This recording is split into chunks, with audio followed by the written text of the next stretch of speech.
pretty sick, and I think it's really unlucky for Ian. I think he played the hand really, really, really well, and just got unlucky that Anthony had a set. I mean, how can he have a set? That set of fours is kind of like the only really strong non-king hand he can have, Tower. And obviously he can have a hand like ace-6. He's got to call twice and fold. There's just so many hands that he's got to fold. And although Ian did come in, didn't he, Tower? And Ian did come in and try and ask if he could explain his decision, but I thought he played the hand well. Yeah. Maybe he didn't need to go quite all in. Maybe pot and a half, something would suffice. But I said as soon as I saw the river bet that I'd go over pot. Yeah. And I think it's a fine play. He just ran into someone who had a set and wasn't in the mood for folding it, Tower. Yeah. But if you think about the actual King X combos, it's not that many, Tower. It's not that many at all. Ian's got way more King X combos. If Anthony just had an ace, for example, he has to call the flop, he has to call the turn, and he has to just immediately fold the river. Yeah. Same with his two-pair combos, but he had a set and he could have folded the set. He had a long tank about it. I think he played that hand well.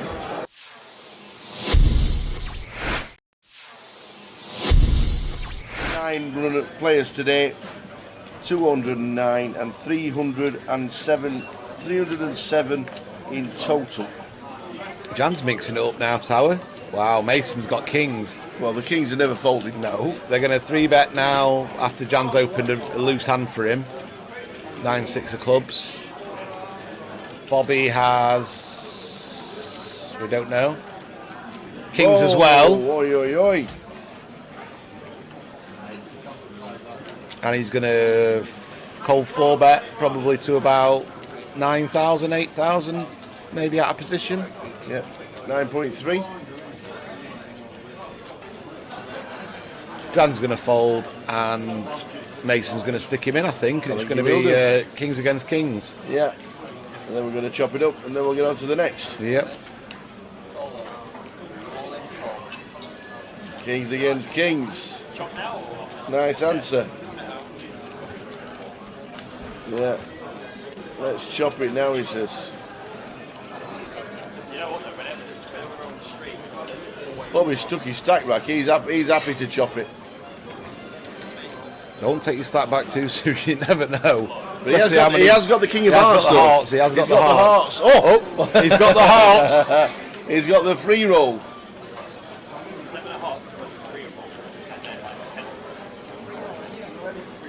He's got the hearts. He's got the free roll of the hearts. This would be absolutely brutal for Mason. No way is it coming a heart. We've been saying hearts all day. It can't be again.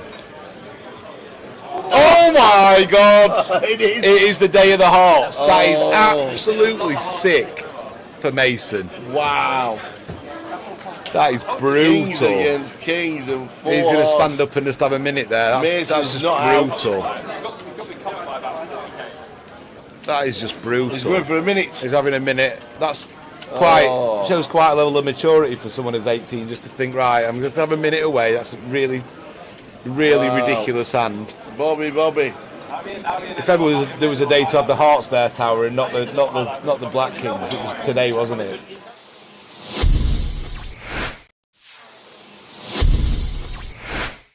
So we've got new players. Is that Tom Hudson there? No. Kieran coming in. Bit of a doppelganger there. He is a little bit. For the online manager, Mr. Tom Hudson. Deborah's called now, and Richard. Which Richard is it? Do we know which Richard it is?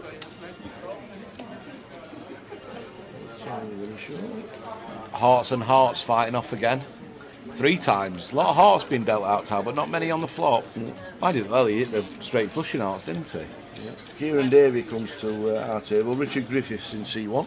Richard Griffiths? I don't think I know him. Oh, look, what the 10, hell? 9, 3, all hearts. 3 of them have flopped hearts. All flopped. Queen high, king high, ace high. Wow. This is going to be carnage. Oh my gosh. There's nearly every out on the board. The Jack of Have you Hearts seen is out this? for Richard. This could be a three-way all-in tower if it's played fast by any of them. This is absolutely ridiculous. When Kieran gets all this action, he'll have to check his cards back, see if he's bloody actually got the Ace of Hearts tower and not the Ace of Diamonds. So Richard's just called. Oh, Richard's called just with a jack, with a king with a jack. Yeah, he's got the redraw to the straight flush, he thinks. Blow me neck. So what's going to happen now? KK's going to squeeze it up. He's just called as well. Now what's Peter going to do? Yeah, Kieran's got the notes. I don't mind. No, KK just flattered with his queen eye flush. Oh yes, and now Kieran's it's on got the Peter nuts. with the king eye flush. He's going to raise here. Here we go. So he's going to raise. Oh man. Kieran's going to probably just flat call, or jam it, or just put it in, thinking he's never going to get a fold, which he won't. Raise to 5k from Peter. Kieran's getting a bit. Look at him. He's playing. He's giving it the old Hollywood, isn't he? He's got the stone cold nuts, and he's like, oh, what's going on here? What the blinking hell's going on? Does he call? I don't know, Tower. Or does he think he's up against the set? I just don't think he's. Well, he's all in. Yeah. He's all in. Now what's KK going to do with his queen eye? He's going to have to move all in, surely. Yeah. There's hands that Kieran could have aces with the ace of hearts here. Yep. This would be an amazing fold. And Peter's going to be absolutely sick. Peter, what you done? Peter's absolutely sick. Peter raised it up with he's going to have to put it in. And just hope it's a set against the ace with a heart, I guess, or 6-7 of hearts, for example, or 7-8 of hearts. These are hands that are possible as well in Peter's eyes. It doesn't have to be against the nut flush here. This is just the most brutal setup I've ever seen. And he's in, and they're both drawing dead, aren't they? Wow, this is just dead. They're both dead. Wow, they're just dead. Look at Debs. It's just ridiculous. They're dead, aren't they? There's no runners, is there? No runners. Because the Jack of Hearts has been folded for the Queen. What a life. Wow. This is Kieran's first hand, and what a hand. He's on 60,000. Sits down, one hand, flops the nuts. Gets action from the second nuts and the third nuts, and trebles up. Oh my days.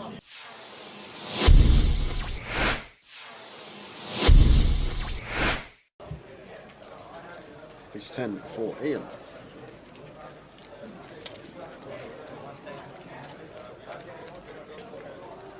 Raises to 1.3 under the gun +1. And Radu here with the ace jack in the hijack. Surprised if he went anywhere this deep with Ian. Probably more inclined to just flat this one versus the early position open.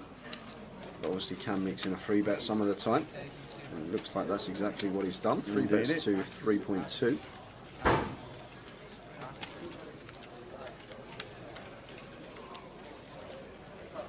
Julie, if you just give yourself a refresh, should be alright because picture's crystal clear here for us. Yeah.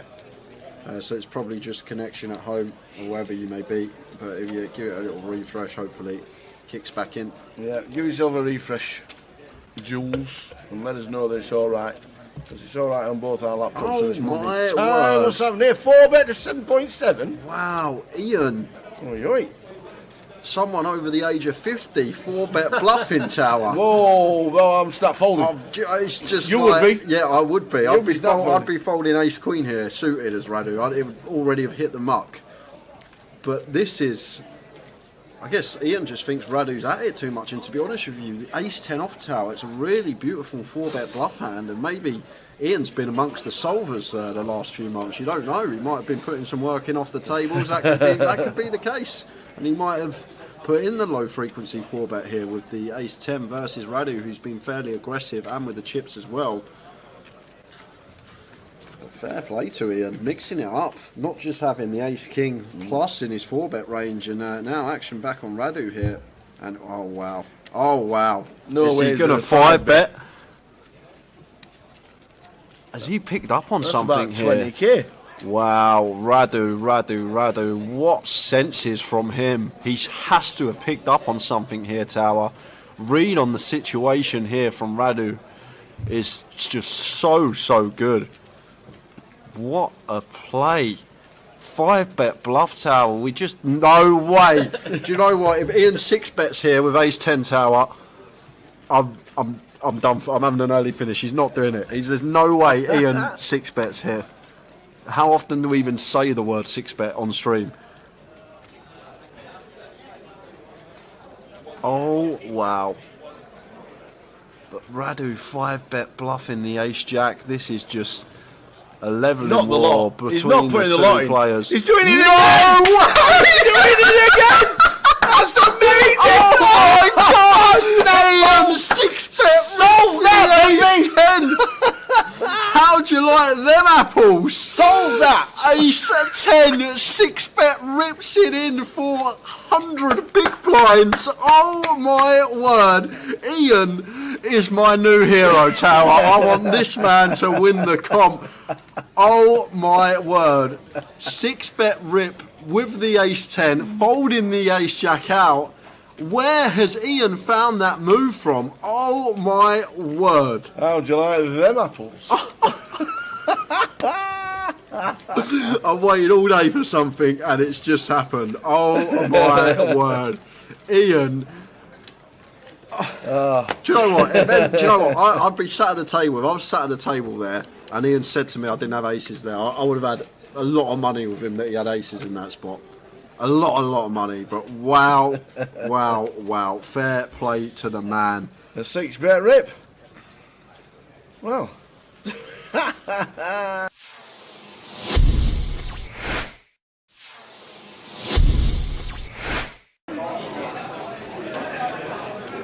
Ian can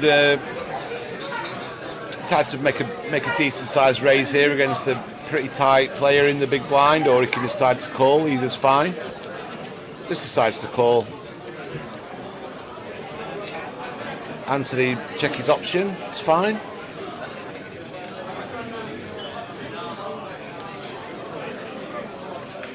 Whoa, this might be bad news for Ian because he's got the nut low, and he's going to decide to barrel this at least one street, and let's see if Anthony just decides to call. Good trap from Anthony here. I half expected him to raise it, Tower, but he's playing it well. Now this is a spot where if I am Ian, I'm betting pretty big now. About pot. 50,000. He goes for 27,000. Again, Anthony, if I'm Anthony, I'm just calling. Yeah, me too.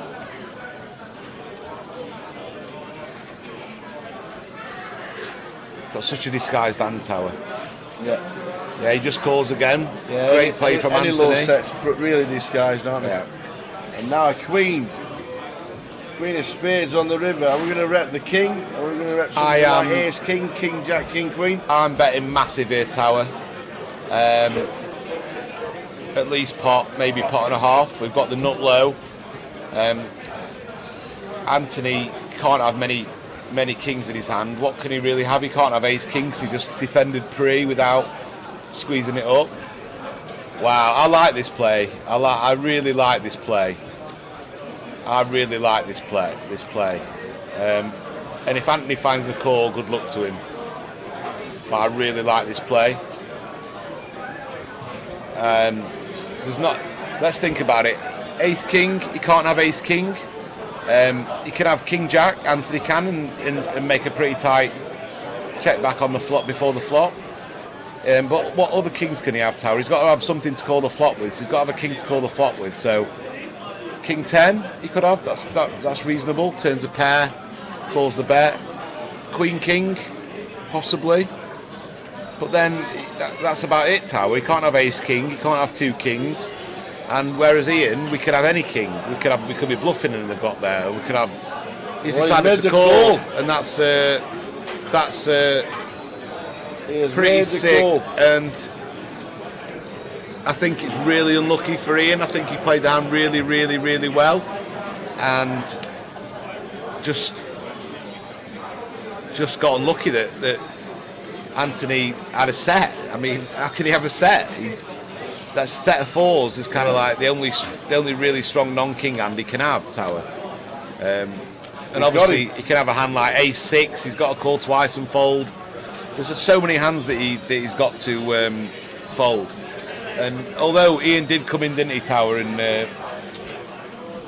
Ian did come in and try and ask if he could explain his decision, but I thought he played the hand well. Yeah.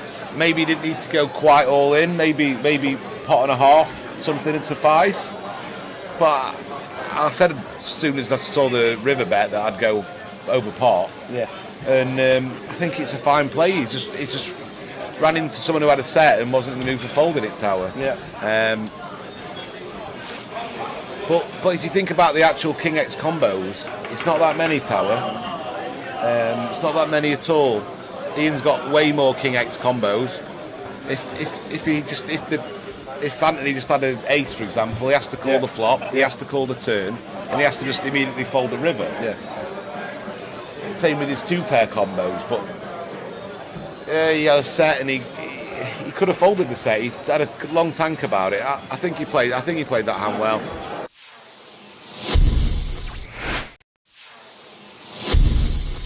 Nine players today, 209 and 307 in total. Jan's mixing it up now, Tower. Wow, Mason's got kings. Well, the kings are never folded. No, they're going to 3-bet now after Jan's opened a loose hand for him. 9-6 of clubs. Bobby has, we don't know, kings as well. Oi, oi, oi.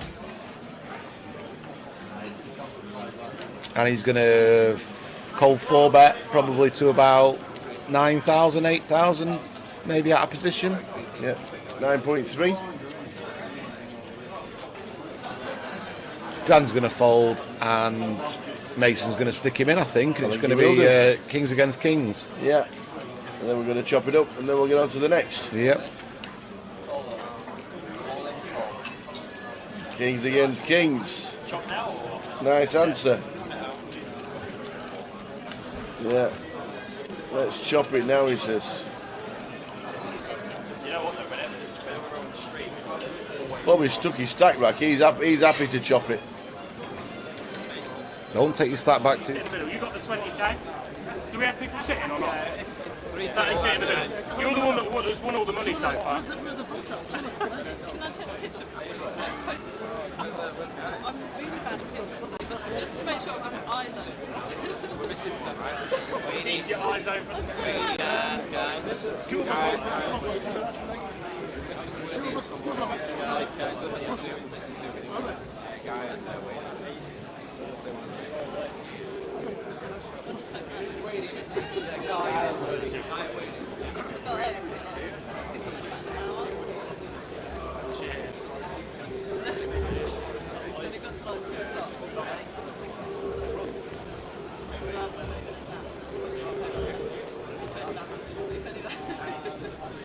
There's definitely one of the boys sitting through the whole rest of it. He's here. I see what's around. Yeah, there's about to Yeah, I feel stuff. Yeah, I see it.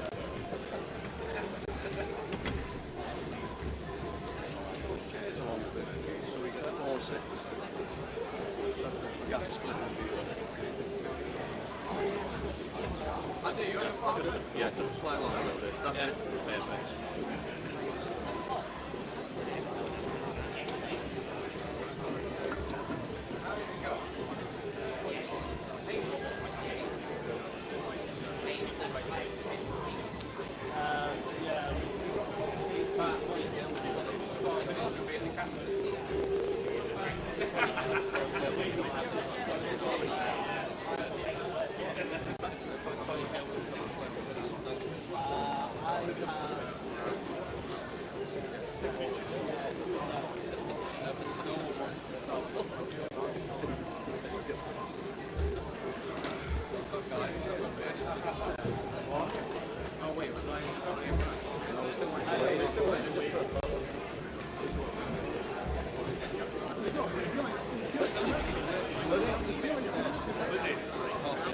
Must be doing this here.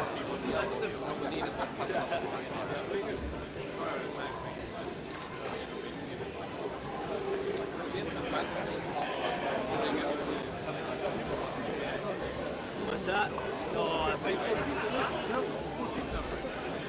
it's for seat 4 or 5.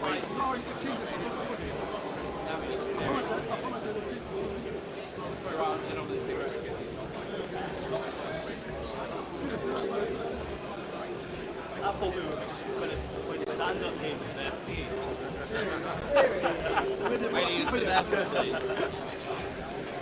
Got to win a pot before you can sit down. Yeah. You can get out.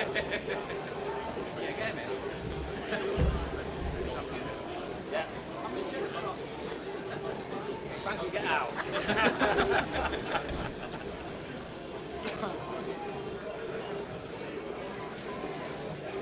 Thank you.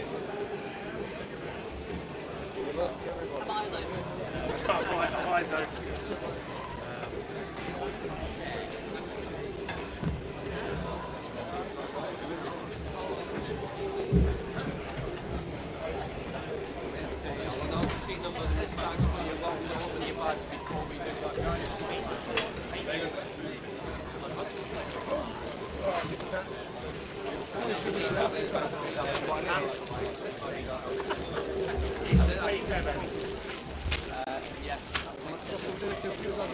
I see you got the trophy on the tournament, haven't you?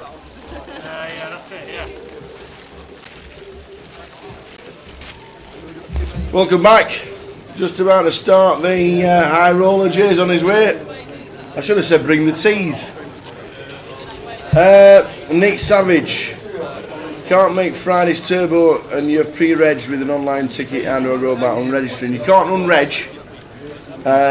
After 8 levels, your chips will get taken out of play because you're a no-show and your token will be back in your online account.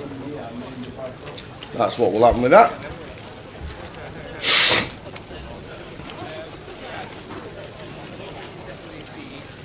Afternoon, coming back tomorrow for your third bullet. Is it still a turbo? 11 AM's flight is a standard flight like this one. So it's a standard flight like this one. So 11 till 11 in the club if you make through level 16. And the 6 o'clock event is a turbo, but it's a freeze out. Yeah, although there are a lot of people waiting for cash because every single dealer is still dealing Goliath, the main event, and obviously one dealer dealing the feature table of this. As soon as we start breaking in Goliath, we'll start opening cash tables. It's just one of those unfortunate situations. We'd love a few more dealers, but unfortunately it's just one of those things. And they'll be on the case as soon as tables start breaking in Goliath. Today's runners, obviously, is always going to be busy because it's the Thursday. There's always going to be one of those days. 1,389 runners so far. 1389. Once people have realised that tomorrow's is a standard day, we're up to 510 for tomorrow's 11 AM flight. Oh, sorry Marvin, not got the headphones in, didn't realise Mike was speaking. We'll do all this again very soon.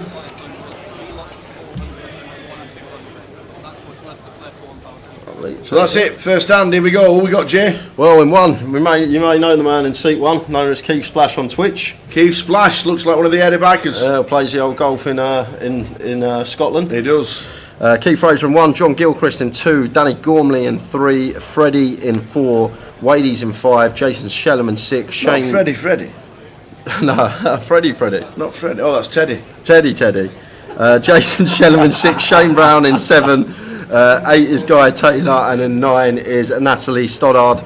Natalie won the 20k bounty yesterday, so remaining bounties, guys, just to let you know, we have 2,500, 1,250, 1,000, 2,500, 3 400s and 1 bounty left. And look at this first hand of the final table, which things dreams are made of. Pocket aces for Dan Gormley here, playing for £40,000 up top, just shy of. And Freddie working with, what's he got here? We're playing 40k 80. He's got around 18 big blinds, so may even be thinking about taking this one. I'm actually not too sure of the stack sizes here around the table. We'll see shortly. And he is having a little glance here at the other stacks and eventually decides to fold. Nearly mucks Wadey's hand with it, but Wadey's out the way. Jamnix and Jay and Katie will be with us at 7. Yeah, next session. So we've got 2 hours, break about 1:45. 15-minute break, I'm guessing, because it's a final table. It won't be 25-minute like the Goliath. No. And then Katie and Jamie will be in 7 till 9, and then me and Tara will be back about 9:15, finishing off the day for you guys. Indeed.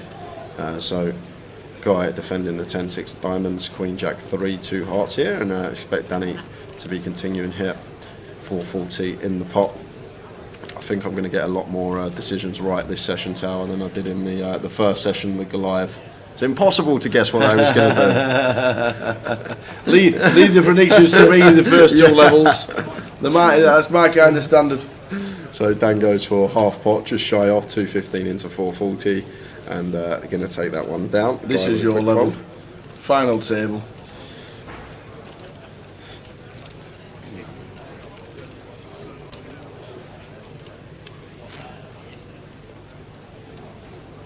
$170 people on the waiting list for cash. Yes. Wow. Yeah. Until your live tables start breaking, then the queues won't be going down. But they will be going down, and it'll get busier. It will get busier later this evening.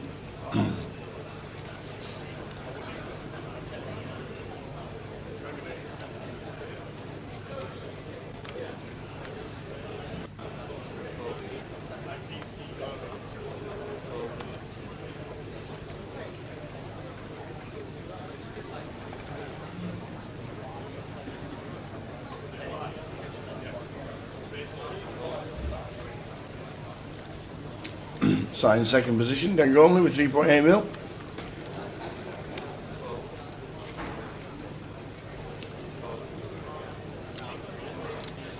Folds run to Jason here in the cut off. Suited king can surely open this one, but decides against it. Just there letting it go. Obviously we're sitting middle of the pack, so we do want to play a bit tighter on final tables. Obviously we're in the money, but as we play as bust, it's going to be a lot more significant with the ladders. It leaves room for Shane to open on the bottom of the Queen 10. Once folded 2 makes it 160, and Natalie with a Jack 9 off should be defending this one versus a min click on the button, and does. Good to see.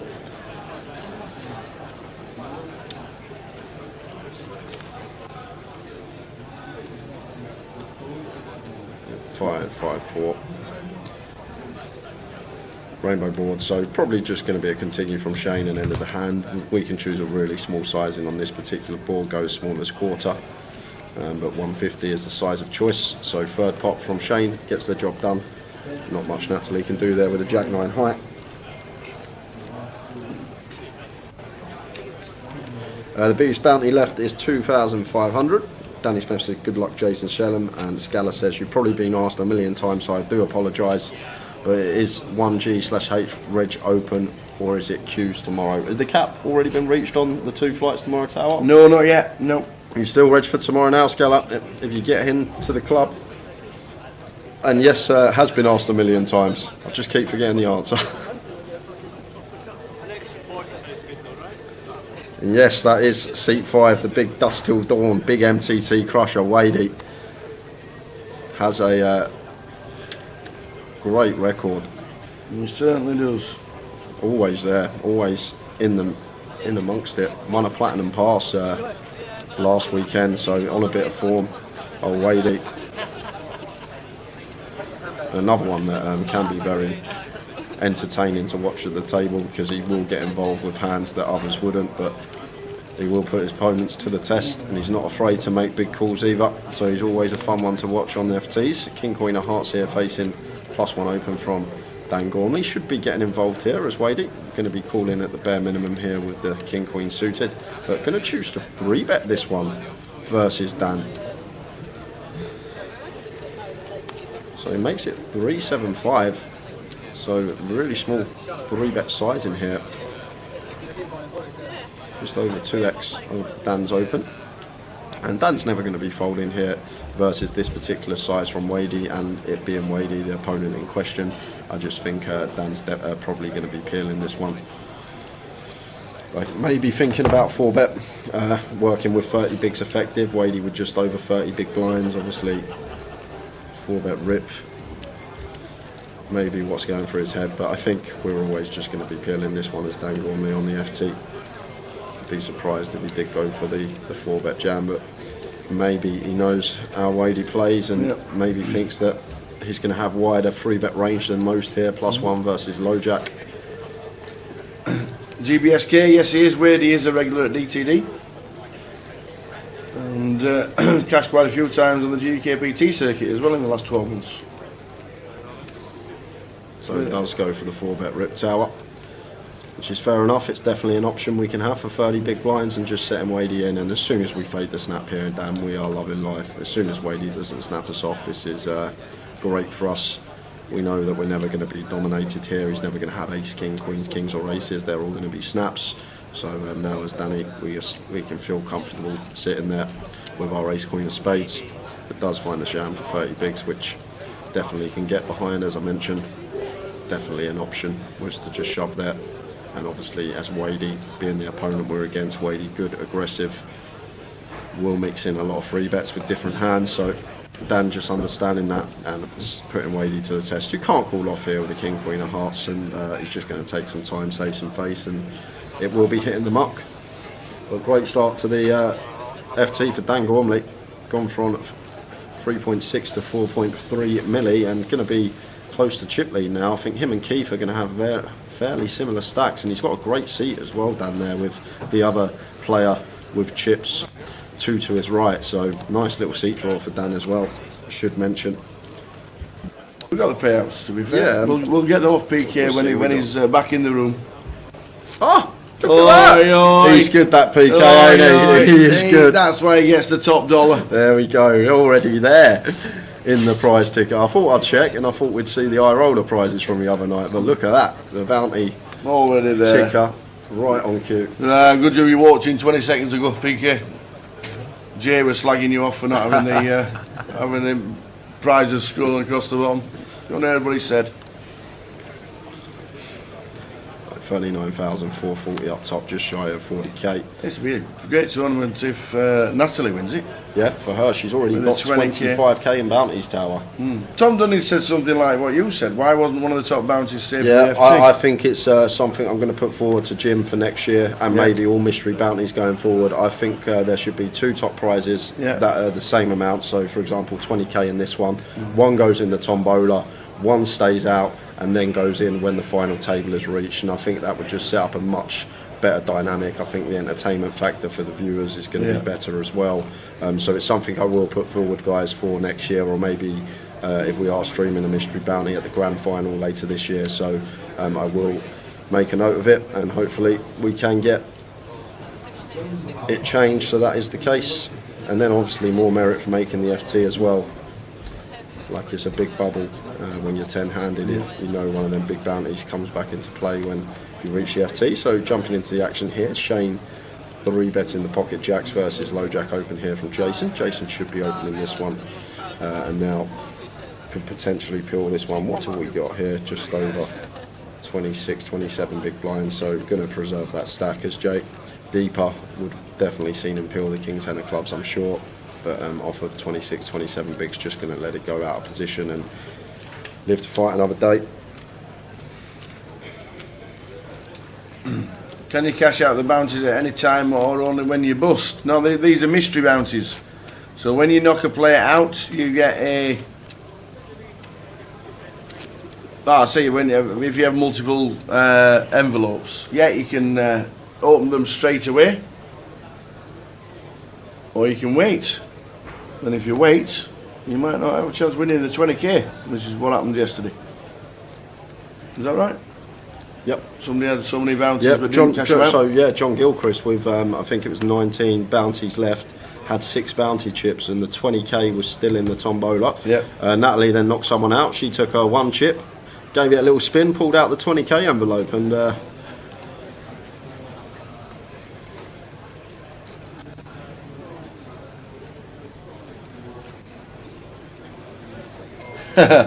suspect the bounties won't be as high in Leeds in September. It's all determined by the amount of runners. I very, very much doubt there'll be 814 runners in Leeds for a mystery bounty. We had one comment on social before Goliath, and somebody said, how come top price isn't 100,000 like it is at the World Series? Well, there's 5,000 runners in the World Series. and the rest, 13,000. Is that what it was? It was like 13,000. 13,000 runners in the World Series, not 800.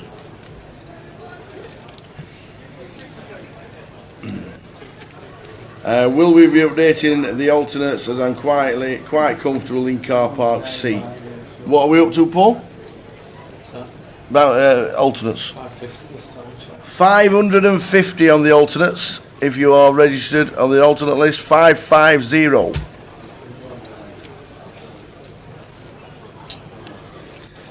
Can't be too far off now, Adam, surely. It's the dinner break live in Goliath. If you want to get in. Hiya, Paul, on YouTube. Has there been changes to tomorrow? Yes, there has. Tomorrow's flight at 11 AM is a standard flight like this one today and the rest of the week, and then the turbo at 6 PM is a freeze out. They're the 2 changes had to be made. Hope it doesn't disrupt if you want to play, or if you fancy playing a longer day and you weren't thinking of playing the turbos, then I think all the best, young man. Are you midday too? He was on a feature last night, last session. Remember? Oh, you weren't even here. I was off, mate. No, I was off. I was MJing, all right. What happened to the last 10? What of the? All right. It might have run over. Snow land. Is it not? No, it's. I think it don't stop starting. I do believe it might have gone over the 12-hour threshold. Yeah. Nice one. Good luck, Brian. See you later, Well done for Brian. making day 2.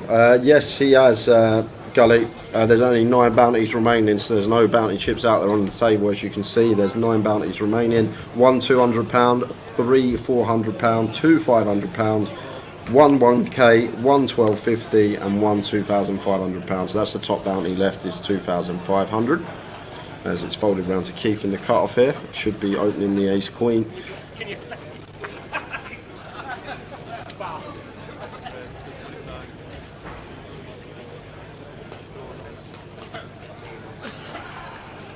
Makes it 225, so veering towards that 3x remap.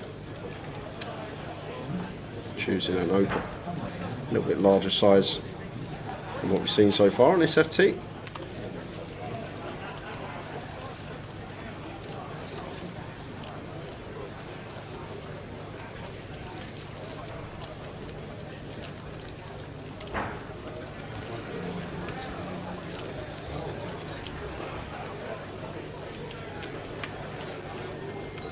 Yeah. No. I don't know what the buffet is in the club. It's macaroni cheese, Yeah. fried chicken, and feta cheese salad. Oh, okay. Macaroni cheese, spicy chicken, and feta cheese salad for the buffet. Not bad at all.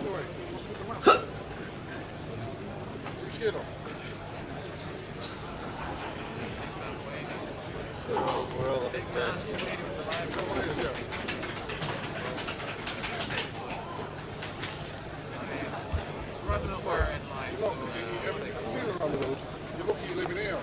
You see the state of the toilet.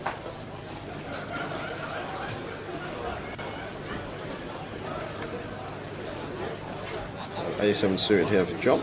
Expect him to open this one on the cut-off. However, I will mention probably going to need a tighter cut-off opening range here with Dan as the chip leader now sat on our direct left. Like Dan could potentially go to town on our opens, but 10-8 off isn't going to be a hand that we're going to select to 3-bet. So that hits the muck Freddie's going to get out of the way in the small.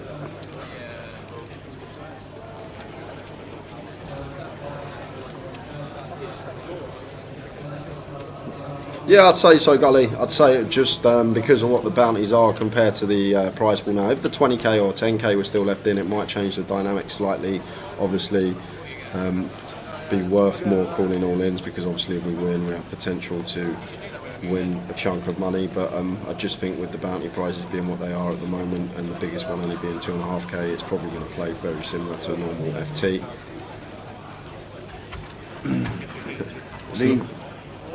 Dean Piper said, will we be having a proper bubble for day 2? Yeah, we're still expected to be over 10% coming back for the field. It might be very close, but we will be having a pure bubble for day 2. We will be there filming it as well, running around the room like the Grim Reaper. I've just had, we'll just cover this hand because Wadey turns 3-pet, but his hand remains the same as what it was on the flop. Tower's getting excited. He's got a notification from the Poker Live app for the first time. So John going for a second street here and Wadey calling, knowing that John may represent this board being the cut-off opener and it being ace-high.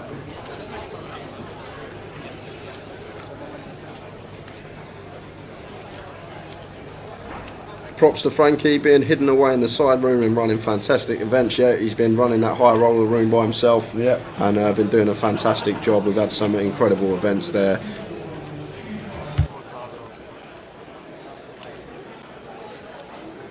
Yeah, so John going to go for the third street here now. Not worried about anything really here as John, maybe Jack 10 some of the time, but other than that, ace queen, ace king, we're going to hear about that pre. Same for pocket kings and pocket queens. So Wadey can have an ace, yes, but we are chopping with all ace x that he can have in this spot except ace 8, which would be a rivered boat. So fairly nice choice of size here from John. Try and get a hero from some king x, and he does, and he's going to show the ace 7, which is good, and Wadey going to be left with just over 10 big blinds. Do we just play this as a normal tournament now? The big bounces have gone, says GOLIATH. I'll just sorry. Yeah, I did just answer that one. Nice one. Is he hand found when he gets too close to the bubble? Yes, they'll probably stop round about 10 off or something like that. We will close the pot. Close the pot? I've got some Not news. even pause the clock, and then it's 3 minutes per hand tomorrow on Saturday when we get to the bubble. So the clock will be paused. No one wants to come and see us all week. No one wants to come and help out with the comms. No, I've just sat here crying. I've just had a message from Andy Hills. He's coming in to do some comms at 9 o'clock. Okay. So Katie and Jamie are going to take over for a session. Then Andy's going to come in and do some comms. The session after that. No one wants to be with us, and then today we're in Demand Tower. Yeah, I bet it's because the donuts are here. Absolutely. Yeah.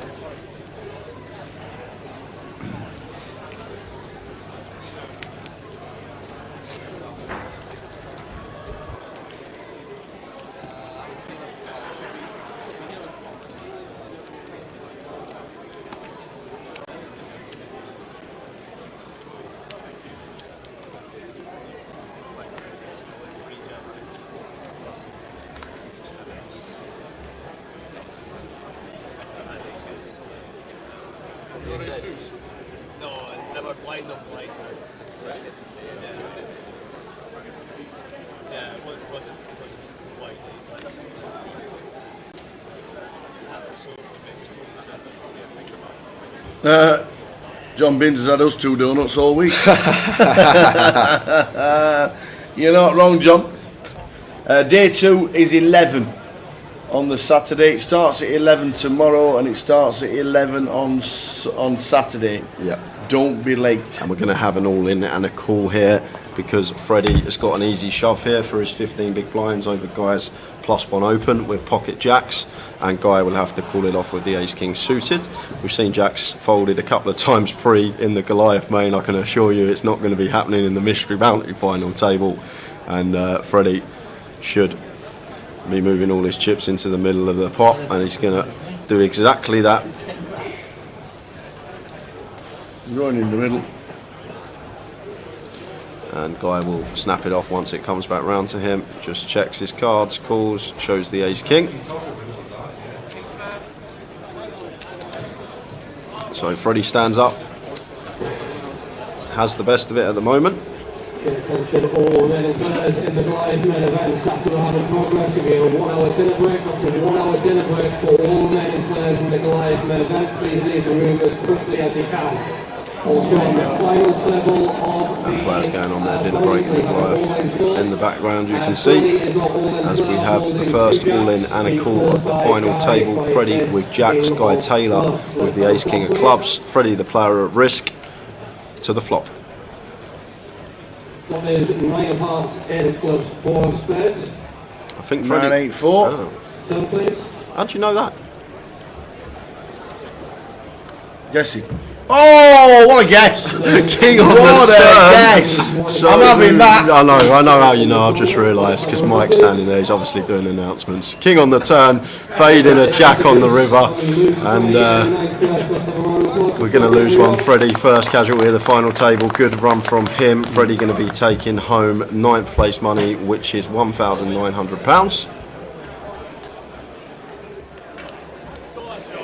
Attention for all main event dealers, could you please stay in your seats, all tournaments, You've got them earphones in, I can't hear the table sound, I can't hear the announcement, so I don't know what you mean. So when the flop cam's having a bit of lag, you're ahead of me. Mike didn't say anything. Michael Cross didn't say anything, honest. To be honest, do you know what I thought you was doing? I thought you was doing like calling a flop that would be like a sweat flop, and I was like, 984, what? Why have you just pulled that one out? And then I saw the flop and I realised Mike's announcing, so that's how I can hear him through the earphones, this guy, and I can't. Makes sense.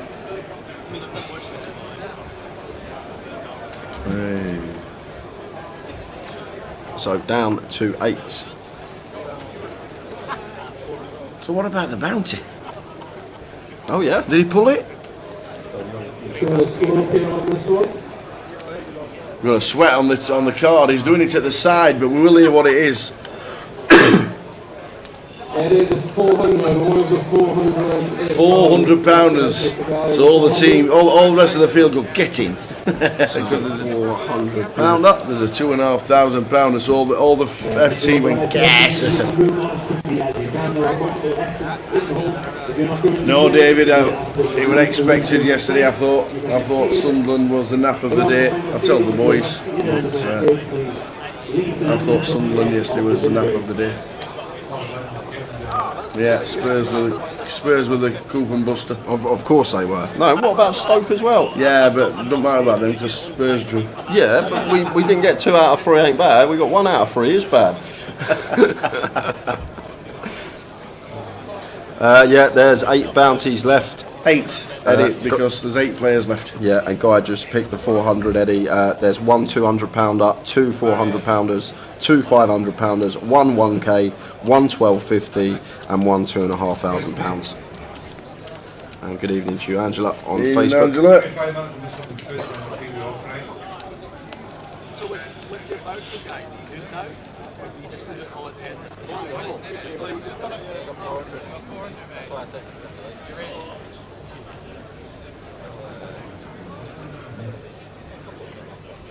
It's your buying back, to be fair. £400 bounty. That's true. It is your buying back. They've already got 5 buy-ins back with 2,150 locked up, and Natalie has got 25k locked up because she's had 25k in bounties already this tournament. £25,000 in bounties for that lady in seat 9. So does the winner take the last bounty? They'll take both the last bounties. They'll take the bounty they knock out heads up, and they'll take the bounty that would be on their own head. So, say for example, you're playing heads up, and you know there's the 2.5k and a 1k left. You're effectively playing an extra heads up for £3,500. Oh, and John and Danny, this is. Ouch. This could be huge. Danny's just flattered here. Yeah, so I'm guessing this is why Danny's flattened the King's tower, because against John here, both with 4 million chips or around that sort of area. Well, King 7 folded. Not wanting to bust. 6, 7, 2, all clubs. Interesting. No clubs on board, so it might slow the action down a little. Yeah, so John's checking here, like the decision to check here, as John with the 10s. Yes, we're the opener and we got an overpair here, but as I mentioned, these two stacks are the stacks that can do damage against each other, so we are going to tread cautiously as John. And Danny now with the king should be betting once check 2 hit, and he's going to fire for third, 200 into 600, and it should just be an easy call here from John Gilchrist.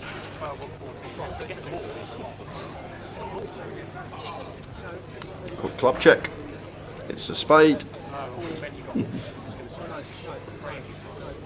So just a call.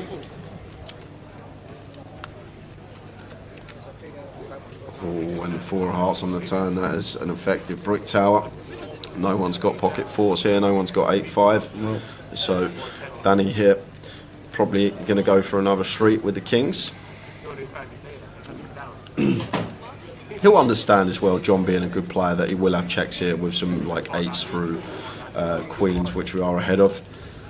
But he'll also have some checks with hands like ace queen with the ace of clubs, or ace jack with the ace of clubs, king queen with a club, hands like this that he can comfortably check call. So Danny will know that he can still get value from these holdings with a second bet on the turn, and does fire. And John going to have to call once more here with the 10s, starting to get a bit dicey for us, but 380 on the turn here from Danny once more, opts for the third pot sizing, so John going to have to call once more here.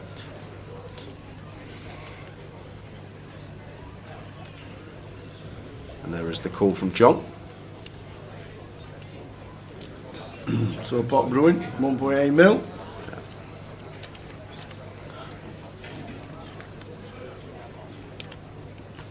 Three hearts on the river. Yeah. Not many 5s in play. Yeah, you're spot on, Tower. No 5s here really, but Danny here just going to check this one behind, simply because was in the pot already, I think, and we hate our life if we bet and somehow get ripped on. As well as that, John can still have some flop flushes here, not having a club in our hand, not blocking no potential flushes. He's the opener here, still going to have all the Broadway clubs that he opens, as well as ace-x of clubs and maybe some 10-9, 8-9 of clubs in there as well, which he may check on that board for the reasons mentioned on the flop. So Danny not choosing to go for the third street there, although he'll be aware there weren't really any 5x in our opponent's range, but it's just horrible for us if we bet there and get ripped on, because our opponent still can plausibly have some flop flushes in the range of hands that he should be opening. Hey Nicky, just joined. Can you go through who's playing and put a chip count up? The chip count is underneath every single player when it's their turn to act. So Keith there, 4.2 mil in C1. John's got 3.4 mil and ace queen. And Jamie, all ready for the best poker tour. See you at 11 o'clock tomorrow, coming from Devon. Safe trip, Jamie. We will see you tomorrow. Craig Humphrey says, afternoon, guys. Back watching the stream after our flight from Egypt to Geneva. Ready for our slightly delayed flight back to Luton. Absolutely buzzing that tomorrow's turbo is no longer a turbo. See you soon. We'll see you soon, Craig. There you go. Nice one, Craig. And happy that it's a standards flight. And good afternoon to Magic Braga on Twitch.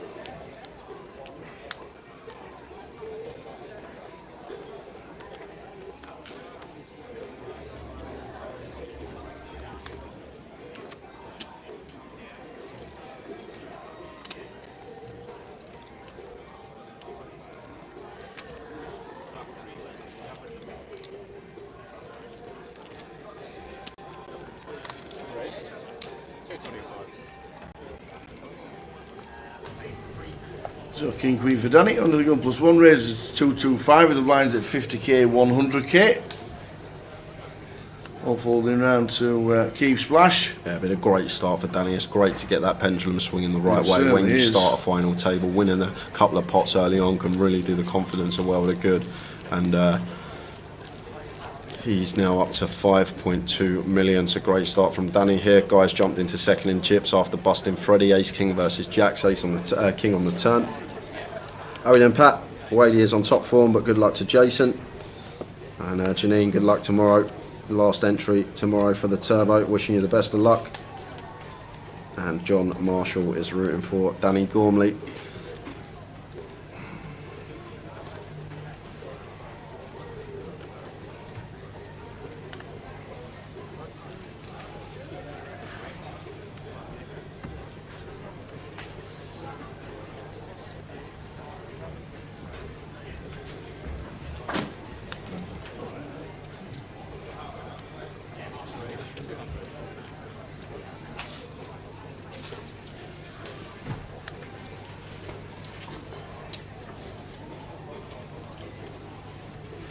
King 4 of clubs here for Guy, and the cut-off makes it 200k to go, and John happy to defend the Jack 8 hit. 873, 2-heart board. So board we expect Guy to be continuing on high frequency here. Ace high, good for our range, fine to come in for 1 bet and opts for 125 here. So 20% size of choice here from Guy Taylor, gets the trick done.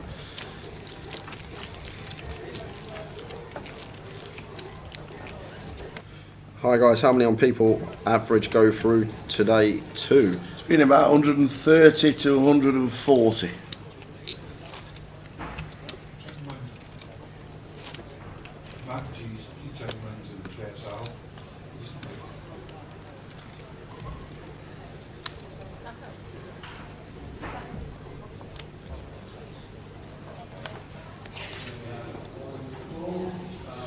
So how many days is there, Tower asked Nicky? So we're nearly at the end of the day ones. We've got the last day one today, tomorrow, and then we have the turbo flight in the evening. So there's day 1F taking place today, and then we've got day 1G tomorrow, which is now an ordinary flight, and then the turbo kicks off at 6 p.m. And then Saturday for day 2, get down to about 60 players, and then the final on the Sunday. You're spot on, Donna. You are spot on. Too many. That's how many days. I'll make you right.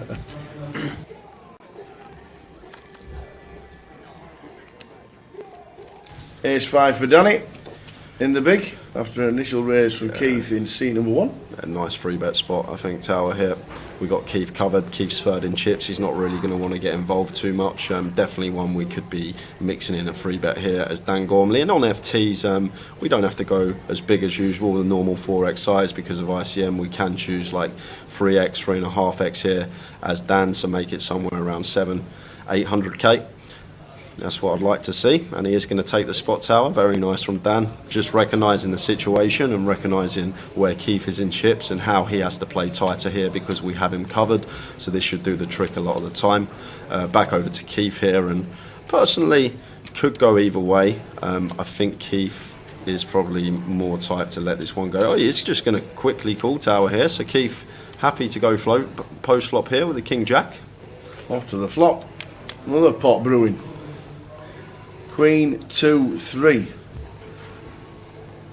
Yeah, so this is a big pot, Tower, already 1.6 milli in the middle here, and Danny does flop a wheel draw here with the ace 5, so probably one we're probably going to continue small, 400k, 500k, something like that. Somewhere between the quarter pot and third remit is the size I'd like to see here from Dan. As always in these 3-bet situations, can go a lot smaller. So it does choose the 350 sizing, goes even smaller than the 400.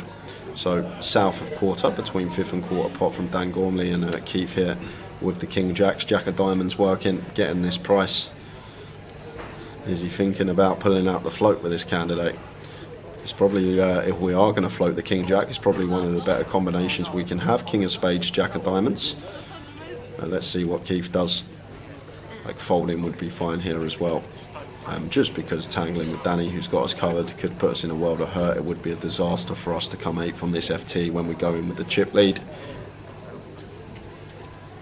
But big pot brewing here on the FT, guys. Oh, and there's the call from Keith. He does pull out the float, and pot has got 2.3 million here, working with 1.25 SPR behind. Effective stack of Keith. Whoa, King of diamonds. Brings in the flush draw top pair. Yeah, so Keith loves to see this, Tower.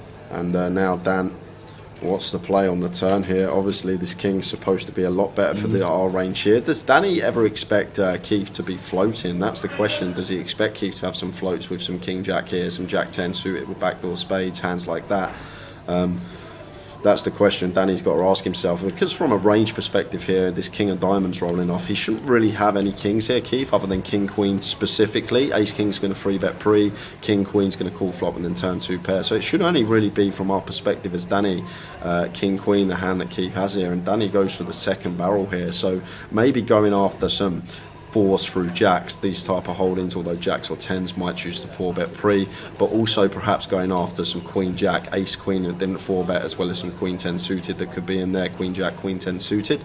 So really nice bet that targets that proportion of Keith's range. The pocket pairs, the queen x, these type of hands are going to be in a really tough spot now faced with this double barrel. However, Keith has the one hand that he has pulled the float out with and does contain a king, so Keith's going to have to call once more with the second nut flush draw as backup. So it should just be an easy call here from Keith, and we're going to take a river tower. Off to the river.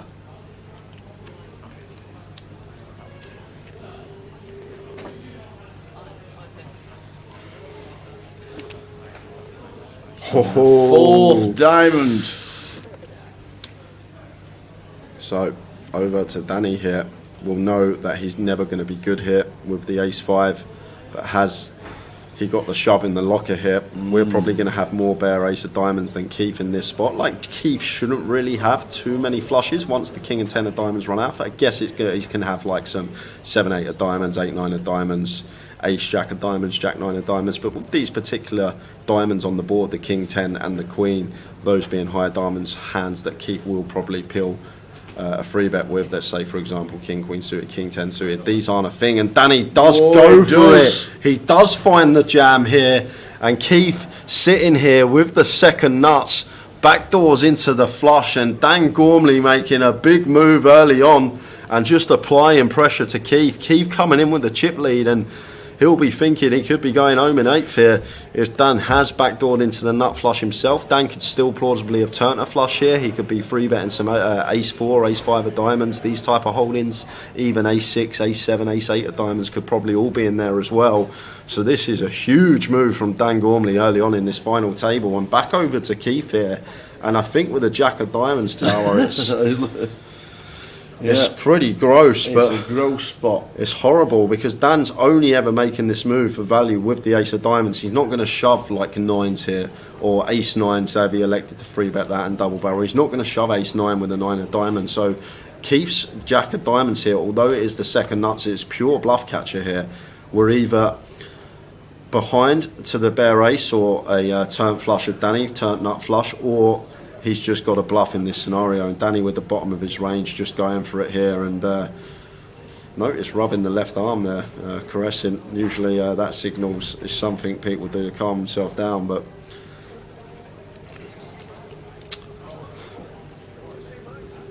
this is what we wanted to see, Tower. It's what we've been waiting all day. Yeah, exactly. It's just trying to, if not, try and put the heart rate down, perhaps try not to give anything away, and Keith here in a really tough spot because yes, we've backdoored into the second nuts, but the problem we've got, Sal, like I say, it becomes a bluff catcher the way this hand's played. Like, Dan could plausibly have turned a flush with ace-x of diamonds. He could have plausibly double-barreled as a bluff with a bare ace of diamonds. So this is a gross spot for Keith here, and rather him sitting there than me, because this is one that's going to take a while, and rightly so. A tank's going to be needed here, Tower.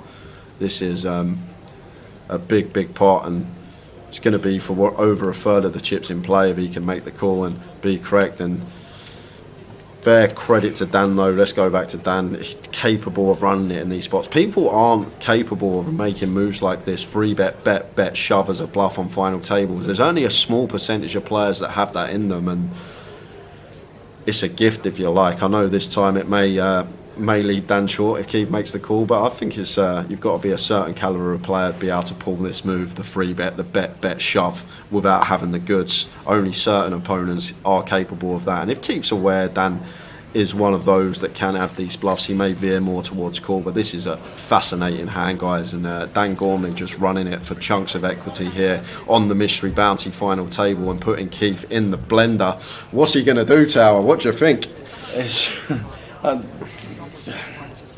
He has a second nuts. He can only put him on the ace to fold. He flicks it in. It's the call of the final so far. And he does make the call, and Dan went for the lot, and he's going to be down to 11 big blinds now. But credit to Keith, coming with a chip lead, extending it to 8.1 million chips. Wow, and what a hand that is. That is a highlight of the week for me so far in terms of hands played. Everything that hand had. Really, really nice line from Dan. Unfortunately, we just run into it. It works if Keith doesn't have the Jack of Diamonds, if he doesn't have the Ace of Diamonds. This is probably going to work. But unfortunately for us, we've just run into it. And Keith up to 8.1 million chips, third of the chips in the play going to that man. And Dan now sitting with 11 big blinds. What a call. What a call from Keith Splash.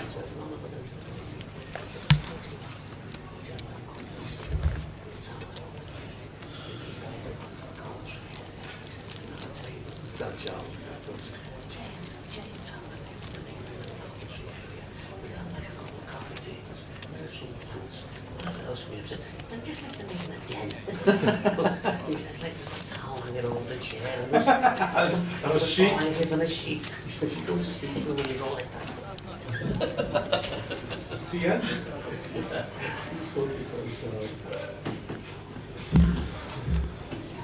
I'm going to take all the outside. Yep. Afternoon, Jane Towers and John Perkins. I've been having a few days relaxing after playing poker. Playing poker since Friday. And plenty of drink. Been loving the festival and meeting new friends. Roll on day 2 with a good stack. Good on you, John. Well done for making day 2 and good luck. Yeah, I think we're going to see that one on the highlight reel. That was some hand that. I think you'll see that posted to socials very shortly.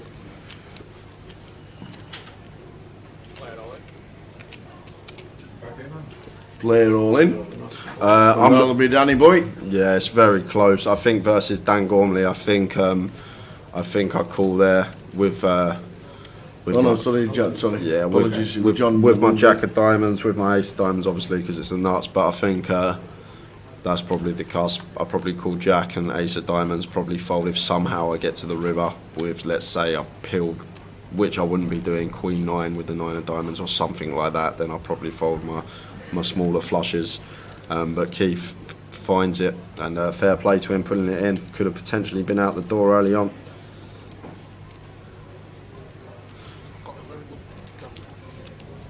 Payouts at the bottom of your screen. Yep.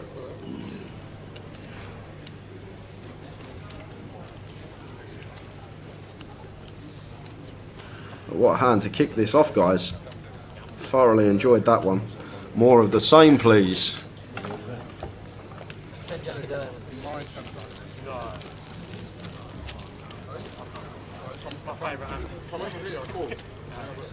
And don't forget, guys, if you are watching, make sure to give us a follow on socials at Grosvenor Poker on Facebook and Twitter, and for all your live stream coverage /GUKPT. And if you could, maybe hit the like, subscribe, follow button, whatever platform you're watching on, that would be great for us. We did actually creep over the 4K subs on YouTube yesterday, thanks to you guys. Lovely. So, see in the background there's dinner break and Goliath. I'll give you the update on that during this final.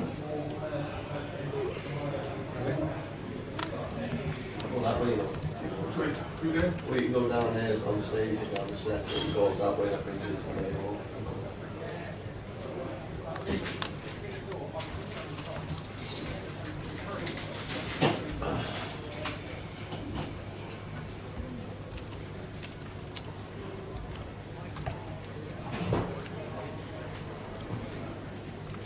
So we got Natalie here, going to be getting it in versus Dan Gormley, because this is a shove for Dan. He moves all in with the ace-king suited.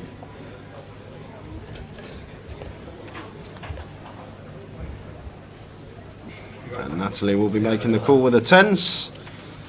And Dan with the ace king suited. 10s for Natalie.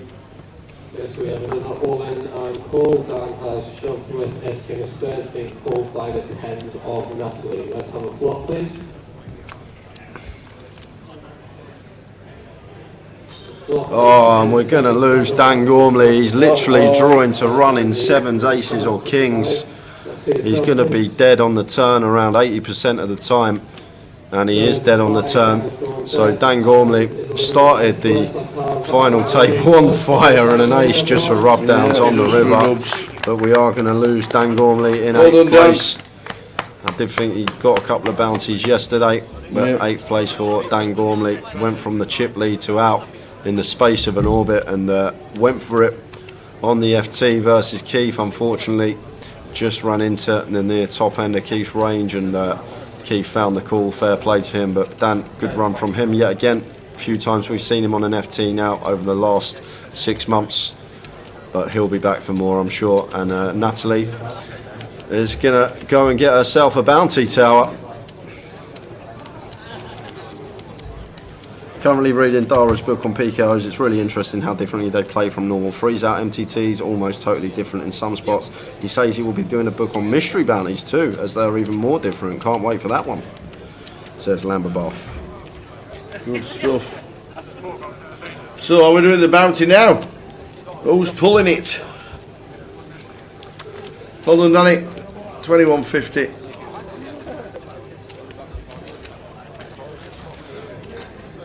Natalie starts the chips. Here comes Mikey with a bounty chip. There we go. Are we pulling it now, she says? Yes, get me in. There's a 2.5k to win.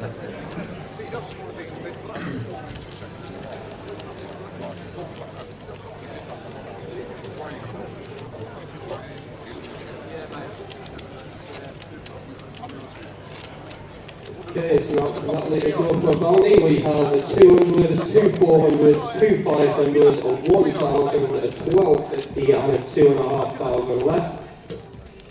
Natalie, would you like to pick one, please? Here comes the prize. Will it be the biggest prize again? We'll see. Won the 20, won the 5. What's she win? Here we go. She's doing it now. She's folded her hand. Go on, Natalie, what we got? Big smile on the face.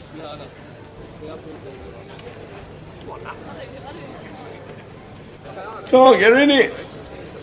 I'll just be like, nah, I've like won 20k, don't worry about this one. Oh, it's a 400. Another 400. The rest gone. of the field go, woo! So only one 400 left. So we're working with a £200 bounty, a £400 bounty, 2 £500 bounties, one 1k, one 1250, and one £2,500 bounty.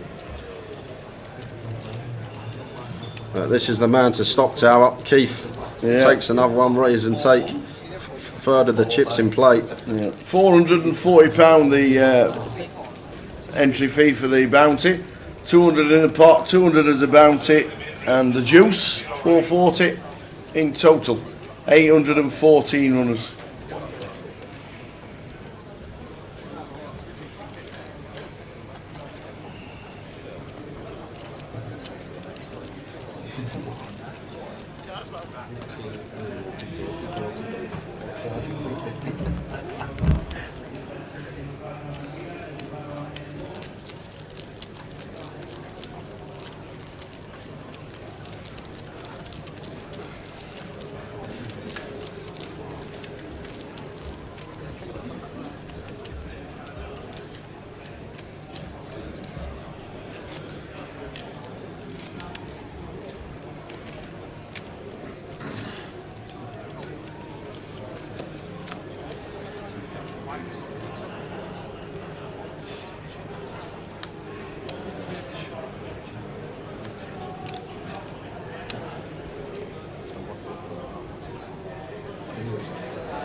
So walk for Guy.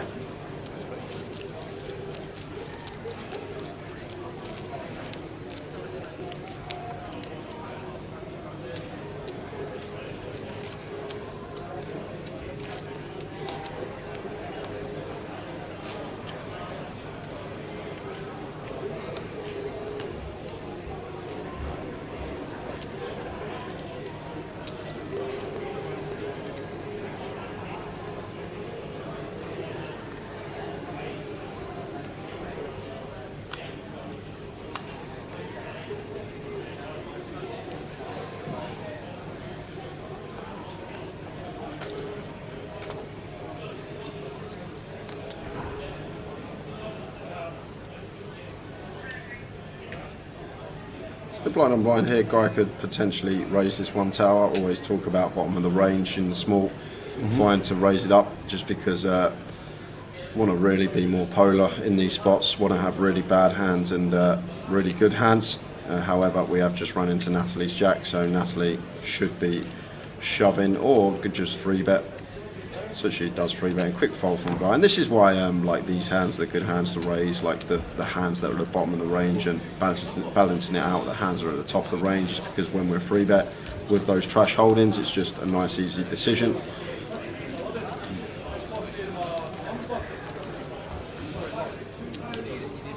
Tomas, day 1G is not a turbo anymore, it's a full flight like it is every other day that has been. 8 30-minute levels, 8 40-minute levels.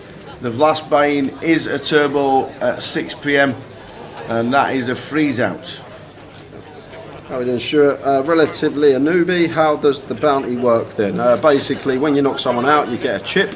You then get to cash in that chip to spin the tombola and pull out an envelope. Whatever envelope you pick will have an amount of money in it, and whatever that amount of money is, you will get to keep that for yourself. And we did have a £20,000 envelope in this tournament, and Natalie in seat 9 was the winner of that. We also had a 10k. Steve the Will, Stevie Ferry, was the lucky fella that won the 10k bounty. Tom Bacon won the 5.5k package.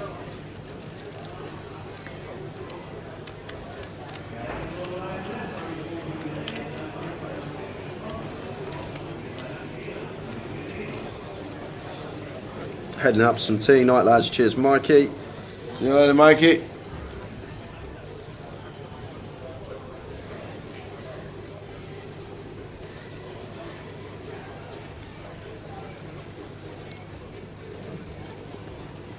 Yeah, guys, it's an interesting one because I guess the way to calculate it, we'd add all the bounties left up, so and then divide that by 7, and that would give us what the average bounty would be. And then obviously correlate that to how much Wadey's shoved for, how much percentage of our stack is. So that's probably why Wadey's going to be shoving a little bit tighter into stack sizes that are big, because with obviously the bounties in play, it means they're going to call a smidge wider. So probably why we did see Wadey let that one go off of 8 big blinds. I think that could have definitely been the reason.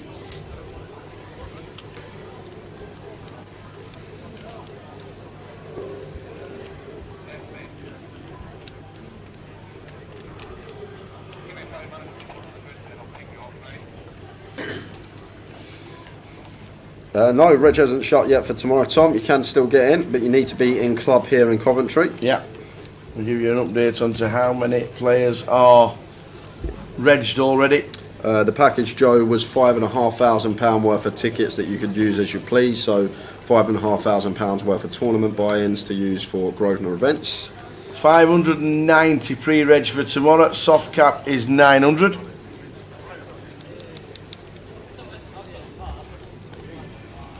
$1,415 runners today. 1415. What bounties are left, boys? We have a £200, we have a £400, we have 2 £500, and then we have one 1k, one 1250, and one 2.5k. So 2.5k, the biggest one up for grabs that's left on the FT. But I think I am going to put an idea forward for next year, because I think it would be great for the players and also great for the viewers as well, for the coverage. But I think the best thing to do would to be withhold one of the top bounties back, and then once you've reached the final table, that then gets put into play. I think that would be a great idea. Does that happen at other events around the world? No. Has anybody ever seen that? I don't think so, but I think it would be.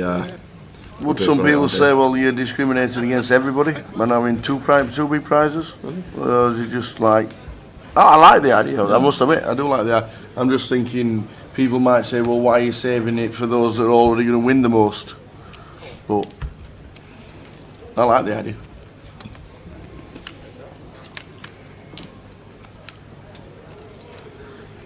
We know that Natalie in seat 9, Sean's won £25,000, well, £25,400 in bounties. Yeah.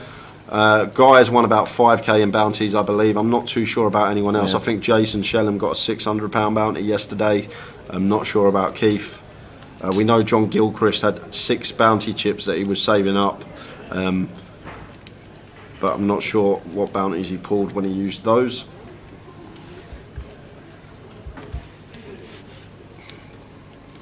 We're on a 40-minute clock for this one, Tower, or an hour? I think it's 40 minutes. 40 minutes. Yeah.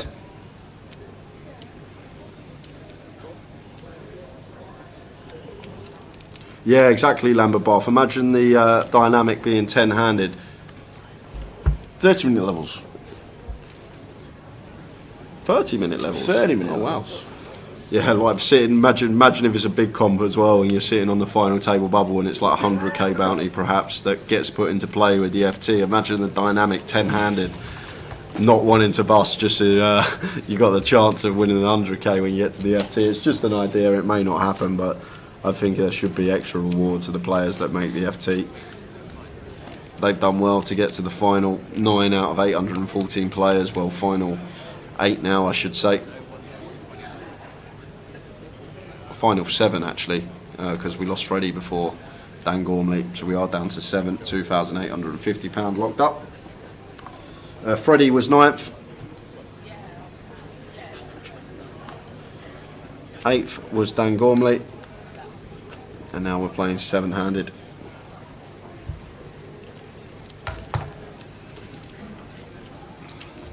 So Guy Jack 9 of clubs should be opening this one, Tower, once folded to us in the hijack. It does look like he's limped here, so I'm guessing it's to do with stack sizes behind. Oh yeah, of course, Wadey's sitting there with 8 bigs in the big blind, so I'm guessing this is why Guy's elected to limp here, just aware of Wadey's stack size. If we open to 2 bigs and Wadey shoves for like 8, 9, it's not the best for us to save a big blind the times that we limp. But Natalie goes for the ISO against Guy here with the ace-8 off. Fair play to the girl. Makes it 300k, but going to be met with the bad news. And look at this, we're going to have a 4-bet from John with the Cowboys. And Keith with the ace-jack of spades, and John's just got an easy shove here. And when it comes back round to Keith, Tower, he might have to be calling this one off with what's in the pot already. Well, Wadey's in the big. Not looked at his cards yet. There is the triangle, boom, they're in. So let's figure this one out once it comes back round to Keith, assuming the stack sizes are right. So quick fold from Guy and Natalie, as it should be, and Keith going to ask for a count. 2 milli to call, and he just snaps it off, doesn't even think about it, and calls the extra 1.9 million with the ace jack. Obviously would have known that he's just always drawing to 3 outs, but thinking he's getting the correct price here to make the call with 3 outs after what's in the middle of the pot already. He'll know here that John's never 4-betting a hand that we're dominated or we're going to be flipping against. Like, I don't even think 10s could 4-bet this spot because of being the FT, and it's a queen 4-5 flop, so John Gilchrist sit for a massive double up, and it would also make him chip leader as well. Going that way at the minute for a double up. 9 of spades. Yep. So needs to fade an ace. It's a double.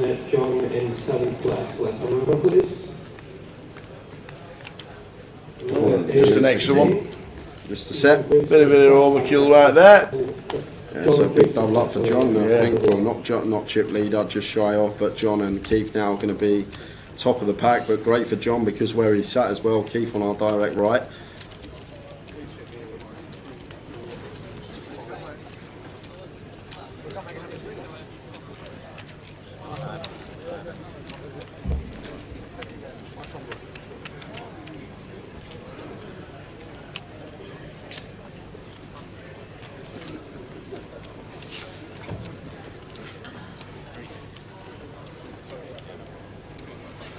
So John and Keith, 2 out in front players, more or less the same stack. Just checking exactly the chips going across. John Gilchrist could well be chip leader, but it'd only be a blind or something. Difference with him and Keith. Still on 7. 7.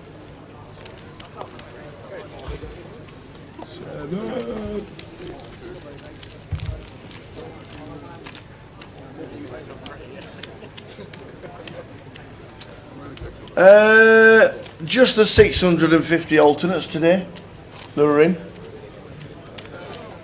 650 alternates in. 650. Had a choice of playing tomorrow or still playing as an alternate today.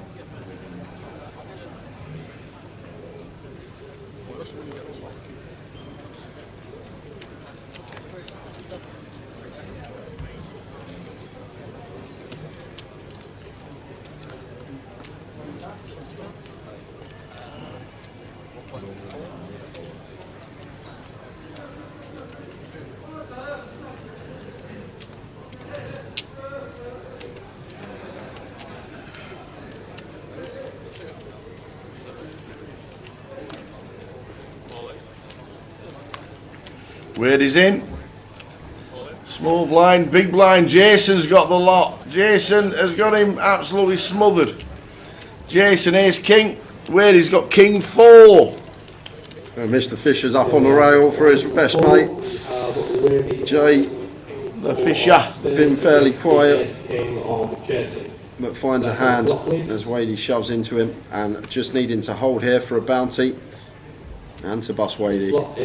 How many spades? 6-6 jack. Wadey's coat's on. Yeah, I don't know why the flop's taking his turn. So I'm going to need a jack or a 4. A jack or a 4, and it's not, it's a 9 of hearts. Well played, Wadey. Why did Wadey's hand? Okay, there we go, that's fine. Well done, Wadey. Jason picks up a bounty as well. What's he going to pull? We'll find out. So down to 6.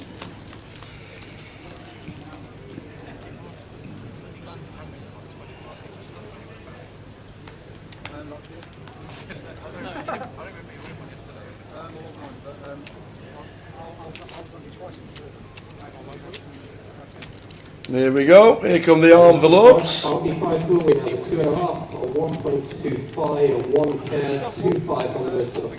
he's telling Paul to pick it. He's giving it to Mr. Fisher to pick. No way. Oh no. Get the big Paul. Yeah. The fish. If he picks envelopes anything like he gives the tips tower, then Jason's there'll be a fiver in it. Jason, yeah. Jason's in trouble.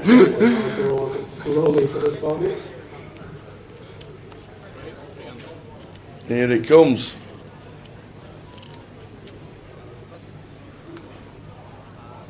What's Mr. Fisher picked on the rail? 500. 500. So the 500's gone. Well, one 500's gone, so there's one of each left now. One 200, one 400, one 500, 1,000, one 1250, and one 2,500.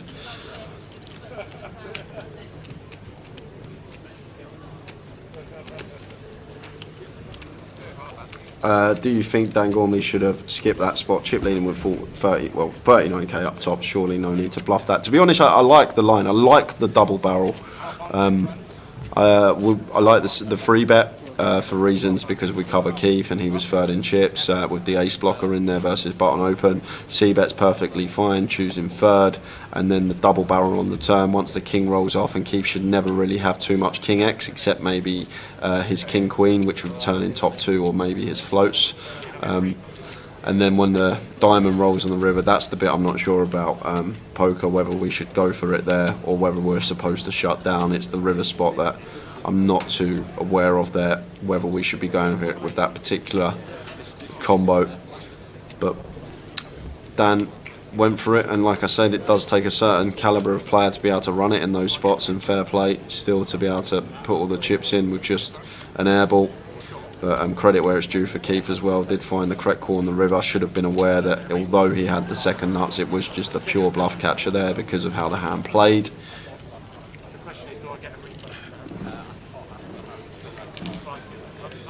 Yeah, I think the line's fine up until the river, and then it's the river that I'm not too sure about. It could be fine on the river. I guess Keith shouldn't get to the river with too many like bare diamond hands. Like maybe he expects like ace queen with the ace of diamonds to 3-bet pre. So he's not really going to have too many offsuit aces there. So unlikely that Keith has the nut flush. I guess that could be the thought process, and maybe just went after it.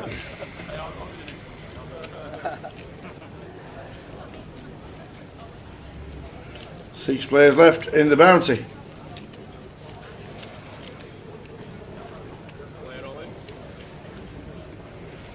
Shane's in. Yeah. 2.6 mil. Don't mind the shovel and small. That looks like a snap fold it is. I really like the line also, but I think at FT with the spot we are worth skipping. Was a cool hand. What's the worst hand you call versus Danny? Jack of diamonds, same value as 3 high flush with Danny, only ace. I think I call Jack, and obviously nut flushes. You say that the 3 of diamonds is the same as a Jack, but the way that's played, as Keith, we never get to the river with like any diamond that isn't the Jack or ace of diamonds. Like he's not going to call 9s twice versus a second barrel with a 9 of diamonds or something like 8. You've got to remember the king, queen and 10 of diamonds are all on the board, so he's never going to call twice with 9s. Any hands that contain the bare 9, 8, 7, 6, 5, so on, bare diamond in there, if that makes sense. So I think we call our Jack of diamonds and call our ace of diamonds and fold the rest of our range there as Keith personally. But like I say, it's we never get to the river with a diamond that isn't a Jack or the ace, unless we've got a turn flush there, like unless we've got something like 8, 9 of diamonds, 7, 8 of diamonds. They're the only times that we get to the river with a flush that isn't the second nuts, the times that we turn it. But then again, Keith might start raising turn. Once he turns the flush, he won't always flat in that situation.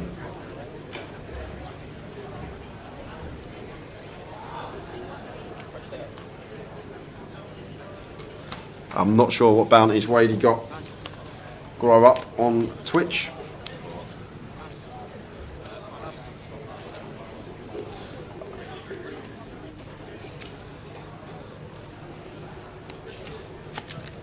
Yeah, I guess poker is something obviously to take into account, that maybe against that part of the range we don't need to go that big.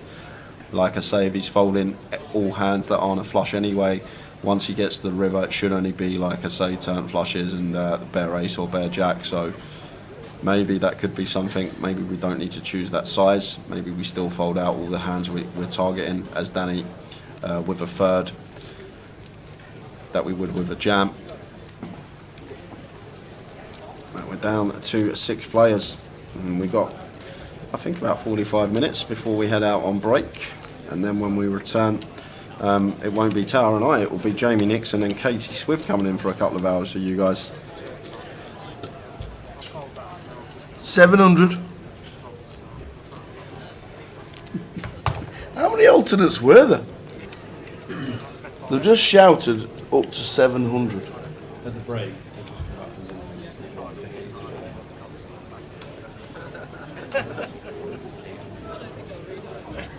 Jeez. Yeah, we've nearly got 1,500 entries today at the moment and still got some alternates to be seated. Still got space for tomorrow as well. Flight AG. Trying to remember the alphabet so I know what day ones were on.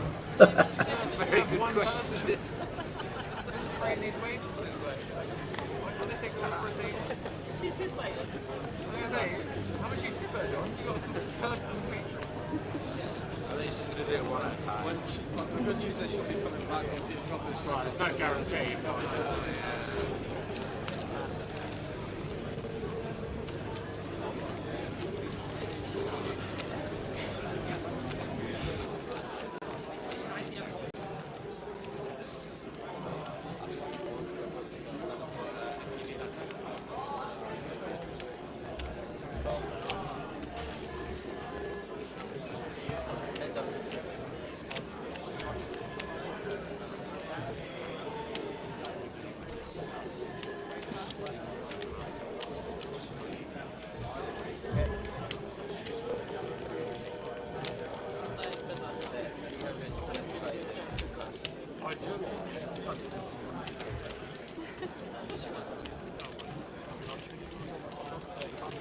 So Keith 6.5 mil. Jason built up to 2.8 million.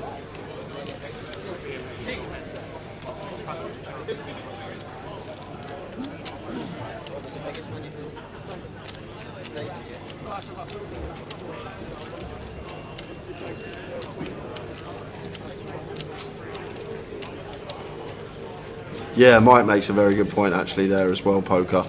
We're probably going to jam with all our value hands because it is a bounty tournament and we want to take all of Keith's chips. That's actually a very good point. Yeah, so I don't actually think because of that factor we shouldn't really have no sizes there on the river other than jams, because obviously if we got value we want the bounty as well, so we need to jam with our bluffs. So yeah, that's a very good point Mike's actually picked out on YouTube.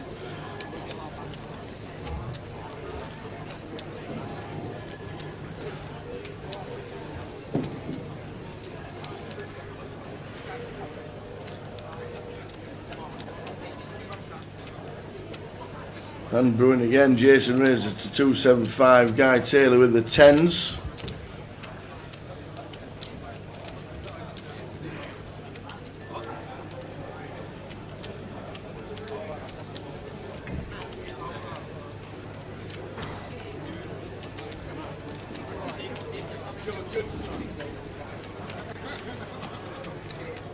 Is this a race? Should be a race to about 6.5 maybe. Bigger, I think, tower. It's quite small, I think. Oh, 700. 7, yes. 700. You do see on FTs like sizing not as large. Oh, wow. Wow, wow, wow, wow, wow. This is a bit of a setup, six-handed now. It is. Tower. But I can see a jam and 2 folds coming. These players. Yeah, John's just got a jam here. Effective stack of Guy is 32 big blinds. It's an easy all-in here for John, having both players covered with the ace-king, knowing that Guy can definitely free bet without the goods in this situation as well. There's the triangle there from John. He moves all in. And back on Jason, who can now get away from the ace-queen. We are six-handed, but this becomes a pretty trivial fold once this action has occurred, and Jason knows that straight away. I thought he was going to fold straight away then. Yeah, he does. Yeah, very good fold, Jake. Just understanding the situation, and Gaia with the 10s now over to him. We're not loving life here as Gaia. Absolutely not. Like, we don't really expect John to ever have like 8s, 9s here, maybe 9s at some small frequency, but I think we're going to see Gaia let this one go tower. John having us covered. Gaia's probably, I think jacks would be the line here for Guy. I think 9s would probably already hit the mark, and 10s is right on the cusp here, so really gross spot here for Guy Taylor. And I think the other thing Guy will take into account here, the final table in question, I think he will feel that he's one of the better players on this FT, so maybe for future edge, letting this one go here and finding a less dicey spot is what we could potentially see. But this is a real hard decision here. After there's this open under the gun, we're free betting a cut-off open, so we're showing significant strength ourselves, and then John wants to just find the cold 4-bet rip here for over 30 bigs effective, and we're hating our life here with 10s. It's a really difficult decision. Like I say, I think jacks would be the line here for Guy, and this 10s is right on the cusp of it. Certainly is. What would you do with 10s, ladies and gentlemen?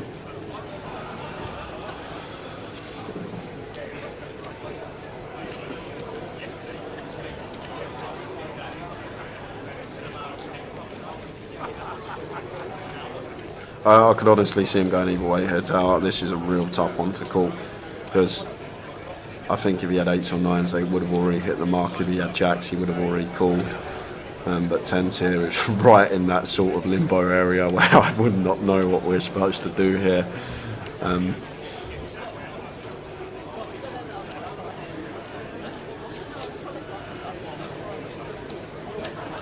But from his posture, I think this probably looking more like a fold from Guy. Chips have gone back on his stack.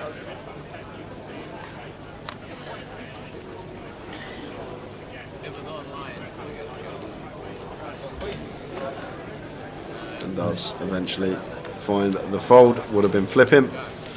Nice pick up there for John without having to go to a flop, up to 7.2 milli.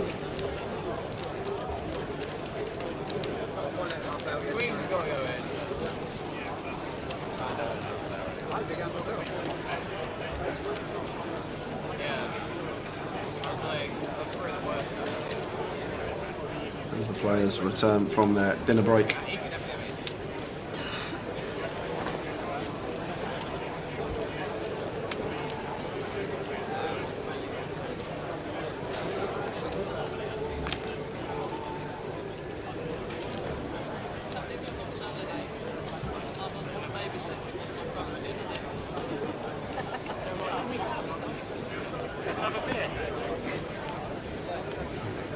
Yeah, he's talking about, yeah, he's replied, Nicky, because what he's saying is because Guy knows Jason's going to open tighter under the gun, his cut-off range is going to be slightly stronger than it would be versus a middle position open. So then John's still taking the spot, even though we free bet the gun open.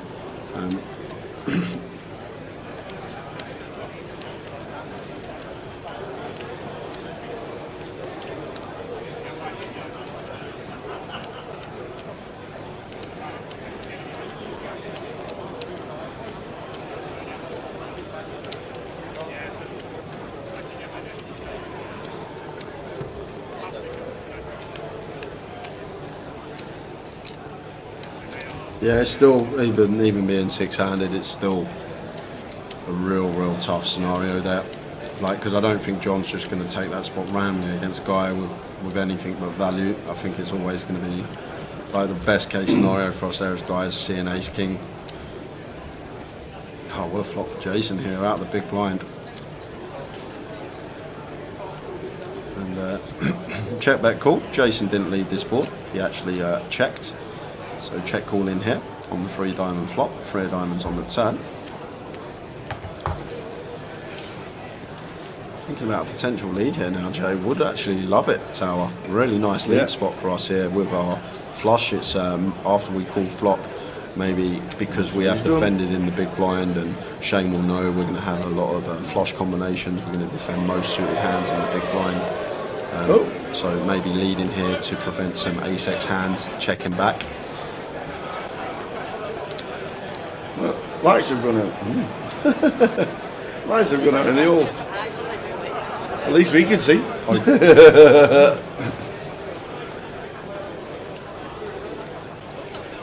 What's your chips, Dykes? Takes check in the dark to a whole new meaning, Tower. Absolutely. Hey dear, what's happened there then? Attention all black players. Don't be alarmed, there's nothing actually going on. We've just set somebody up at 500 the meter, and we'll be back on in a moment. You don't put 10 bob in the meter anymore, it's a tenner.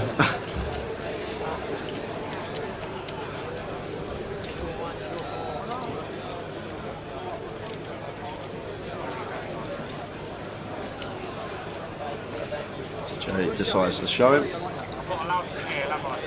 At least it's still lit up where the feature table is, Tower. It's like spotlight. And hole 5. Oh yeah.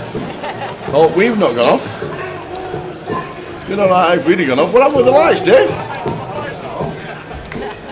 How long are they off for? Yeah.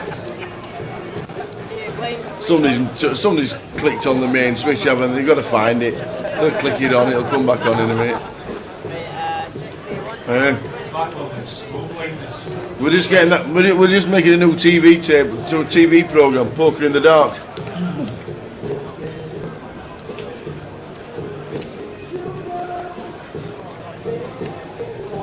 The music's playing.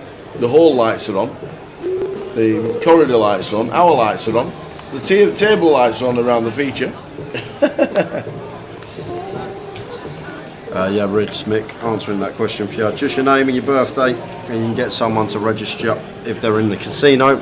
Just need your name and your birthday. That's Keith in the cut-off here. Raises the 275, and John with the ace deuce off out the way here on the button. Jason out the way in the small, and action on Shane. in the big blind. He's got the 5 rear diamonds. Jason passed him the hand after he folded it. He might have kept it, Shane.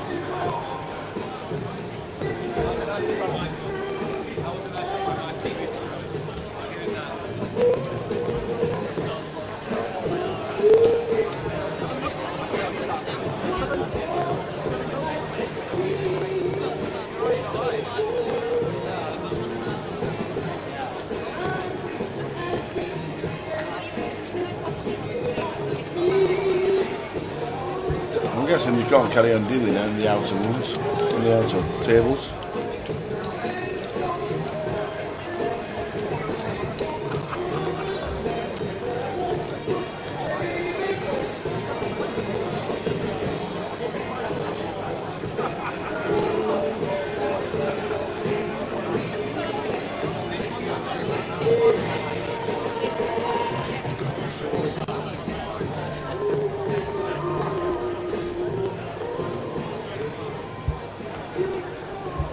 Poker Live just got a notification. Please note that tomorrow's flight G will be a normal Goliath flight running the first levels at 30 minutes and next 8 at 40 minutes. Start at 11 AM. We have mentioned it, but it's just come through on the Poker Live app. Like it.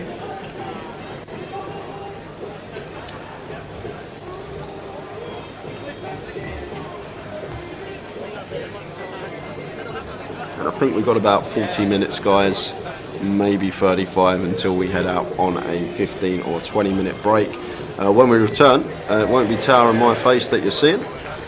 Katie Swift and Jamie Nixon are going to come in the booth for a couple of hours, and then after that I think Andy Hills is going to do the session after, so we'll see what happens, but it is a definite that Katie and Jamie will be coming in the booth next session for you guys.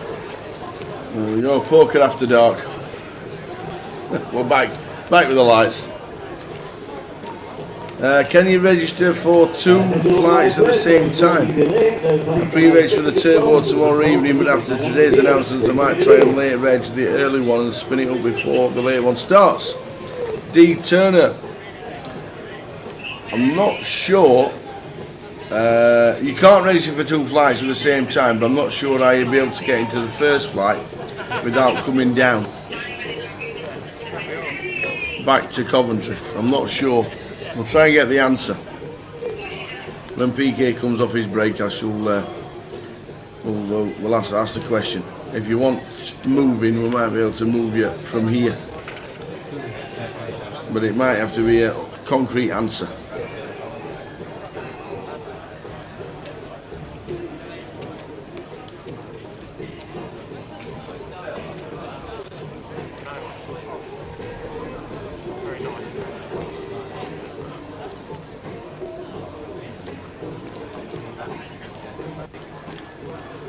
Just raising take there with jump, Queen 9 suited, fine to open in the hijack, and gets that one through.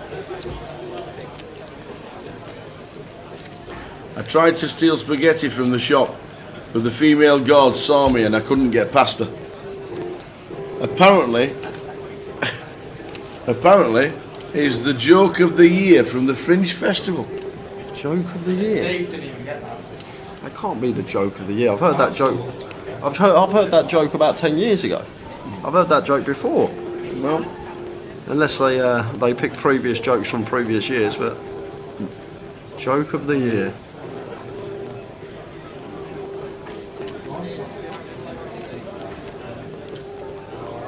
The last bounty was a 500.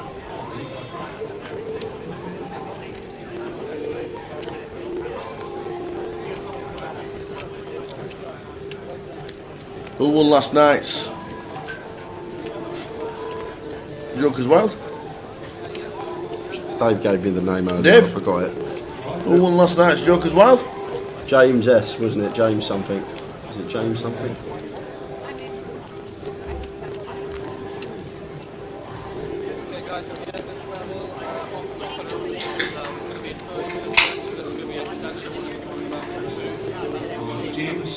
James Swan.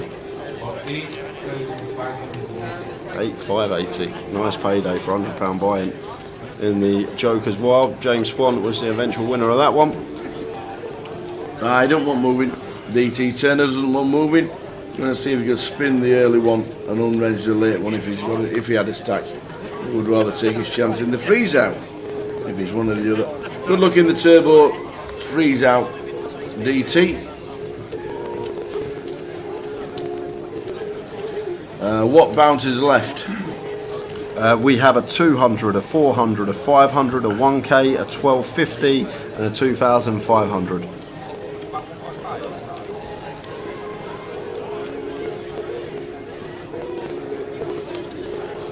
Quick notes. Everybody's in. Everyone's in? Everyone's in. Everyone is in.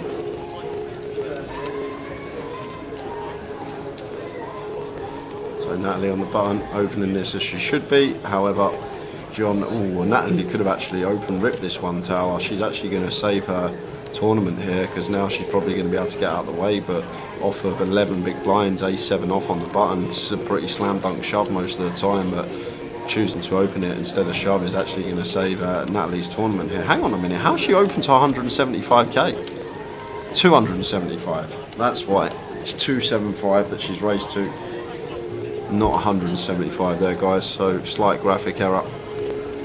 175 wouldn't be a raise. No. But she is going to still get away from it, I think, Tower. Yeah.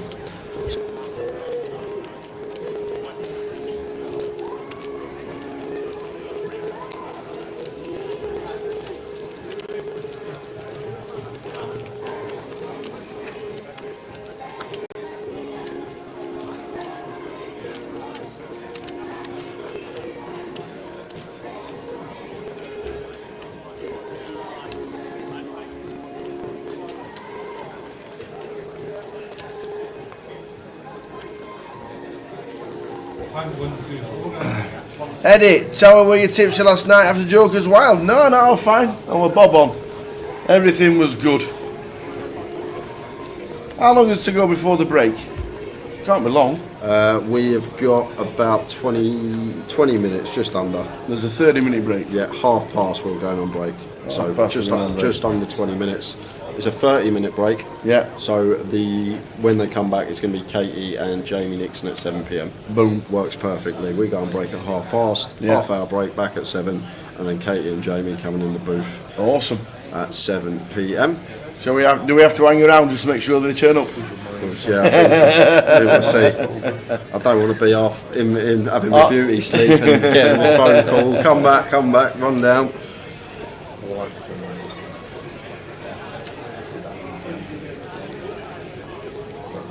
Poker in the dark, just up. Oh, nice one, Matt. Yes, Boots, Friday's turbo, well, the first flight that was going to be a turbo is now an ordinary leg. It is indeed.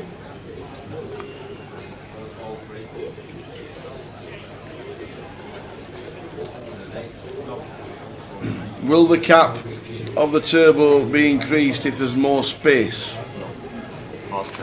It's a hard cap of 400. Could you sit there all day? It would make our job a lot easier, rather than running around and trying to figure out the answers, finding out who we got to find the answer from. And it's a hard cap of 400. Last chance saloon. Yeah. Alternate list available? Nope. No alternates? 400 people. 400 people. No alternates. In the turbo last chance saloon. There's 150 in this saloon. Well, there's 150 in it. So once you're in, you're in. And once it's full, you can't be in.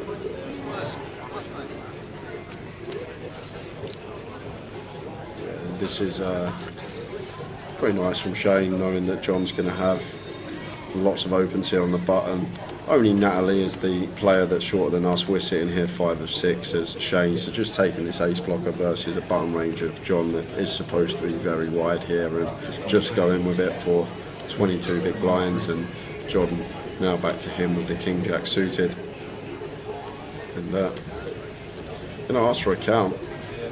Button versus big blind. This is a lot closer than it looks, guys. Like, if Shane's shoving the A7 off, is he going to have some Queen Jack suited, Jack 10 suited, Jack 9 suited hands in there as well? some suited kings perhaps. Obviously every pocket pair is going to be in there that we're flipping against, deuces through tens. We're still basically flipping against like some ace 10, ace x suited. These hands we're going to have around just over 40% equity, only 40 on this occasion, but I'm guessing a king or a jack could be in the muck.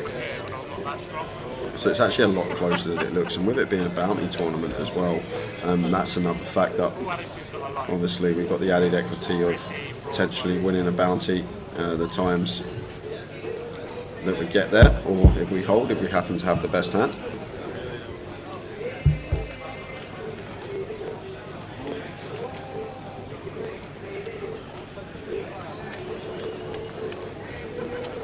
I said about 10, half 10 Mick, the time that I reckon this will finish. That was my prediction. So if we do finish, when did we go in the last session? When we get back for 10:15 at the last session usually. So if it finishes before 10:15, we will get the final session of the Goliath on the stream for the last 2 hours of the day. If it finishes at like 11:15, we're obviously not going to change people while they're playing the last session from an outer table to the feature table. So might even get an early finish if that is the case. He dreams on. He dreams on. You've had too many donuts, you're on a high. Yeah. How many runners today, Jay? Have a guess. 1,529. 1,563. It's broken the all-time record ever. Oh, here we go. Go on.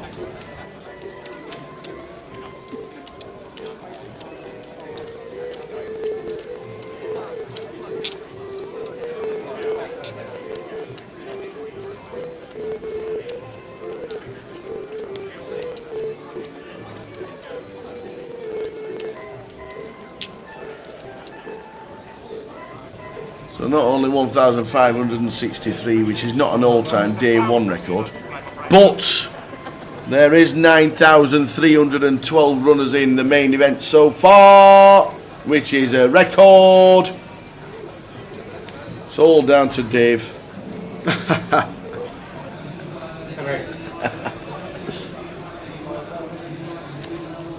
9,312 runners in Goliath. It beats last live events Goliath 2019.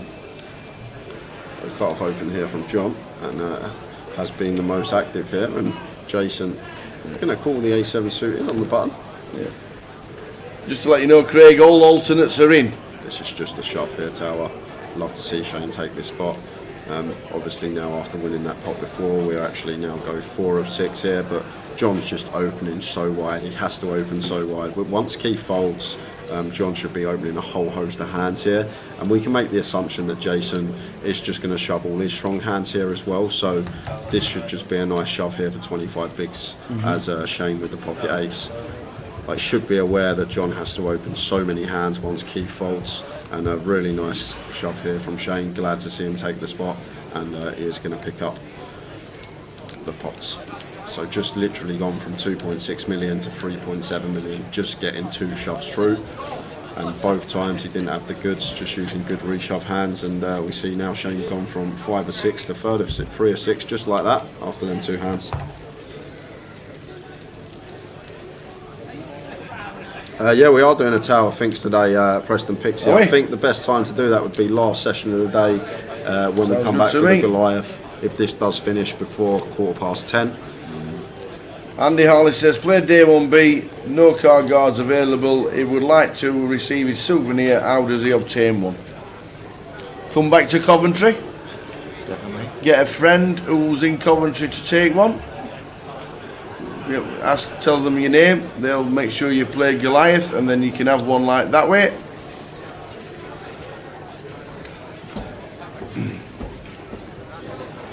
And then maybe a little bit later they may be sending them back to some of the local clubs for you prove you play Goliath and you'll get one. So Jason here, pocket 9s in the cut-off. Jake isn't working with 22 bigs. Chooses a larger size than the most, 2.5x open here, makes it 305k, and just going to be raise and take for Jake.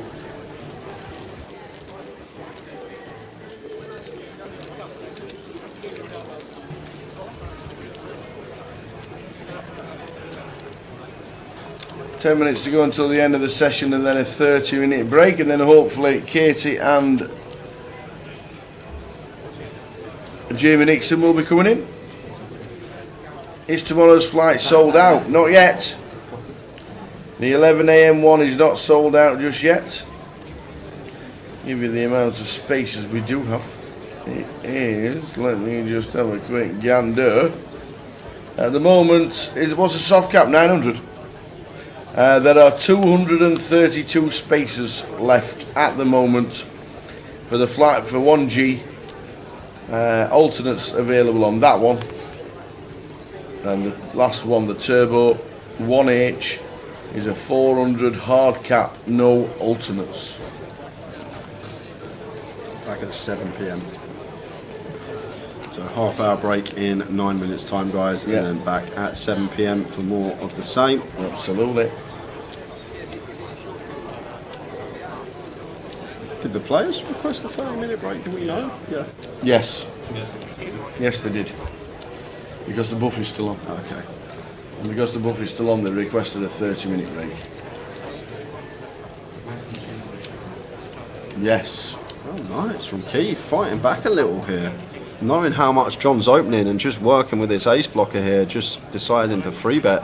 Only thing I'm going to say is it's a little bit too small. We can definitely go smaller on final tables because of ICM in terms of free bet sizing. However, this one's just so small that John's just going to peel almost any two here that he opens tower, unless he has a complete trash holding like an ace-2, so ace-3, ace-4 off. But the 10-8 of spades, again, this price is just a clear call now with position for John. If Keith went a more legitimate size here, something around the 750, 800 remit, probably would have got the hand done. But now, because of this price John's getting with position, there's the call, and we're going to go heads up to the flop in a free bet coup between the two chip leaders.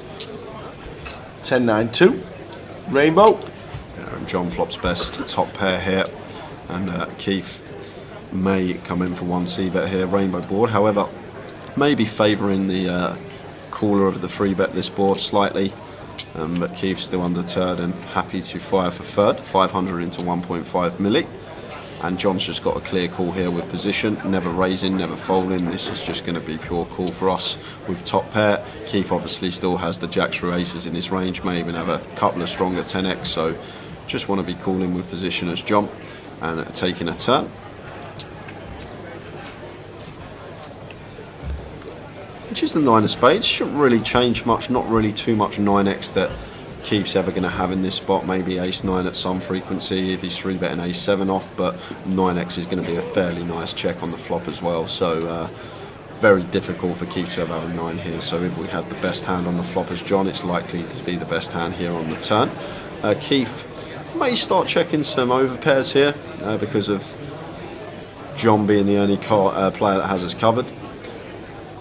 But John's still happy to fire here, gets to dictate the action on the river. He's just going to be checking back river almost always tower if Keith wanted to call this bet, but we can see that the ace-7 off is going to hit the muck against this. It's just nothing we can do here as Keith. Credit for trying the free bet out the big blind. Don't get me wrong, I like that. I like it. We're fighting back against Keith.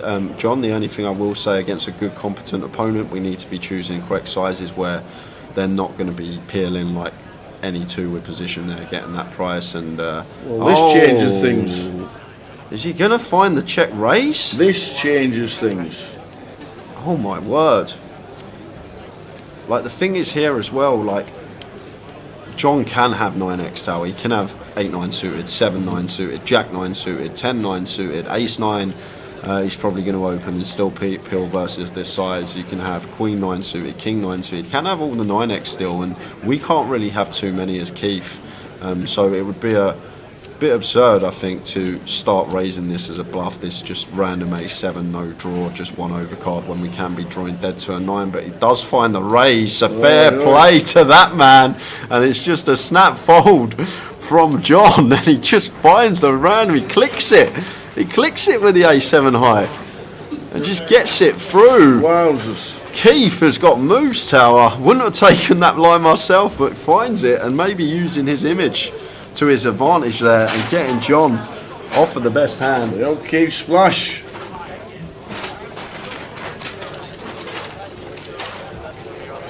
Thanks, Delma.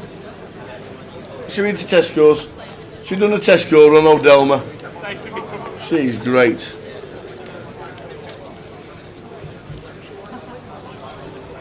Go on the Del. 5 minutes to go until the end of this session and then 30-minute break.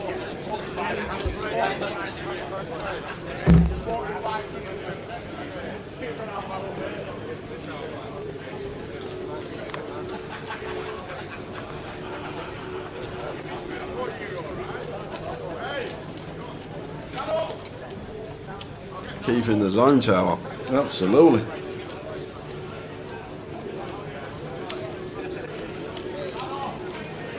And now raises again in the small. Yeah, maybe same thing as before. Two small tower, same scenario here. John's just going to peel almost any two here with position on us. Need to be sizing up small blind versus big blind, like at least 3x, can go as big as 4x here with the ace deuce off. But this is the problem. Like, we want to get folds from the big blind with this hand. Like, it's fine to just pick up blinds and ante, but when we opt for this really small size, it's just a good player. They're almost calling their entire range with position, just because they're going to be comfortable in their ability to go post. And they both hit a pair, ace queen 8. Yeah, so works a treat on this occasion for Keith, and just comes out firing with the ace deuce. Definitely one we can mix into a check range as well, but happy to just fire with top pair. Still hands we can definitely get value from in terms of queen x, 8x, jack 10, double gutted as well.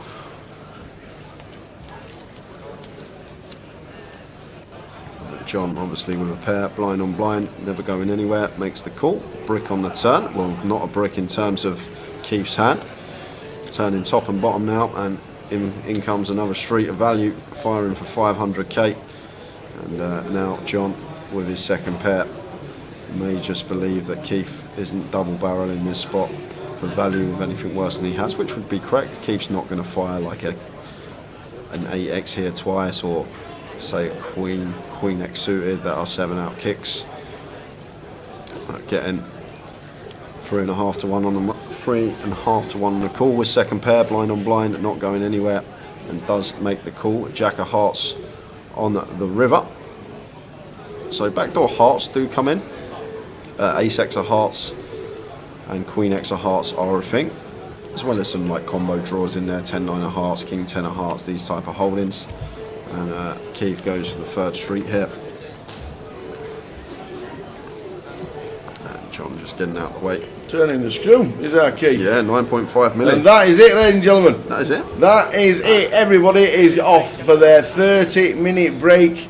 They're going for the buffet. They will be gone for 30 minutes. So will we. And fingers crossed.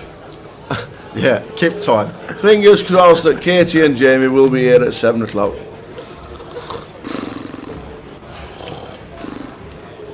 If not, God, sorry, not heavy. Yeah. I saw a sign outside saying badge holders only. I didn't think it meant that. If not, we'll be back at 7. Otherwise, it'll be Katie and Jamie for a couple of hours, and then we'll wrap up the final. But 6 left. It's great final. Loving it.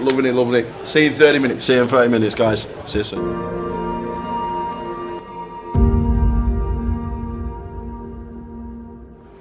Another break, another clip, another treat from Mr. Sean Hayden. Hey. Come on then, what we got? Right, I'm going to show you a trick with these cards. Now, who believes in serendipity? Coincidence. It's a coincidence if you do, because I do too. Can you shuffle the cards for me? Now, statistically speaking, when you shuffle a pack of cards, it ends up in an order it's never been in before or will ever be in again. But within that order, there will be natural coincidences. What's your name? Lewis. Lewis, that's correct. Lewis, we're going to... It's coincidence, isn't it? Lewis, we're going to see how many coincidences you've shuffled into the pack. King, Queen. You should go straight to the casino. But that's about it. And the 9 of hearts, I won't even change the order. I reckon you can spell down to the 9 of hearts out of this shuffle pack. Watch. NINEOFHEARTS, the 9 of hearts, and you shuffle them. But Lewis, it works with other cards as well. Let's try the King of Spades. KINGOFSPADES, the king of spades. Remember, he shuffled the cards. Let's try another one. The 5 of spades. F-I-V-E-O-F-S-P-A-D-E-S. The 5 of spades. Let's try it. Let's try the 10 of spades. You shuffled them. T-E-N-O-F-S-P-A-D-E-S. The 10 of spades. Now, here's the thing. I might have a very clever mathematical brain, and I might be very good at estimating where the cards are and then spelling right to them. To prove that's not the case, this time we're going to have a random card picked in a random way. Sir, I'm going to start throwing cards down. Say stop anywhere. Stop. Incredible.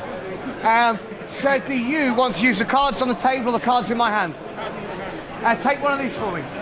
Then let me see. Now, do you want to stay with that card or change it for one of them, one of them, one of them, or one of them? Stay with it.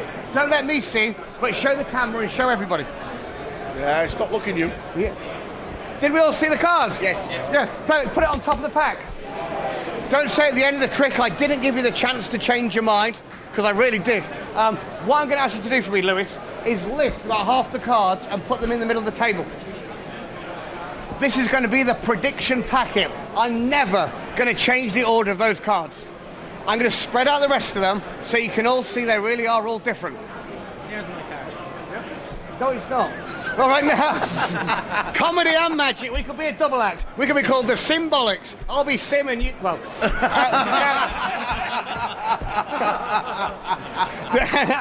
so what I want you to do, that's a prediction packet. We're never going to change the order. I want you to just slide out any 2 cards that you want. Any 2.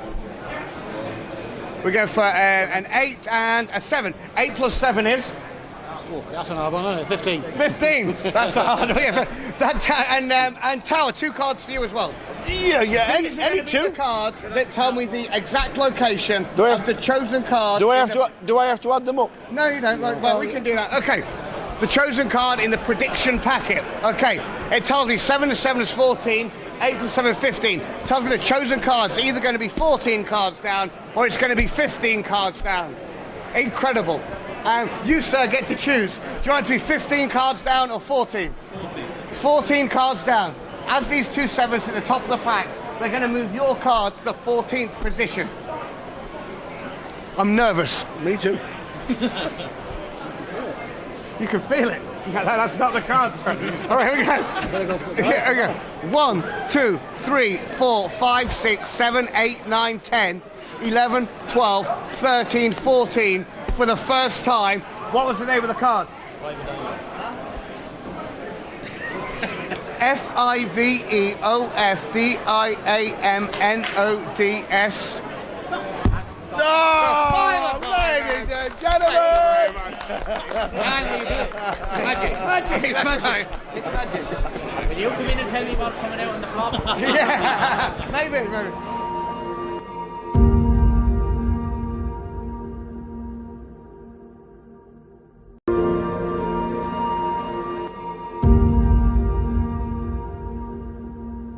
First time back together since 2019. It's like we've never been apart. John Hayden. You've got more face layer though. Here we go. Right, what we doing? What we doing? Come on, what card we doing? trick. I'm the card trick king. I'll just do card tricks. We use these cards, but the cards have all got letters on the back of them. You can see that, right? Yeah. All the cards, different letters on the back of them. Okay. Now, I don't want you to remember the order, so we're going to do a bit of a mix-up. Okay. Why am I doing it? Because you can't yet. Now, what I'm going to ask you to do, Tower, is you can check they're all different. Yeah. All right. Yeah. I want you to just mix them up like that for me. Mix them together, face up, face down. Make a right random pickle, because we're going to do some magic origami. No way. Origami with the cards. Again? You can do it again. You can do it again. Hey, I'm good at this. Now, I think you agree. There's no way I could have predicted the end up of them cards. No. The final setup on. Leaving in a bit of a random mix-up as well. Yeah. All right. Now, we're going to make a little random square like this. Okay. Yeah. All right. Right. Right? Yeah. And we're going to do some magic origami. Like I said, now you can fold the cards either way you want. So you can either fold them all this way, all this way, all this way, all this way. So which row? This way, this way, this way, this way, this way. Which one do you want to do first? The bottom one, please. These ones up like this. Yeah. And like down or side or which way? Come down. Like this? Hey, I'm good at this. You've got it origami. Got Which it one all. are we doing next? What, can I go that way? You can go that way, go that way. We'll go that way. Yeah. Which way next?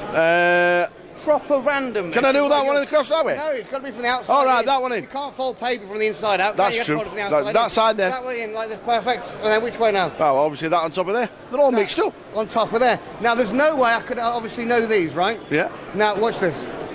If I spread out now, you'll see some of the cards are actually face down and some are actually face up. Now, it doesn't make any sense to you yet, but if you have a look at this, if we rearrange... No! have a look, all different letters on the backs of these cards. If we rearrange here, we've got T-O-W-E-R, and that spells... Tower!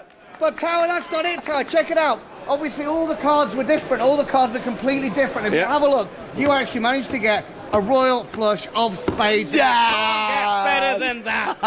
I'm here all week. Try the chicken.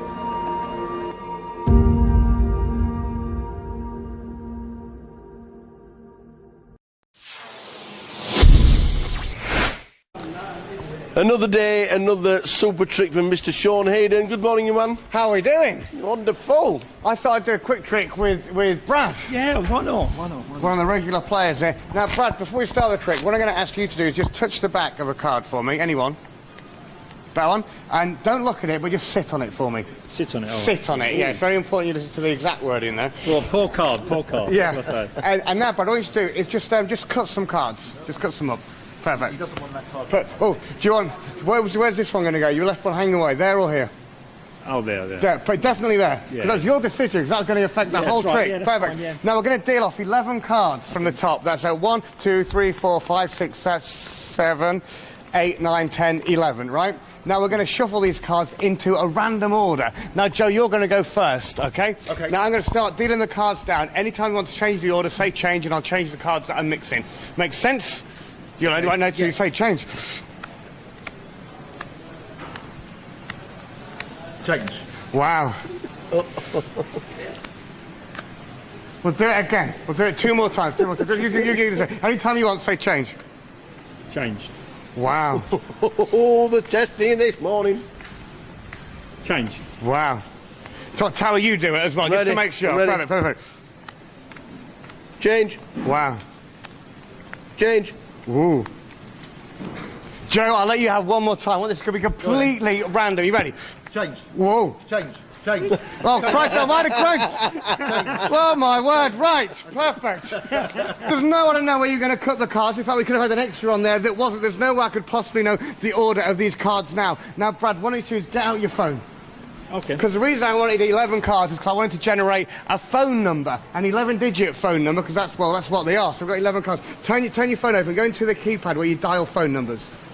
Okay, and we're gonna see if we can phone a random person. So let's see. We'll go for a 0 with the Queen. So just type 0 into your phone, and then a 7, 7, 5, 9, 0. Is he doing it? 5, 2, 5, 9, 3.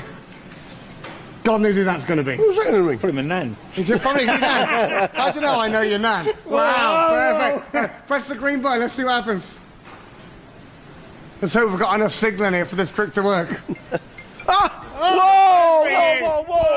I tell you what, let's answer the phone, you talk to each other. Talk to each other. Hello? So, say, hi Tower, how are you doing? Hi Tower, how you doing? I'm all right, Brad, how are you? Ask him, what card am I sitting on? What card am I sitting on? Tell him the 4 of clubs. The 4 of clubs. 4 of clubs. Have a look, take it out. 4 of clubs. Unbelievable.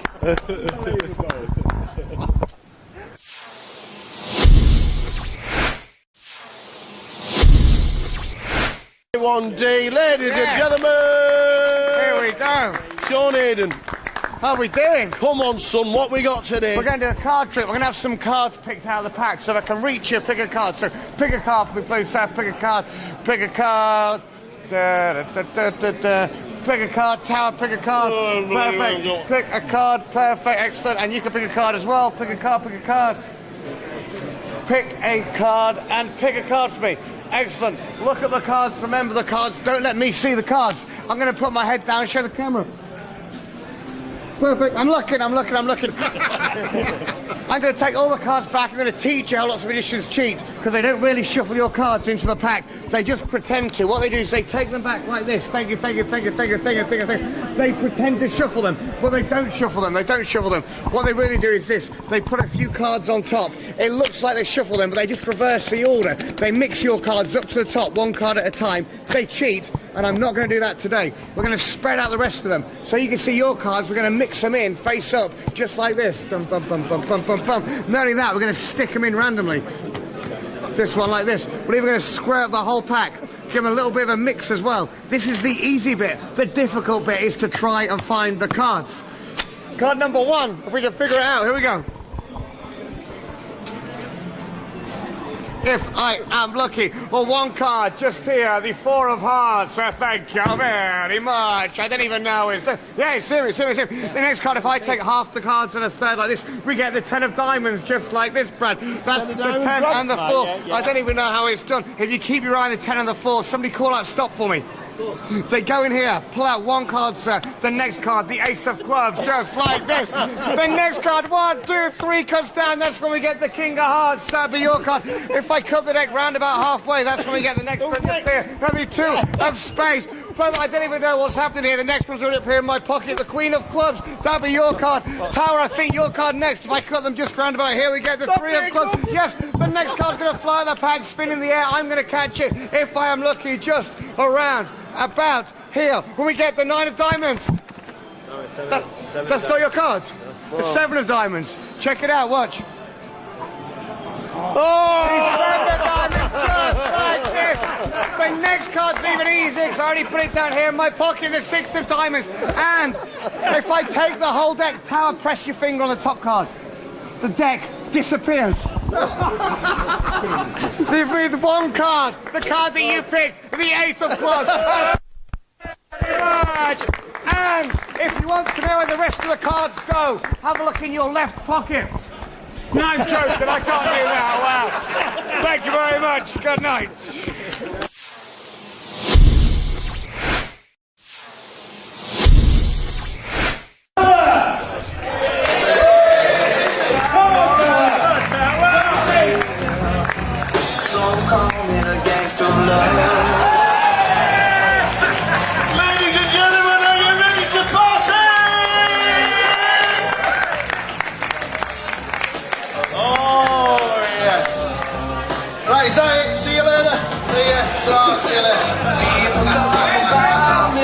Here we go. This is what Joker's Wild is all about. This is the best Joker's Wild. This is the best tournament of the entire world. This is going to be absolutely so much fun. We are going to play music all evening, and unfortunately I am going to be dressed like this for the rest of the night. There's not a lot. I didn't have any choice. That was it. Tower, you're going to be dressed like that. The man in the house, Mrs. Ad Shorten. Ladies and gentlemen, let's start Joker's Wild. We've got plenty of prizes going on, but this, well, what can you say? Thanks for turning up. Let's crack on and let's play the Joker's Wild. Ladies and gentlemen, are we ready? Are we ready? Dealers, get the decks ready. What a fantastic turnout for Joker's Wild. This is the life and this is what it's all about. No one's getting to get in your club.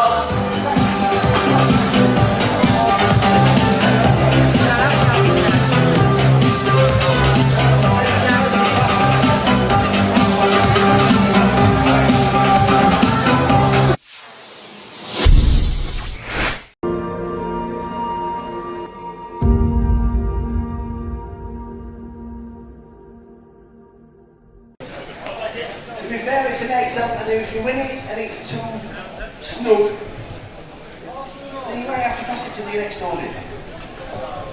I'm going to give away a brand new Goliath hoodie. Looks good, doesn't fit. real people, you know. Looking good. For the chance to win, you will need to take a picture of the balloon of the table that you sat at. And the first person to tweet with the hashtag GoliathX will then have a chance of winning it, because we'll be asking a question on that table. All you have to do is hashtag GoliathX with nothing about me, no. With I am enjoying Goliath. Stay still. And I would like a brand new hoodie. Hashtag GoliathX with your balloon of the table you sat at. Go! We need to monitor this.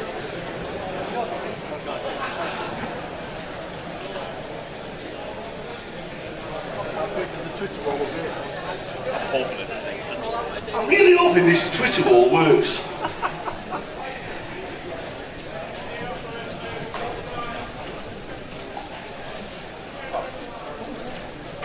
All you need is a Twitter account. Get yourself on the wall. We're hoping it updates within the hour.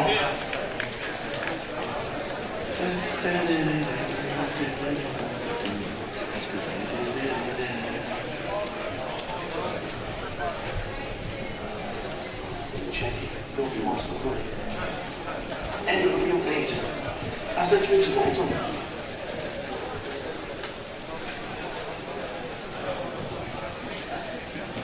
We might have to come back.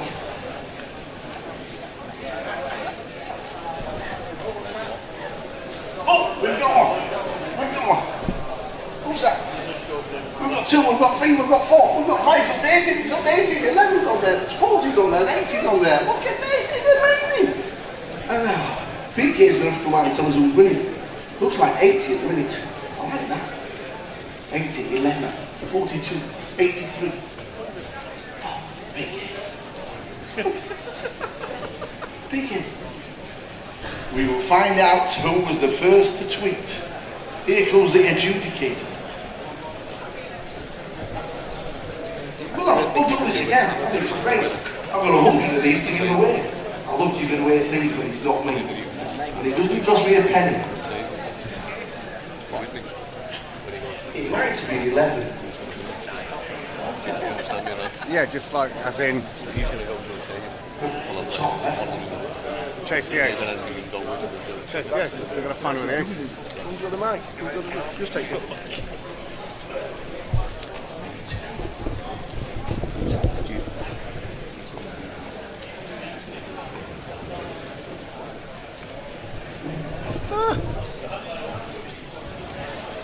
So we'll give you the answer in about 10 seconds. Hopefully we'll get the number. Might need to...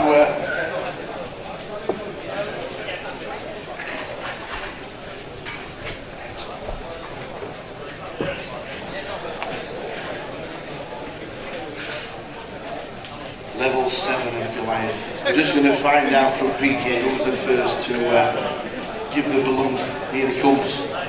It's exciting.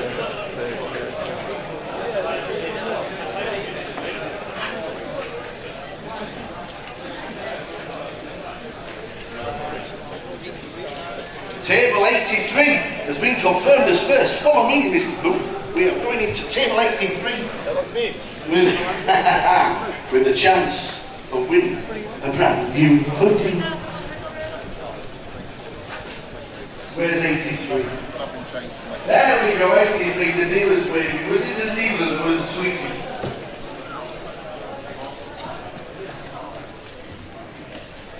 Who tweeted? Who was the tweet? Who was the tweet? Who's the tweeter? Well done you. You don't win. It's somebody on the table. We've Well done. So you need to thank this lady for tweeting. Sunday. That's a kick in then.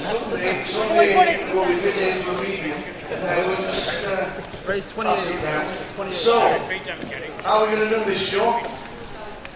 Well, I thought we'd play a game of Chase the Ace. Go, go, go. Alright, so on the table just here, This is for the hoodie. we're going to keep your eye on the Ace of Spades. Right. Fucking hell. Ace of spades there. We've obviously got two red threes as well. All right. All you got to do is keep your eye on the ace. Nice and easy to start with. Who's going first? Turn it over. Fucking hell. Now you don't want the hoodie. All right, who's going next? First one to get the ace. You're going to go next, sir? I'll go next. Yeah, ace of spades. All you got to do is keep around the ace of spades. You've obviously got the two red threes as well. Turn it over. Turn it over. 3 down. Yeah, he said I forgot he was a magician. There we go, you go next there. Ace of spades, keep Ryan, okay, got the ace of spades, got the two red threes. Somebody's got to get it at some point. Middle one. The middle one. We've got a winner! Well done, mate. Just remember, you got 100 of these to give away. What's your name, sir? Zafar Zaidi, and you going to he's do got that? the first ever Goliath hoodie for 2022 because he found the ace. You've been We'll do it again. You've been fucking I've got 100 to give away. Well done, Zafar. I won't win this one.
Have you seen that hand tower? No. Oh, it's a sicko hand. No, I didn't go. I didn't go home and rewatch everything Patrick Antonius has done on telly. Sorry about that. Who would do that, Phil? Who would do that, eh? Katie, I was starstruck. Honestly, I was. I would never have known. When you told me outside, I didn't believe you, to be honest. Yeah, no, Katie was going, yeah, all right, yeah, all right. And I went, no, Patrick Antonius is here. She was like, yeah. Good one, Jay. I was lacking sleep this way. I thought, oh, Jay has lost the plot. You thought he was in the middle of the desert with no water, did you? No, I just thought maybe there was like someone who looked like him. Do you know what I mean? And like Jay was like making out and just winding me up. It was a real deal. It was actually him, yeah. And some joker interviewed him as well. Yeah, I know. It must have been quite surreal for him as well, to be fair. I think you have, Phil. I thought he was tripping. So we got I probably serious. thought I've done some interviews in my time, but blimey. Yeah, you got to be joking here. It would have been good if he'd played. He didn't play, did he? Wow, look at this for a hand. Flops the straight, flops the set, 2 overs and a flush draw for Keith. This is all going in. Why is Ian slow rolling here? What are we doing here? We flopped the straight out of the... You can't fold. What are we thinking about? You can't fold. What's she doing? Oh, ladies and gentlemen. No, this... What is happening? Do you think he may have misread? He may have misread his cards and thought he had a No pair and a straight draw or way. something. Like, that's the only reason Wow. I'm thinking about it. This is a grim one for the fours, because as soon as Ian starts tanking, the fours know they got the best hand. Well, they think they got the best hand now. And wow, no, He can't. no.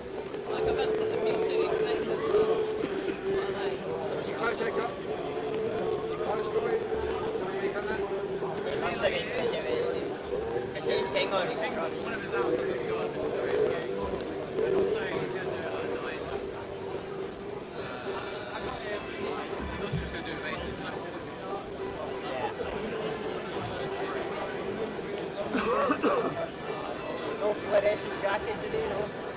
No fluorescent jacket today.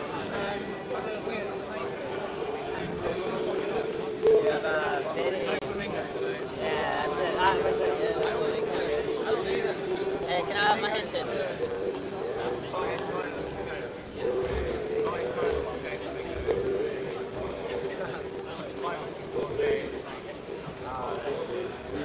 Get my select rush here. Yeah. I thought you were just chatting in the video.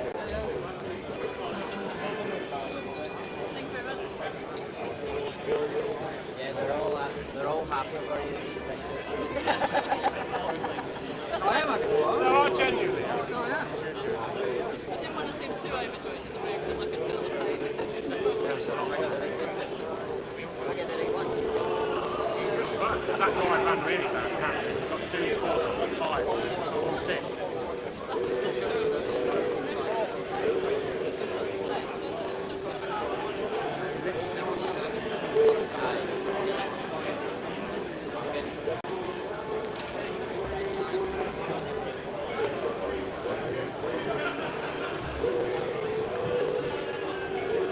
Final call for all remaining players in the Mystery Monkey final. We're starting in less than 1 minute. Okay, so the blinds are going to be 80,000, 160,000, and 160,000.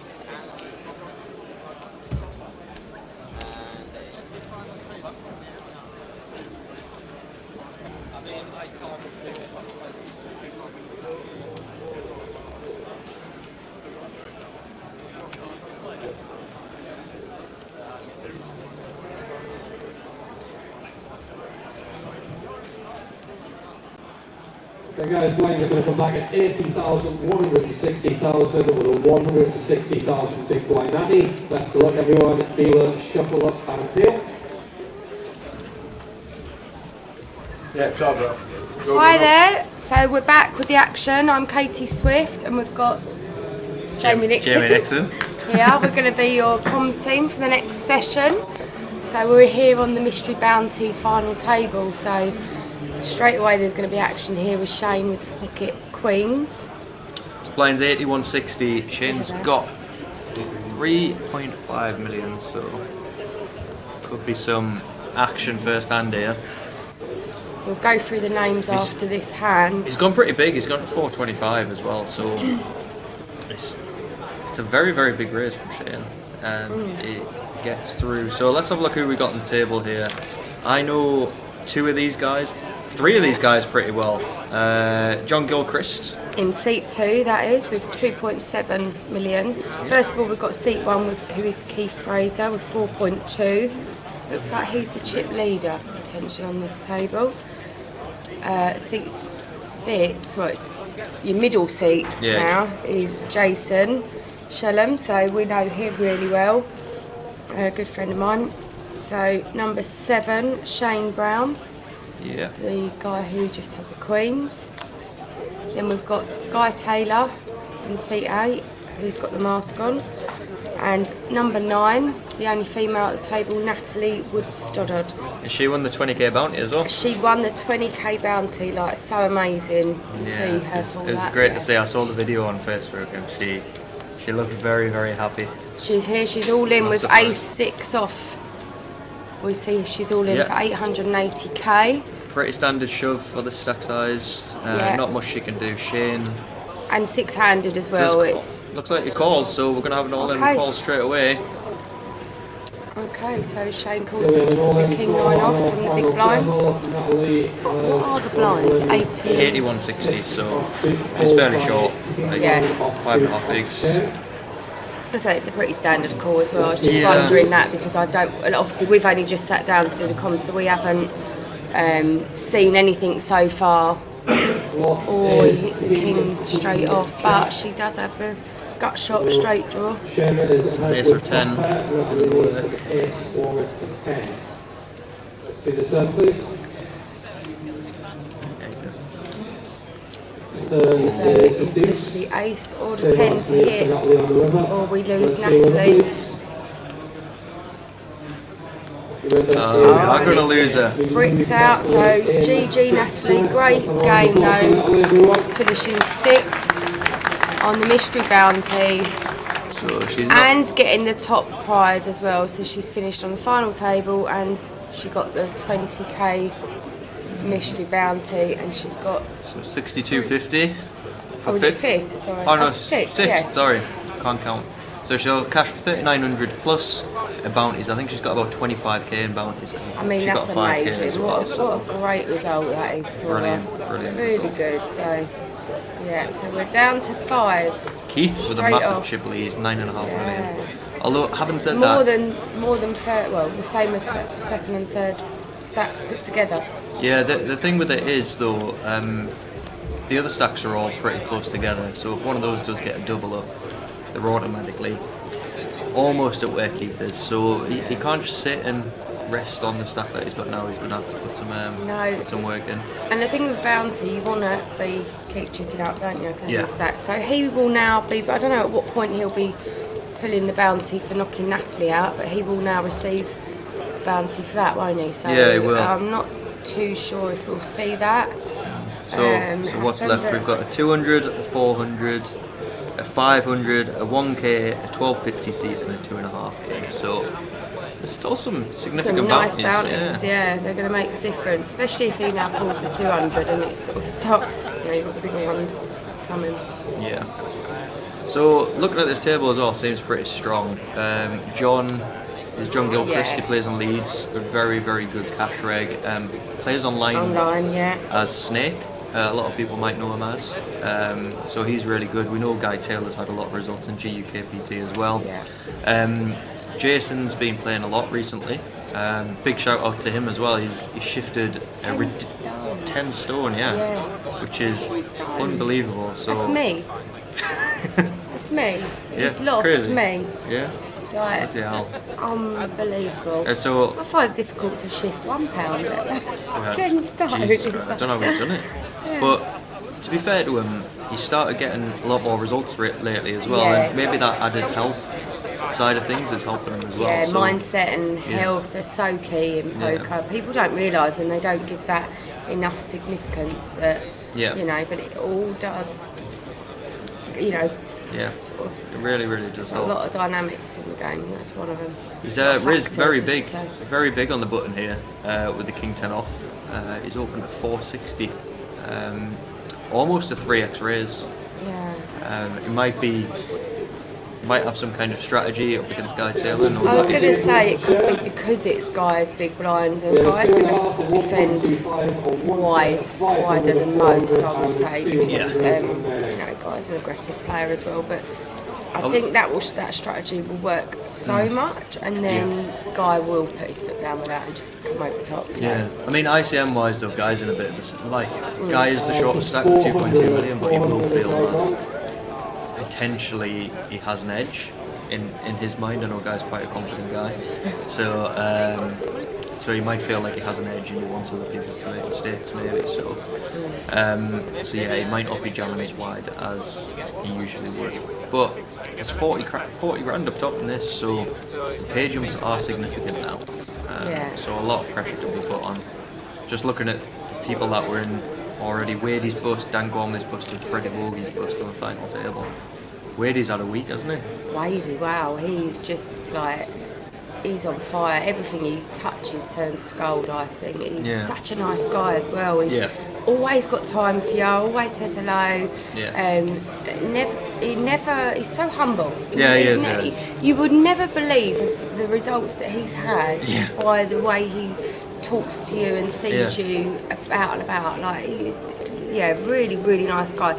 And I've never heard anyone say anything bad about him. No, I haven't. Which is like a great rep to have, isn't it? Yeah, he's got a great really, rep. really nice guy, and it's good to see the nice guys win and do well. It Isn't is. It really is. So, do you know Keith and Shane on this table? I don't. I recognise Keith. I do recognise him. Yeah. I'm going to be honest. I'm not sure where from. Yeah. But I've definitely played against that top knot and beard before. The top knot and beard. Yeah. Thank you. Getting the goodies out for Jamie. By that she means a can of Pepsi Max, Oh, not yeah, any sorry. other kind of goodies. Don't worry, anyone. It's not that kind of stream just yet. Oh my god.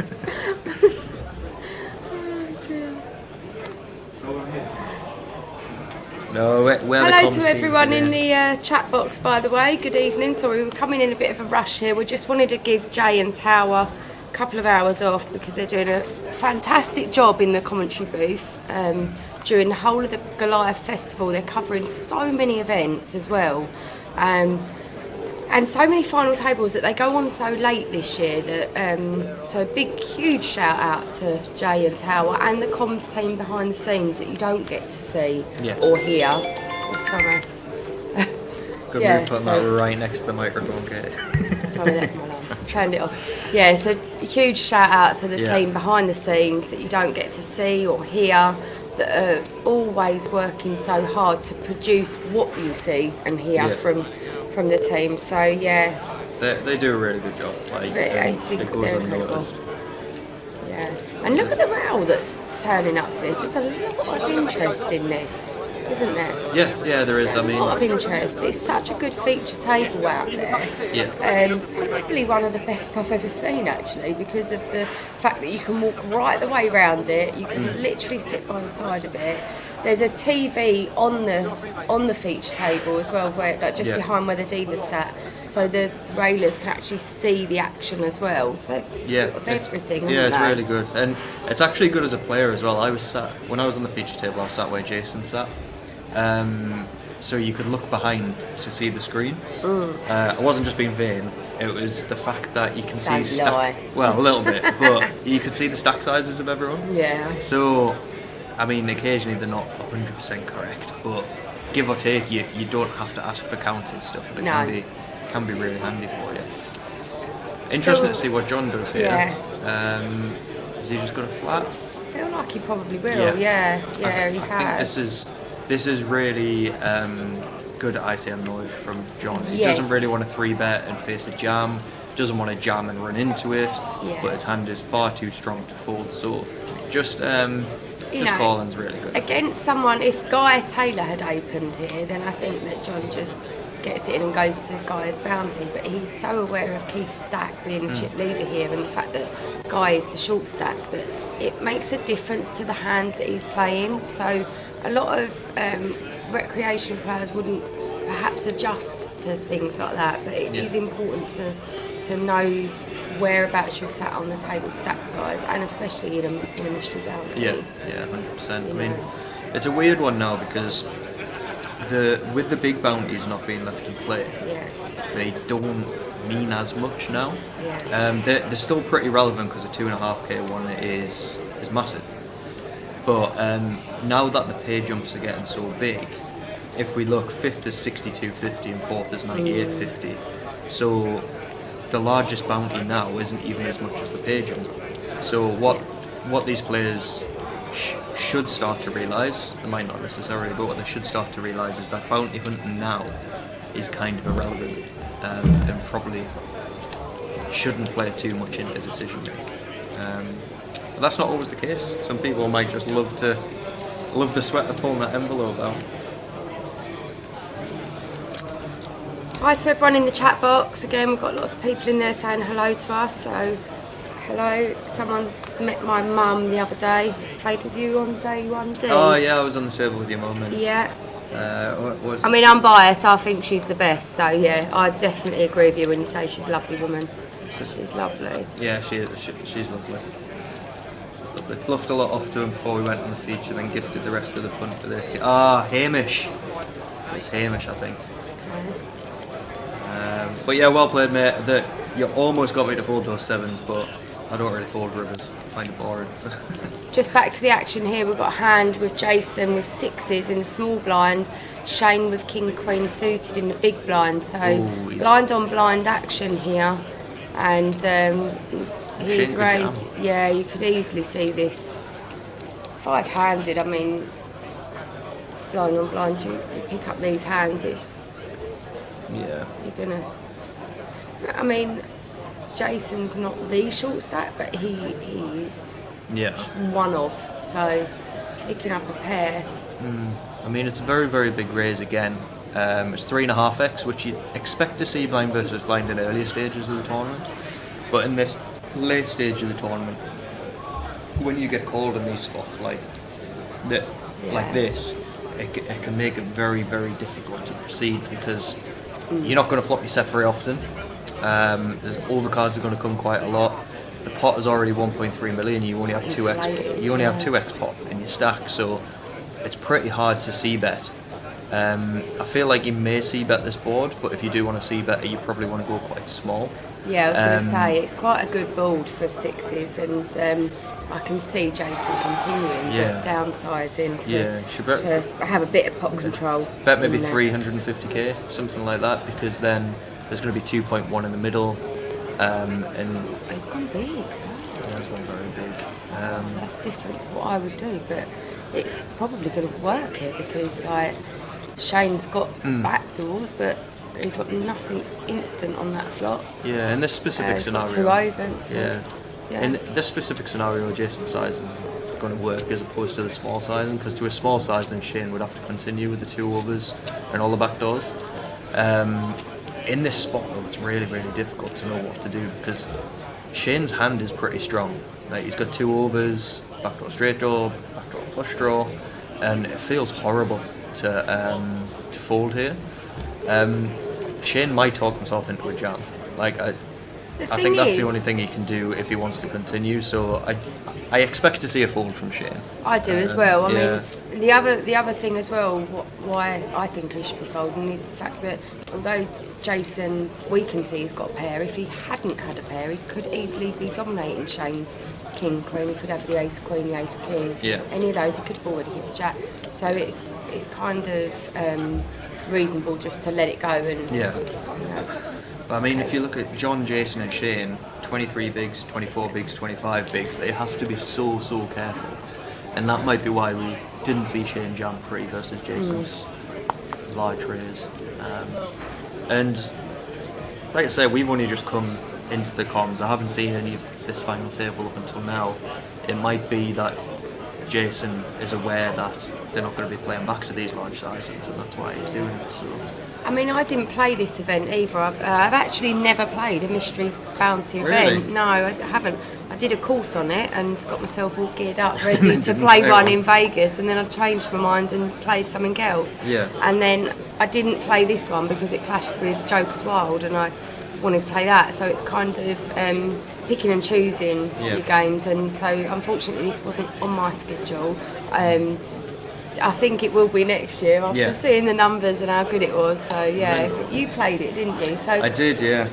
Tell the people viewing and listening the difference in the strategy. The fact, like maybe some don't actually realise that we have different bounties. Yeah. So the mystery bounties. I mean, most people will have played bounties online and stuff like that, where you can actually see how much you would get for knocking somebody out. The difference in a mystery bounty is the bounties don't come in until day 2, and what happens is you knock somebody out and you get to draw an envelope out of a big box, and whatever is in that envelope is what you win, and it can be anywhere between £200 and £20,000 in this particular tournament, which is obviously massive.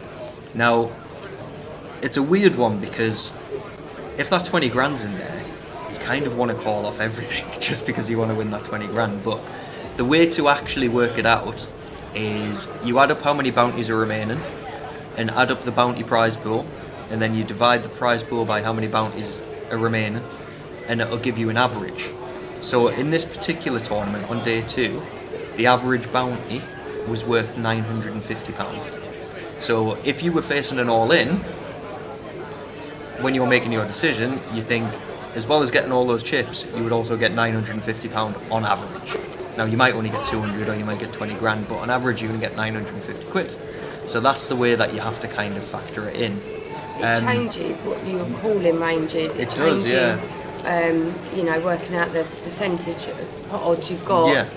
You know, and implied odds and that. So it's a little bit more mathematical. Yeah, if you want to play it perfectly. Yeah. It is, but apart from that. Obviously, there is the math side of it and working it all out, but which makes it sound a little bit boring. But mystery bounties are the most fun tournaments I've ever played. There's a buzz in the room every time somebody goes up to get a bounty. Everyone's kind of rooting against them a little bit if you're still in the tournament, because you're like, oh, I hope they don't get the 20k. Of course. But while that 20k is still in there, and the 10k and the 5ks, everyone is absolutely buzzing like every single time. It's such a sweat. Anybody can get it as well. You don't have to be the best player in the room. If you knock somebody out, you could win the top prize. And it's just, that's the beautiful thing I like about bounties, is that, you know, there are going to be typically better players that reach that final table. Unlucky. I must 9 off the money for context. I'm only joking, but yeah, it's, you know, anyone throughout the comp can get a big chunk. I mean, that 20k is worth more than what third prize is in this tournament. Yeah. So it's huge. It's huge, and you know that could be the start of someone's bankroll easily. You know, for their poker career. It's a good starting bankroll as well. And for what was it, 400? 400 quid, yeah. I mean, massive. It's you brilliant. get 50 buy-ins from knocking somebody out. Yeah, it's incredible. Yeah. As you can see, the tracker along the bottom. Yeah, so this is a really interesting flop. We've got 2 pair, top and bottom, versus a straight draw, John. I don't know what I'm pressing it. No, that's on. Oh, yeah, one go. Doesn't matter.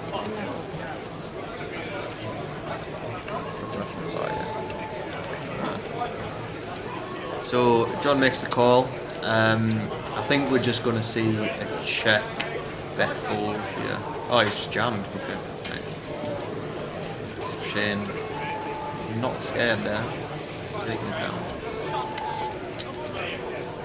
And these pots can just change things so quickly. I mean, it's going to raise call, bet fold, and now John is in 4th place rather than being in 2nd place.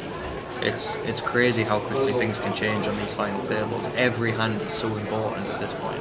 The thing with mystery bounty, or any bounty, is it's so important that you cover people's stacks. So when he was sitting in 2nd, you need to maintain that. You need to keep sort of going with it. You can't sit back and let your stack dwindle. You're then in 4th. You're only covering 1 player now. Yeah. Right, there's only 1 bounty up for grabs for you. So it's important to keep chipping away. Guy not getting any type of hand that he can play. Keith now with the ace-10 off. Playable on the bottom in the chip lead. His raising quite big as well. He's making it 2.5x, which at this stage can be a good move, because it's much harder for people with fairly shallow stacks, say 25 big blinds, to defend. Jason is going to defend the king-8 off, and that's completely reasonable. But post-flop, Keith is going to be in such a good position to just take this down. Most of the time. Jason hits his king. I think this is should just go back call. Yeah. Jason wants to just go. Oh, he's done that very quick. So I think we might see Keith slow down, unless there's a spade on turn. I think we're going to see Keith slow down, because Jason has given away a little bit of a time and tell there, I would say. Yeah, it's going to check. Oh, he's got unlucky. And so it's going to go check, bet, tank, I think. Yeah. Something to notice here, when Keith did his c-bet there, his c-bet's so rapid post-flop, and now that he's actually hit the ace, look how much longer he's taking for his thought process to think about bet sizing, think about what can I get paid from, how much can I get paid, you know, and so that when you're thinking about a hand because you've actually got something, it does naturally take just that little bit longer. Yeah. So when you see bet so quick, it's always a time and tell, isn't it? Yeah. Jason's gonna make the call there. I mean, it's very easy to level yourself in this spot and think, well, Keith is he's gonna bet this river a lot with the ace, because if he didn't have an ace, it's a really good river for him to bluff on. But the downside of that is the ICM spot we're in. It is really important to not waste chips. So, exactly so yeah, that. it's a tough spot for Jason there. It wasn't really a polarised bet either, I don't think. I think it was a value bet all the time, especially with the fact that Jason doesn't have spades in his hand. He's probably levelled himself a little bit there, but I think he was the pre-flop raiser. Keith, I'm talking about, was the pre-flop raiser. And I know that he's in late position, he's got the big stack, but everything pointed towards that, that ace for me. I mean, it is in fact, he checked back turn, you know, it is a really good spot for the button to bluff there, because I mean it's the best card in the deck. I think he'd go bigger though. I just think the sizing would be different if it was a bluff. I know it might not be, but I think as well the thing is with Keith's stack at this point is that he can put the pressure on to every stack, but particularly the middle stacks, because when the middle stacks are bleeding chips like that, they become the short stacks, they become vulnerable. So it's really important that they don't do that. And you look at the sort of the experience of John, I would say, he knows that. He's going to be probably one of the most aware, and Guy is shorter stacked. I think John will be one that is fully aware of those, you know, not having to bleed chips as a medium stack. So I hope that Jason probably should fold. Yeah, he's going to be out of position here. He's in a small blind. He's got whacked first, post flop. He's coming in for a raise. It looks like. Yeah, it looks like 3-bet. 1.2 million by the looks of it. I mean, this is a third of the stack. I understand it. You don't want to be letting the big stack bully us, but I think Keith is just. Sorry about the noise in the background there. This could work though. Keith's looking pretty worried. It's kind of a little bit unexpected as well, isn't it? We've not seen Jason do this up to this point. I mean, he may have done when we haven't been in the comms, but from what we're seeing, we haven't seen him do it. And you wouldn't kind of expect this hand. I wouldn't expect this hand. I would be expecting at least a made hand here. Keith might be worried that Jason might have a dominated ace to him, so it looks pretty strong. But they are five-handed, right? I can understand the call when he's got position post flop. I mean, you quite often expect to see Keith just jam, because stack sizes, Jason started the hand with sub 20 big blinds. He's now got less than pot. Yeah, I mean, that's probably what he's a bit worried about. That's probably why Keith is worried. Because normally if you're facing a 3-bet from the small blind after you've open cut off sub 20 big blinds, it's going to be a 3-bet jam. But Jason's just 3-bet, not all in. He's gone for it now, gone and for the jam. Snap call. Wow. It's unlucky that he's got the. Just bad timing. The ace there, bad timing. But you just have to respect the heart, because it's not easy to be in this spot where there's 40k up top, and just to 3-bet and then jam with Jack Eye. Like, I absolutely love the heart. Yeah, from Jason. I do. And he's like, you can see where he's looking there. He's looking a bit sheepish, but no, sometimes you just have to go for it. Here we go. He's got a sweat Is he now. going to hit the runner? If he does, it's going to be mental. Club and a club only. Oh, I thought it was. I thought it was then as well. We're going to lose. GG, Jason. It was good to see him there, and yeah, very nice. And guys, licking his lips there for the pay jump. So we lose Jason in 5th, £6,250 plus whatever bounties he has picked up. Congratulations to him. I'm sure he'll be a little bit sad about the fact that it's ended that way, but massive respect to Jason for being able to pull the trigger in that spot. Yeah, and great to see him looking so healthy and good as well. So keep going with your fitness journey, Jason. It's good to see. I see him the other day, a couple of days ago, so good to see you. Yeah. So Jason out in 5th place. So 98.50 locked up. The next pay jump is massive. It goes up to 16.1k. This is where we start to see a lot of pressure being applied by chip leaders normally. Especially now he's just got the one, the one that's got the knockout, Yeah, so he's such a good taken spot. up the. He's got even more extended his chip lead now. Yeah. You know, it's sort of going to be a battle for second kind of thing at this moment in time. But Yeah. I think you'll see Guy starting to open up now. Now he's got that pay jump, he's going to start shoving. I mean, it's would tough say. for it's really tough for him because, like, we know John's not going to win. John will definitely not do that. The big stack's in a great spot. Don't really know much about Shane. Haven't really seen him play too much. Somebody said that he made.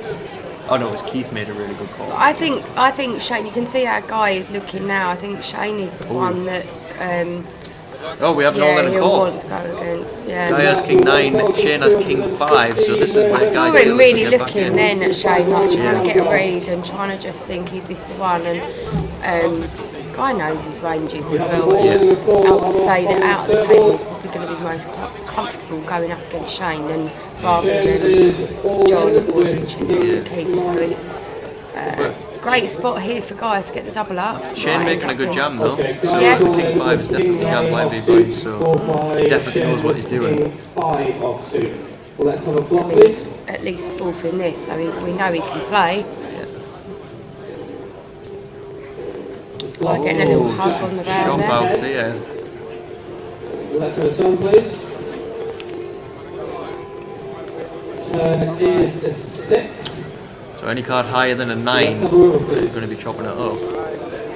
Well, not No, not the 9, yeah. Not the queen, sorry. So it's straight for Guy. Guy gets the double, and potentially that puts, that dents Shane. I think now Shane will be the short stack. Yeah, it will be. And Guy might have actually leapfrogged John as well by the looks of the stacks. Yeah.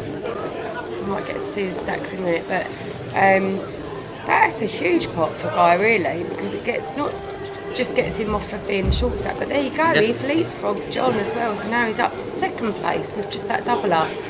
Shane's got 16 big blinds, so it's still playable, still fine, and John obviously 17, so there's a bit of ICM going on between those bottom ones. This is where patience pays off in this spot. Yeah. In the short stack, it's very easy to get ICM because I'm a short stack, so if I get 5th place, I've got 5th place, whatever.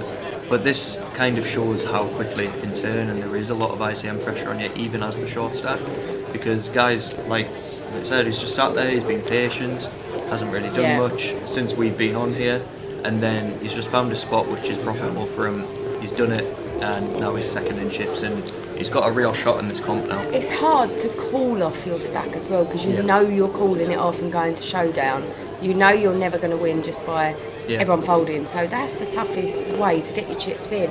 But someone of Guy's experience and poker knowledge knows his ranges, knows his spots, knows when he's going to, not just pull the trigger, but call when someone else has pulled the trigger on him, and put himself in a situation and a position to actually now be second in chips. And we've got a hand here too. The ace-8, the ace-8 folded it. Oh, this is a 6 spot for John. I think he's going to fold, to be honest. I think he'll get away from this. I think he folds purely based on ICM, with the other player being the same sort of stack size as him, but also the fact that it's the chip leader wanting to put him in, and just I've got a good enough hand to take you on here, like. I can see him folding. He's just asked Shane for his stack size as well. That shows how aware of ICM he is, which you don't always hear people asking someone that's not he's gone involved for in it. hand. He's gone for it. He's made the call. Oh, he has. He's gonna need I'm the actually ace. surprised at that. I thought he would. We have an all-in call in the bounty. It is tough 4-handed with ace 10. It is a massive hand. Very easy for us to say as well. We haven't seen how Keith's been playing as well. He might have been setting people with worse holdings, but we could be down to 3 here already. We Guy will goes be. for a little walk around. That he can't believe his luck. Yeah, he's gone from 7th to. Yeah. So no help here. 9 or Jack. Oh, for extra outs. Jack would be a good one to have the extra. No, so he's drawing to non-hard ace. Looking unlikely. And John. GG to John Gilbert. Very, very good player, and that will be music to the ears of the other players, particularly Guy, because John is a very, very formidable opponent, and we're going to lose him in 4th place for 98.50. Yeah, GG to John. Good Oh, player. Always attacks me online and always seems to get the better of me online. So I've got a lot of respect for him and his game. I've moved a little bit closer to the mic, Neo Tintin. Apologies. Yeah, but anybody would sound quiet sitting they're next to actually. Katie Swift. So. Yeah. Honestly. So we are actually in a room where there was just a bit of noise in the corridor, so that's gone now. So it should be okay. It's coming back now. Yeah. Someone's asking about the ladies' event in the chat box. There was actually 219 players. Crazy. With 160 uniques. So that was Honestly, incredible such a good turnout. Really incredible turnout, and we managed to get the feature table slot as well for the final table, which was really good for the guys to give us that. So yeah, it was brilliant, absolutely brilliant. You can see there that our Vegas Experience tournament, James is every Tuesday night, mine is every Wednesday night. So there's the link for the promotions. They've linked Jamie's one, but I also have another link for mine. It's the same experience package up for grabs, and the same kind of tournament leading up to it on a monthly leaderboard. So probably the cheapest way to win yourself a Vegas package, isn't it? It definitely is. Yeah, I mean mine you can win from a free roll. You can. Free roll at 7 PM, and you can get your ticket into the 8 PM game. Very close. The 8 PM game, and win it on from there. I think both our leaderboards start again next week, don't they? The first week, I don't think the first week is counting next week. No? I will put out a Facebook post on that as soon as possible. For mine as well? Or? Yeah, there's...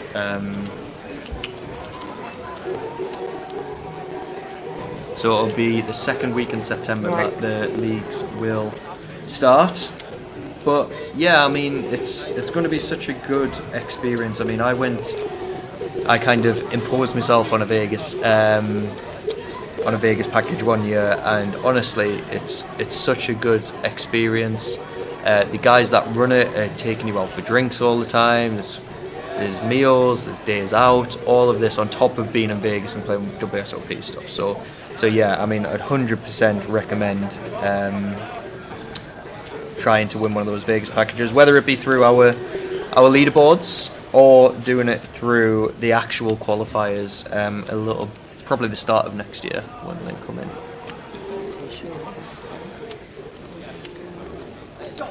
The Vegas package during WSOP, yeah, it will be. Yes, it is. Brad, I'm not sure what you mean there, so I can't work out what that's about.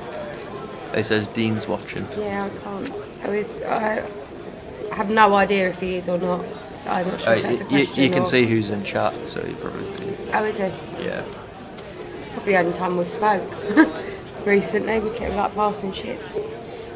Jamie, is that Steve Adley who's chip leader? It does look like Steve. Oh wow, we have an all in the core. Keith just jams the 7-5 off Shane with the ace queen, and we're off to another all in. Guy could have just laddered his way to heads up.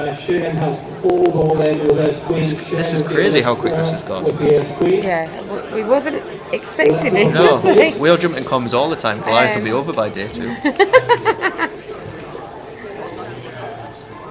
Oh, hits the queen, but still a lot of outs before the 7-5. A 7, a 5, a 6 gives straight out, a 3 gives straight out. plenty of interesting turns. That is not a good card for the 7-5. So now a 5 and 5 only to get the knockout. But Ace Queen in a very, very good spot to double up here. And it does so. We get a double. Shane's going to be up to 5.1 million. Guy's looking annoyed. Yeah, he didn't hide that very well. Brad says, I wonder if Guy will sing like Mad Turk in the grand final. I don't think anybody could sing like Mad Turk in the grand final. I won't give you a thank you for it. So good to see that row. Neil says, Jamie, Ellie took me out of a tournament a few months back. You were in Vegas and she came to my local. We both made the final and she crushed me. Sounds about right. Someone's just asked what was Keith doing there. He's just applying pressure. He's just like putting pressure on the fact that, you know, Shane can only call with certain hands, right? And he's just chancing his arm that he hasn't been dealt one of those hands basically. And if he has, then he's still got bounties up for grabs. I don't know what bounties still in now. There was a 200, a 400, a 500, a 1k, and then a 1250 ticket and a 2.5k bounty. I know they're not as relevant now because we're three-handed and the prize pool is worth so much more. But he wants to get to heads up. He's trying to just apply ICM pressure. Well, I mean, the best case scenario here is the 1k went. Okay, the 1k went as well. Right. Okay. So the best case scenario when you're shoving there is just to get through. So in this particular situation, it sounds a little bit silly, but the chip leader does not want one of the other two to bust when they're still short and they've got a similar stack. So say they're both on like 2.7 million, for example. As the chip leader, you don't want them to bust. What you want to do is just keep raising and picking up the blinds, because what happens is then you wear both players down. They're both short, and when you get heads up, you're going to be heads up with a massive chip advantage, which is going to give you obviously a much higher chance of winning that heads up. And when you're shoving stuff like 7-5 from the button, I'm not saying that 7-5 definitely in the range, but when you're shoving, it's very, very difficult for the other two to call off because they're so close in chips, and because the pay jump is so significant, they can't call off with marginal hands. So when it was blind v blind and there wasn't such a large pay jump before, we saw Guy call with the King 9. Had Guy had King 9 in that scenario in the big blind when the 7-5 jammed the button, he wouldn't have called with King 9 because the ICM is so significant on him now as he was second in chips at that point. I think the thing is though, from the perspective of Keith, I'm not sure he needs to jam all the time. He could I think you get the same result by raising potentially a bigger raise, but still having fold equity if they come over the top of you to show they've got a hand. I mean, you know, Guy here has got the ace 4, Keith has got the ace 9. He's just seen, what's his name? He's just seen Shane double up. So now Guy's back being the short stack. So he might decide to go with this because it's an ace and it's three-handed. He might do. He might find a better spot, but I think he's probably going to fold. I think he's called it. I think he's call it. So here we go, and we could be heads up. Let's see what happens. I can understand the call here. I mean, he's got an ace and it's three-handed. I mean, and he's the short stack, so he's the one who needs to find the next double up kind of thing. He's also, to be honest with you, he has just previously seen Keith jam with 7-5. So that comes into effect where he thinks, you know, okay, this guy is going to be increasingly putting the pressure on. Oh, and he's hit his 4. So Guy could be getting the double. The chip leader could be losing back-to-back all-ins, but this gives him some extra outs now. 9 or 10 needed. Let's see what it is.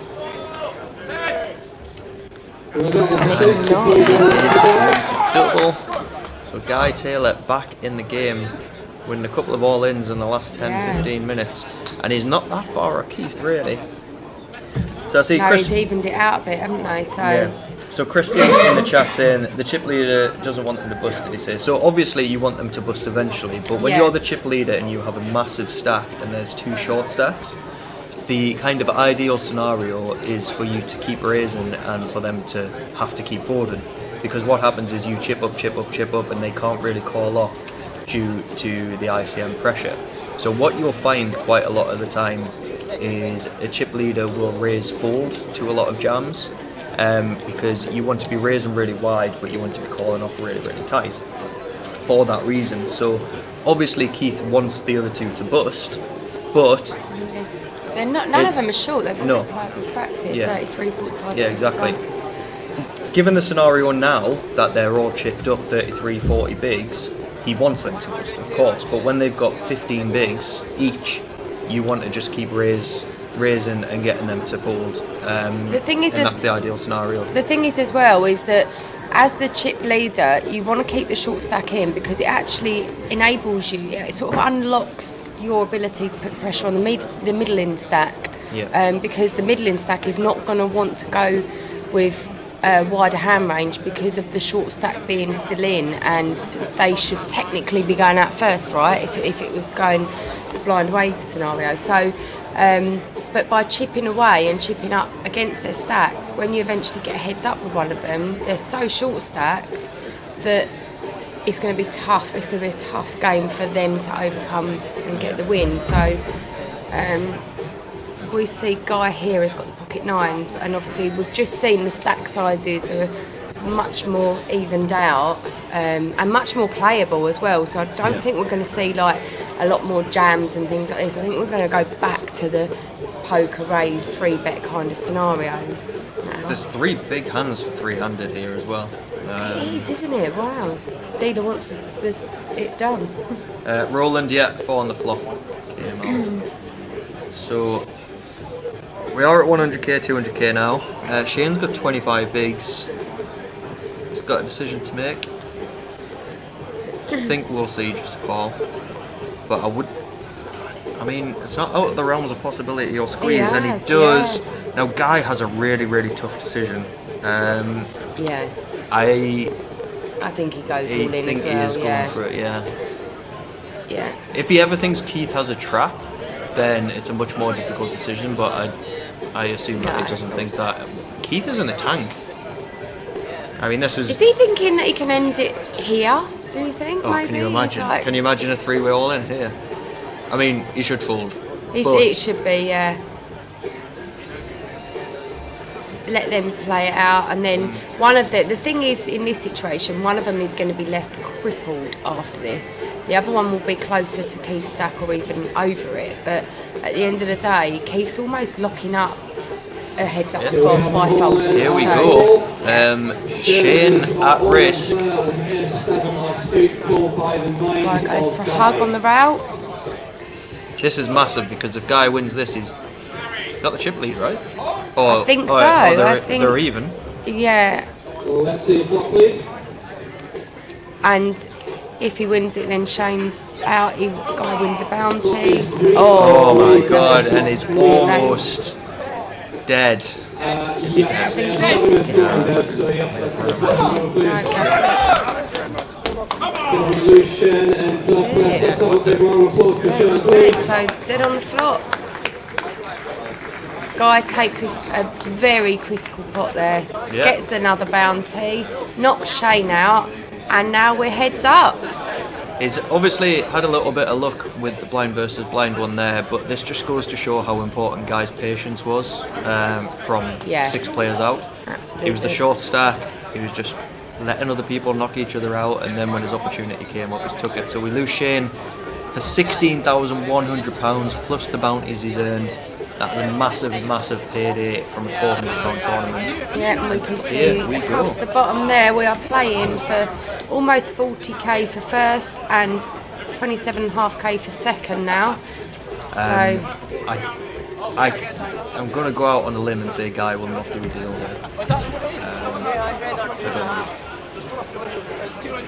I can't see it, but no, it's very, very deep. I think he'll back himself into it.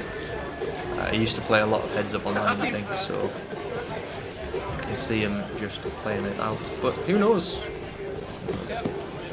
Having so much confidence now, so yeah, we get to see him open his bounty. He's off to the rail, we won't see.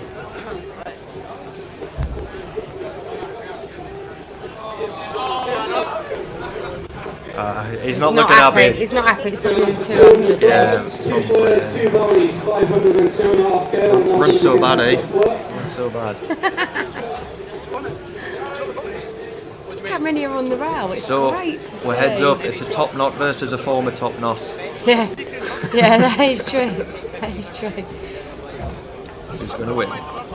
I think Guy takes this down. I think he's got so much more experience at heads up from what I know of these two. So yeah. I obviously don't know Keith's history with heads up play, but I know that Guy will have played so many thousands of hands online. Yeah. Heads up would be more specialised to him, I think. I think he has played a lot of heads up online, yeah, like specifically. Yeah. So.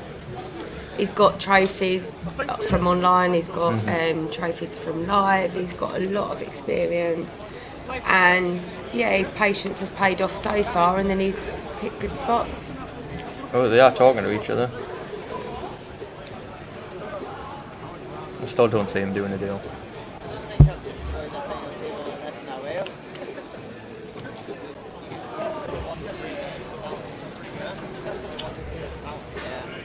Where's Giannis and Dina?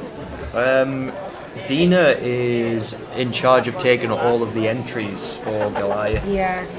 Giannis isn't part of the Grosvenor team anymore. The tournament director is Michael Stevenson, whose birthday it was the other day. Doing a very, very good job. Yeah, he's doing a fab job. So the winner gets the last 2 bounties, that's correct. They'll get the bounty chip for the person that they knock out, and they'll obviously get their own one as well. And I am assuming, yes, this will go back to Goliath after. We're not too sure. You'll continue something.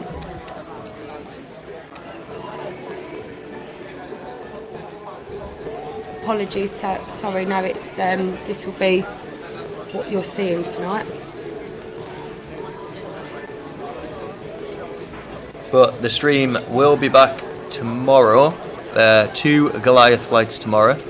And then obviously the exciting stuff starts on Saturday when we're in day 2. We're going to have a lot of coverage of the bubble, which is going to be really, really fun, really interesting.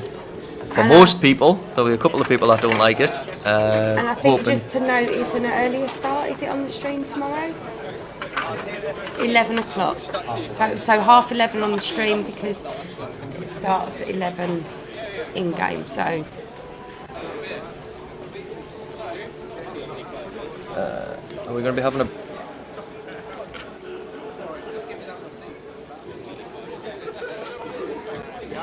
Heads up then.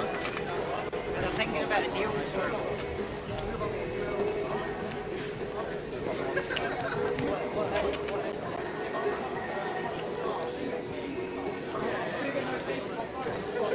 So they're just setting up for the heads up match, probably counting stacks, making sure they're positioned correctly, just having a little bit of a breather. But it's only for a couple of minutes, so we'll stay with you. If you've got any questions for us in the chat box, then now's your time to put them in there. It's good to see so many of you in there. Yeah, Greg's saying, am I right in saying less than 10% of the field have got through in the Goliath so far? That is correct. However, with the 2 turbos coming up tomorrow, that will be skewed a little bit because in a turbo you're probably expecting maybe 25% of the field to go through. Yeah, there's 1 turbo still to play tomorrow night. So the percentage that usually goes through on a turbo is a little bit higher, so we expect higher numbers to go through on a turbo, which will then balance out the rest of the numbers. So we will be playing, we will have a bubble on Saturday on the day 2 of Goliath. So yeah, some people will get through to day 2 and won't make the money, unfortunately. So I'm sure it'll bust pretty early on. As I've been in bed all day today because I've played a lot of poker this week, so I missed the announcement. My bad.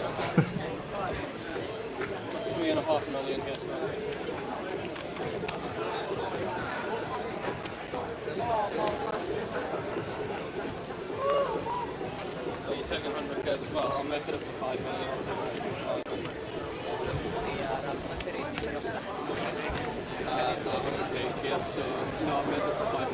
Greg got through with 111k, so hopefully spin it up. Yeah, I mean, well, it's one of those things where Goliath can change so quickly. Yeah. I mean, there was somebody on my table in the final 2 levels that had 35k, and they ended up going through with 380, I think it was. So it can easily change. Yeah, definitely. And there will be stacks lower than 100 as well, so you won't be instantly at risk kind of thing. You've got a little bit of time. Hopefully you get a good seat draw.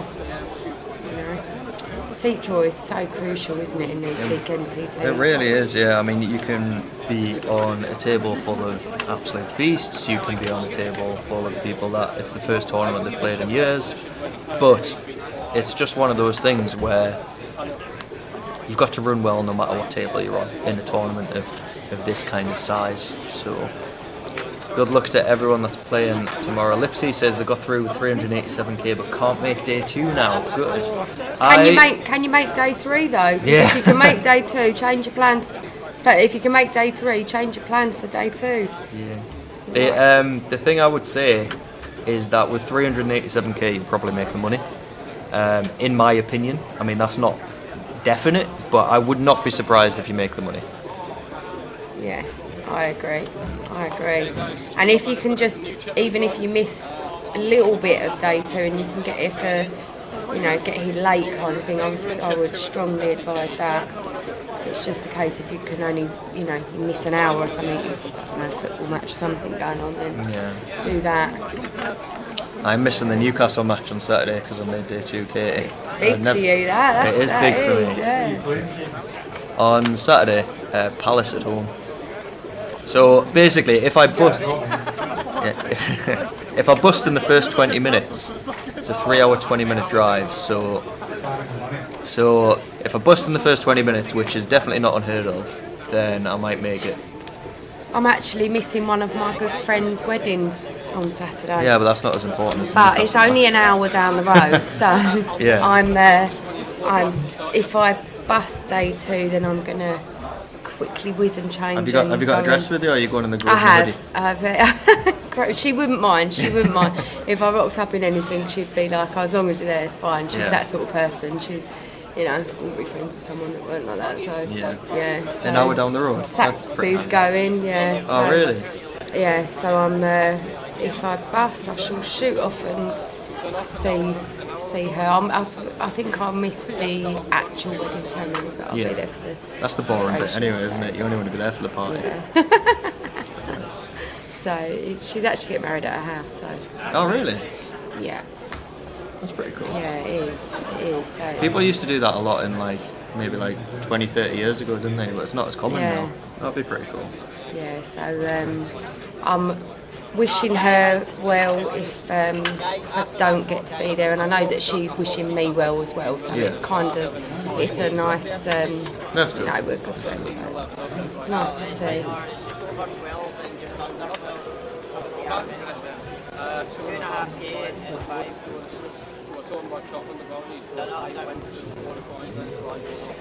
Is your seat free on Saturday? No, it's not, because if I can't make it, there's some. I've got 4 season tickets and 3 are going to my friends, and then I'm keeping mine just in case I can't last very long in Goliath.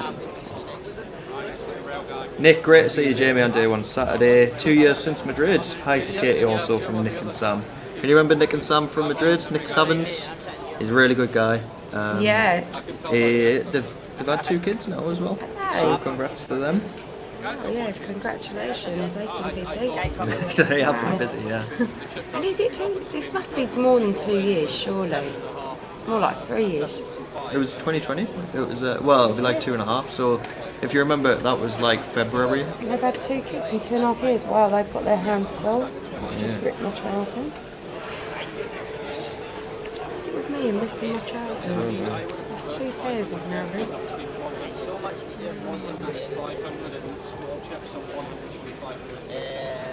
Are you guys both through today too? We are. Katie's got a bigger one than me. Bigger stack, that is. Well.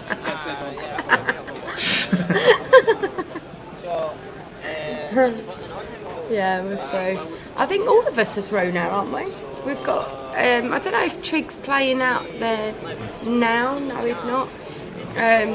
But we've got Andy Hills is through, I'm through, Jamie's through, and Ewan's through. So, yeah. And we've all got playable stacks. We're all both going through with nice stacks. So yeah, it's pretty. Yeah, we're doing all right.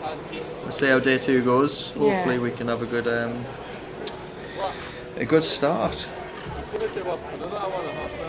Jack Agton says, any ideas if there will be a seat for first hand in Maine if you turn up to reg in the morning? I honestly don't know, Jack. You're best off just getting here as early as possible to reg. That's the advice that I would give, because it's been so popular this year, Goliath. I mean, you can see it's already hit over $1 million in the prize pool already, with 2 more flights to go. So it's massive. It's crazy how many people's here. The atmosphere is amazing. So if you want to be involved, my advice would be just to get here as early as possible. Yeah, I agree. And we're in a different part of the casino at the moment, in the comms rooms. We can't even nip out and go and check that for you, unfortunately. But the rule of thumb that we're sort of advising is just get here early and queue for your registration. Yeah. You know, the registration team are working flat out. I mean, Dina's heading it up, and we've all said we don't know how she does it, because it's just, you know, she's brilliant. She's getting everyone in as quick as possible, and this is why we advise the pre-regis. So next year, make sure you're all pre-regged online beforehand, but there is always the late registration on the day.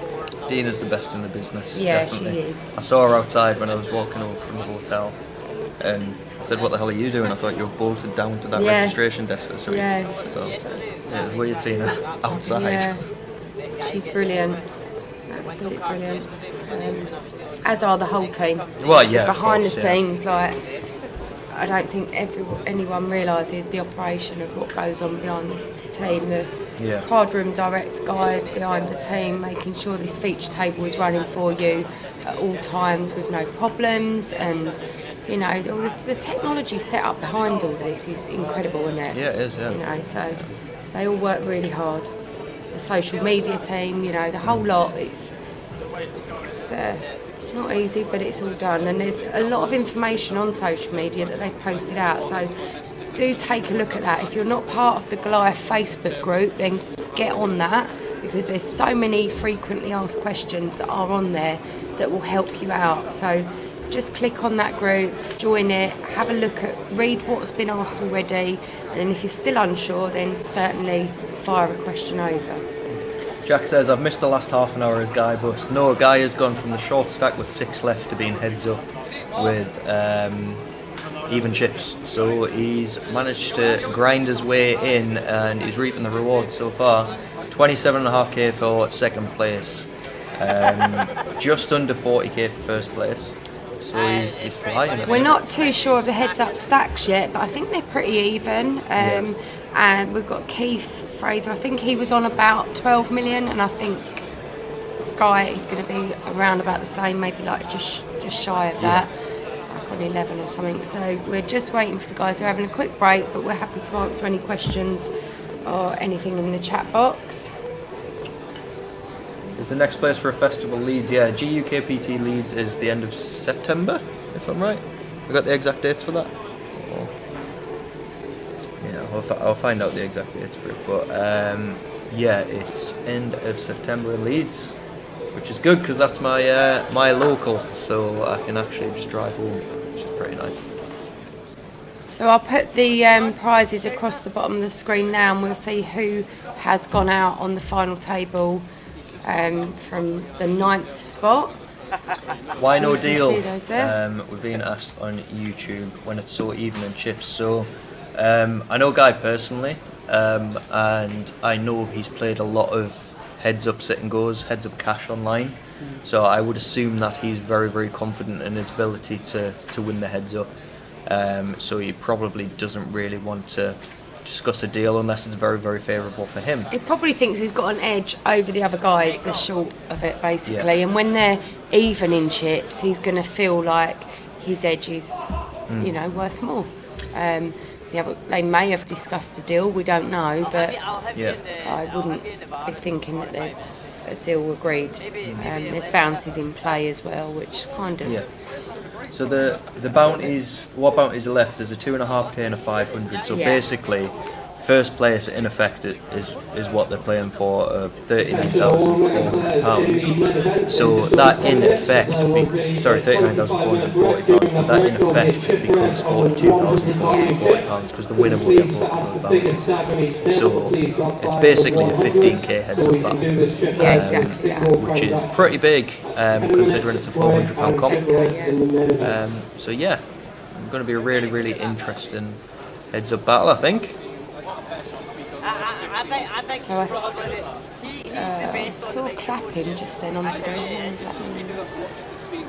They're coming back. Not sure. I think they're hovering and waiting around. I think we're just a couple of minutes. Sorry for the delay, but the players obviously do want a little bit of a break before starting their heads-up battle because we don't know how long these things are going to go on for. I mean, Jack Hardcastle's went on about 3 hours or something the other night. It was a long heads up, and with the stacks in play, they have got quite a lot of big blinds to work with. So it's not going to just be well, it shouldn't be just you know, instantly shoves and calls and at risk. So you know, they're both similar chips.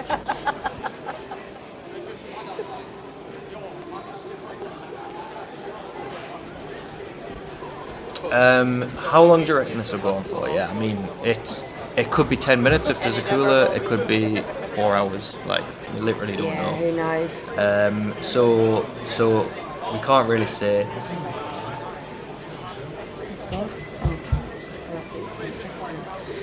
Yeah, I'm gonna guess an hour and 20 minutes. An hour and 20. How long's the clock on it? I don't know how long the clock is. 40-minute clock, I think. 40 minutes?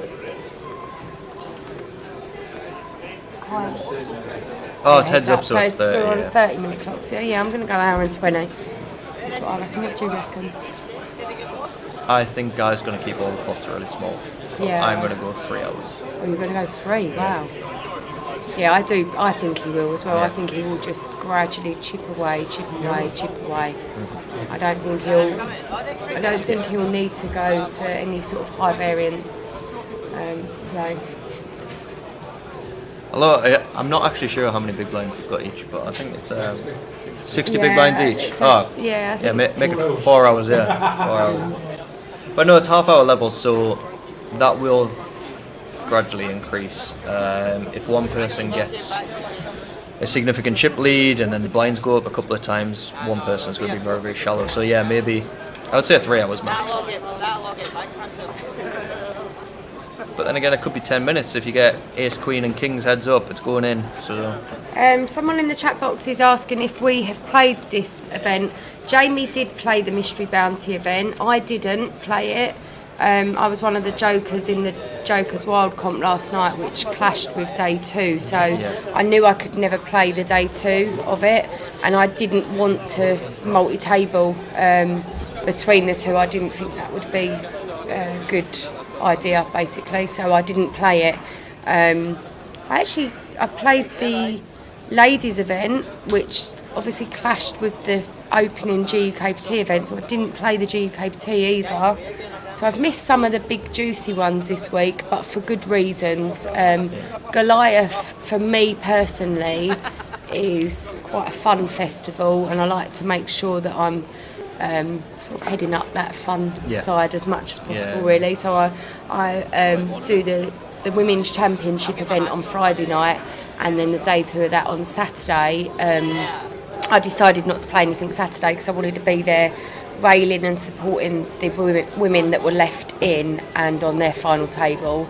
So I didn't play anything Saturday, and then I played the Goliath main event and Jokers Wild, and that is literally all of the events I've played, 3 events. I did play the GUKPT and the Mystery Bounty, and me and Katie cashed for the exact same amount in those two. Absolutely nothing. Did you get any Thanks for asking. But we're both through on the main event, so that is what we're here for. So,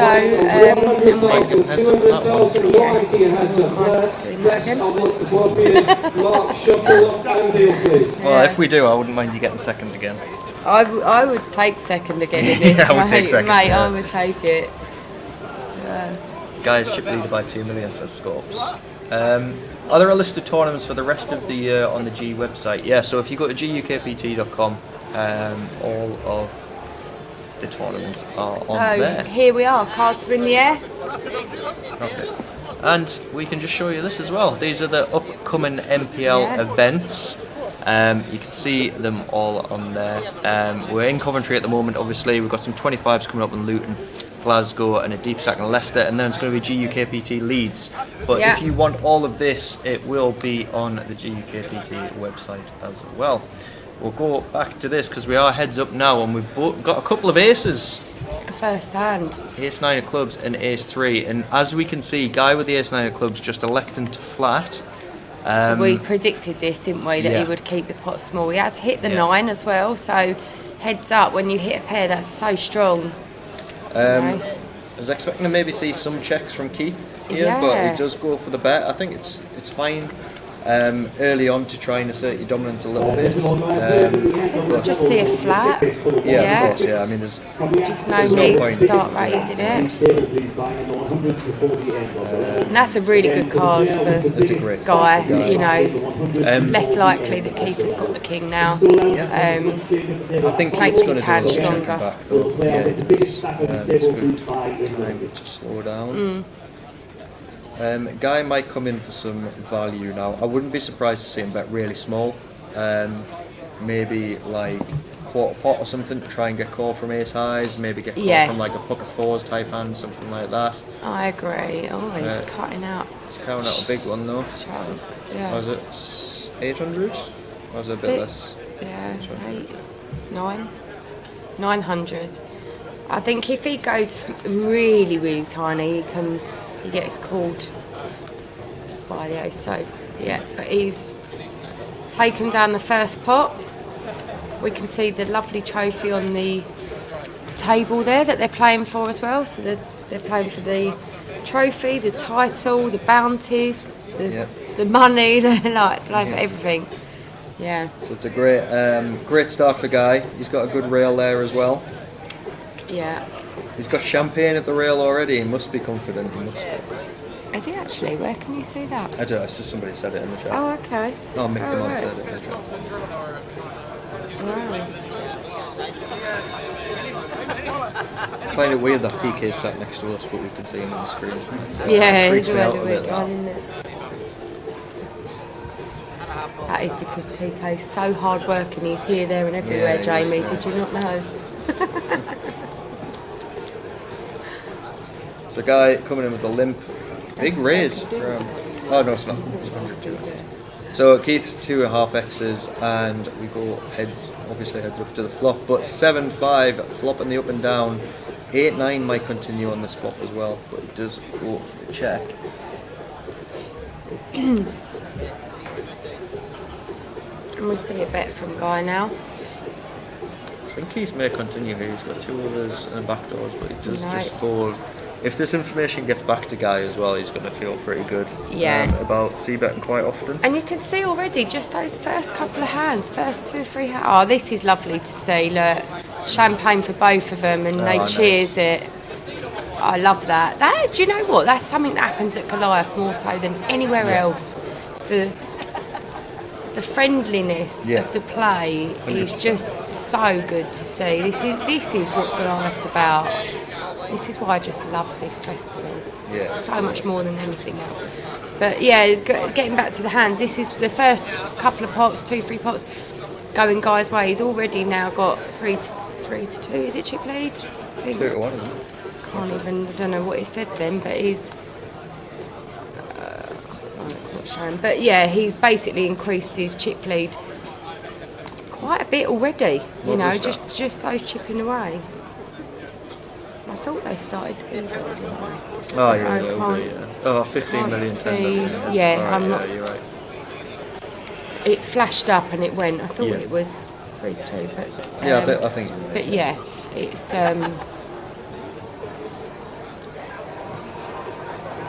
all those little pots. Basically, what I'm saying is they add up. They start They chipping certainly away, do. and this is what we were expecting from Guy to do. That's a I don't nice believe answer. that a deal has been done. No, I think that they're just playing it out. So Guy with a ace here again. Keith calling. Yeah, In I the mean, big line. he's not folding to him in raise very often. Some people will fold like the 7-3, the 8 deuce, the 9 deuce, stuff like that. But when you're pretty deep, I think Keith's just decided he's going to play most hands. This guy, very small bet, one big blind, I'll get the job done here. Yeah. And the thing is that it's a It's few just very enough, small. yeah. It's a few very small plots here going Guy's way. But from a mental standpoint, this is going to be quite tough for Keith. Like, he's played 3-4 hands, guys chipping away. I mean, we have seen that guy play the hands. He's flopped second pair, where second pair virtually he's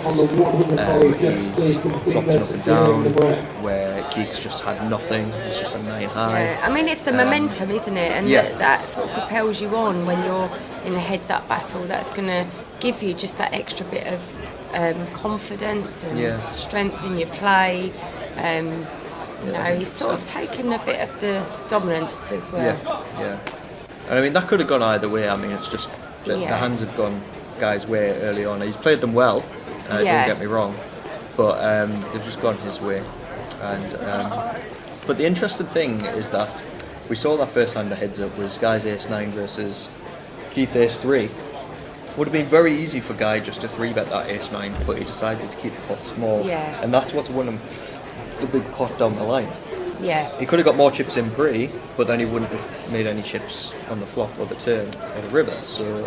And the thing is as well, you do have to still balance your range. So that if you're going to do that with your bigger hands, you need to start incorporating just your weaker hands into it. And there's no Yeah. need to do that when you're this deep, heads up. You know, they started with 60 bigs each, so you know you can just keep them small and play it out. Guy's going to be, I think Keith as well, I think both of them are going to be very comfortable playing post-flop. They don't need to start taking high variance lines and, you know, getting all of these big blinds in would, in my opinion, would be a huge mistake, you know. Yeah. This is... It's a tough spot so for Guy. Guy's got a 2 here, but yeah, I mean... What's he bet? 700. I can see him just folding here, just based on the image of Keith hasn't. He does make the call, but Keith hasn't really shown that he's going to be doing this on bluffs, has he? Maybe pre-flop he's been seen previously to want to raise and bet as a bluff, but post-flop, and especially on that river, I don't think he's going to be betting as a bluff there, but it does make the call. He's still got the chip lead, and maybe that was factored in there, that he's hit bottom pair but he's got chip lead, so can sort of call and afford it at that point. I mean, we've got to be aware as well. Really hard to make a pair heads up. Exactly. So in that spot, if he feels like the way the hands run out, where the fours come on a river, betting on that river can be pretty polarising at times, regardless of the sizing. So Guy's thought process may just have been he's either got a really, really big hand here, or he's got air, which I beat. So I that's just probably the reason think he in that did spot it. Keith hasn't shown to do that. Yeah. Or, you know, he's certainly, it's not what I've seen anyway. Obviously I've only been in the comms booth a little while and seen the final table playing out for a bit, but I think that Keith hasn't shown that he's going to be betting on a river as a bluff. So player dependent there, I would potentially just taking the fold line and not wanting to give him the 700k. This could get interesting. The 8-9's now got the double gutter. Queen 3 still ahead though. We can see Guy's got 14 out here. Any 8, any 9, any 6, any 10. So I feel like this could be a really good spot for Guy Yeah. to go bet, and it's going to put a lot of pressure on Keith. I don't think we'll see Keith folding unless this is a really big bet, and it looks like it is going to be a big bet from Guy, which it should be. I can see Keith folding this. It's gonna, because it's not just the bet on this street, it's the potential bet coming on the river that he now needs to consider. Yeah. So Guy's gone 1.3 million, like he's overbet on the pot, and if he's going to do that on the turn, you've got to consider what is the bet size going to be incoming on the river, and can your stack, withstand that? I'm not sure that you want to be in there with a 3 now at this point. So I like the fold and I understand the fold, and it's great pressure play by Guy. Yeah, I mean, it's a great hand selection to do that with. Yeah, for sure. He's turned that double gutter. He wants to apply a lot of pressure to those types of hands, which he's done. He's going to get folds from them quite often. He's got 9 high, so it's one of those hands where you want to just get the hand over and done with there. So yeah, a lot of the hands that you'll see those over bets on turns with might be some kind of like 2-pair hands, but also it's going to be those double gutters, it's going to be the combo draws where he's got flush draw as well as the straight draw as well. So yeah, really well played by Guy. Yeah, absolutely. And by Keith, good fold by Keith really, even though he was ahead, he's going to be facing such a heavy pressure bet on the river that he's considered his options are better to not be faced with that. So I think both played that perfectly fine. Yeah. Good start to heads up. Yeah, it's nice to see. So Keith electing to raise with the Jack-9 here, hitting top pair. So that's pretty decent, but I think Guy's got middle pair. Top kicker. So again, playable hands. Keith continues with a bet of 400. His bets are sort of what I would say the more standard bets, whereas Guy will be. I thought he had ace 4 then, but he's not. He's got ace 5, isn't he? Yeah. So now he's got the wheel draw as well. Picks that up. So it's just going to go check back call again, I think. Yeah. Be interesting to see size in here. Good to see him size up. Maybe like 1.1. 700k also makes sense as well. Is that 900? 900. Yeah, going for half pot. Half pot.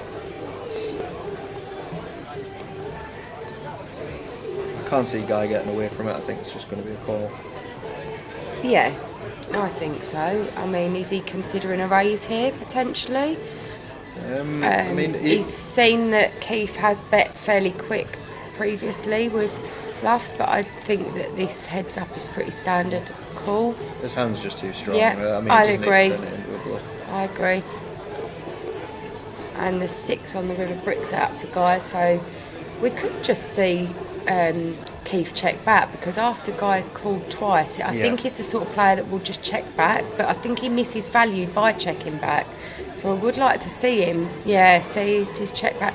I would like to have seen a bet there, but the border's just run out a little bit too tricky. I suppose he's concerned what Guy would be calling with, but this is where you've got to think, what would he be calling with? He could have a missed flush draw, which probably isn't going to pay off any bet anyway, but I'd like to have seen a thin value bet there. I think that's what's going to make the difference between this heads up. I think Guy is going to find the thin value.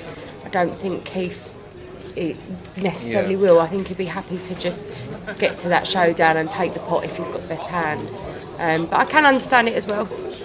Yeah, I mean, that river obviously favours Guy's range massively. Although ranges do interact a little bit different heads up. It's not a case of your standard big blind defend range and stuff like that. But yeah, I mean, with that, Keith gets back to almost even, but Guy just finds the aces. Are we going to see a big hand? Yeah, we're sweating the reveal of the cards, and it's playable. A playable hand. 9. Certainly playable, and Guy has raised just a little bit more than Min raise. They've been going to 200, 400. We've gone to the 450. I think Keith calls. I mean, he's probably aware that Keith's not folding. I mean, Yeah, we've seen him with the exactly. 7-3. We don't know if Guy's aware of that yet. Yeah, he's just sort of nicking that extra little Yeah. bit, isn't he, from the blind, and then Wouldn't be surprised to see Keith downsizes call. here to about 30%. I think Keith calls one. It's one of those. He's got 2 overs, and he does make the fold. So this is where it gets quite interesting in the fact that is Guy going to show the aces? No, he thought about it.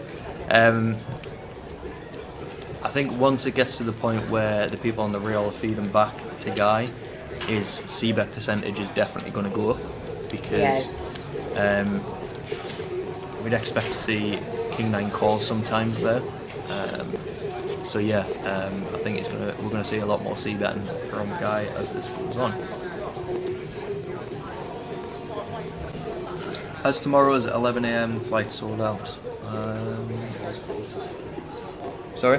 900 soft cap, it was close to selling out. It was close to selling out. I haven't had any information recently, so potentially, but we're quite far from the reg desk at the moment. Yeah. 901 in it, so yeah. Oh, okay. Yeah, it has. So you'll have to get here early to queue up to be on the alternate list. Goes quite quickly though. People Yeah, do it does. bust very quickly in a 900 player field. So Yeah. if you get here early, get reg, you probably won't be waiting too long. If you get here at 3 o'clock, you might be waiting a little while. Yeah. We've got 2 playable hands again, and the Jack 9 takes the lead with the top pair. It feels familiar, this flop. It does. Yeah. So we've got the Jack 10, the Jack 9 and the King 10. And we see again Keith bets his option with his top pair. What we'll see here is Guy won't fold the King 10. Oh, you will. Right, shuts me up. No, shuts up. So anyway, we can see why Guy is heads up. Yeah. Not Jamie. This is why I bust before the money. This is I'm joking. Oh, dear.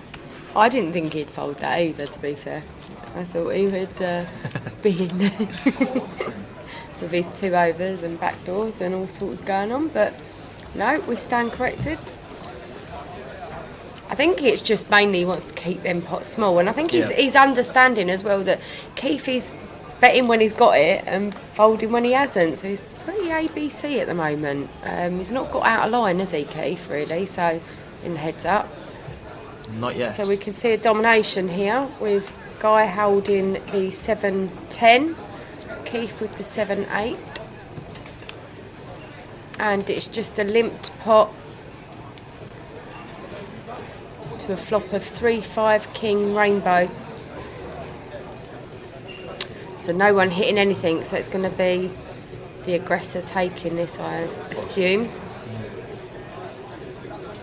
And as we see, that is Guy there. He takes the aggressive route, putting a little bet out. It doesn't need to be a big bet, it's just a little one, gets the job done.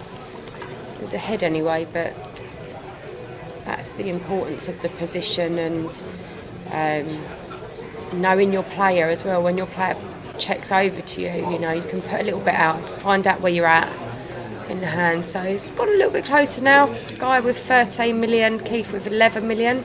Very deep stacks to play out heads up.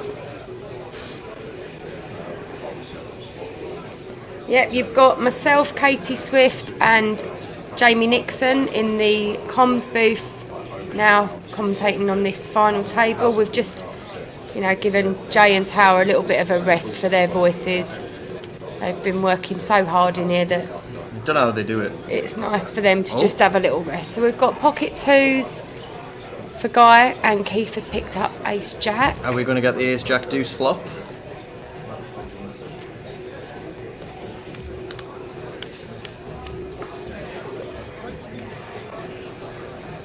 We are not. We are getting the 4, 9, 10 flop as requested. Yeah. You guys should flick the camera on See, from time to at time. this- Well, Oh, right, here you okay, go. so- Here it comes. Here it comes. If I can find the right button. No, we're happy not to find that button. No, I can't find it. Sorry. We'll turn it on. Okay. Is that it? That's it. There you go. Your wishes There you are go. We're here. There you go. We've got our lovely background. It is good, Move the isn't it? shoulder. Not even there. Here we are, Goliath. X. Goliath X. No, camera's off. It's like the X Factor, isn't it? It is, yeah. Yeah. Shrimpy says, I understand you were sat next to my mate Aaron on the feature table, Katie. On a scale of 1 to 10, how bad was he? I can't remember. That means a 10, I think, Shrimpy. No, that could be a good thing or a bad thing. Aaron, let me remember which one he was. Honestly, cannot remember which one he was beside me. Was it? I was next to him. Was I next to him? I was next to both the guys either side of me were nice. So my whole table was really nice. Actually, we had a good, fun, friendly table. I enjoyed my day one at Goliath. Yeah, so I'm sure he was a really nice guy.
Right.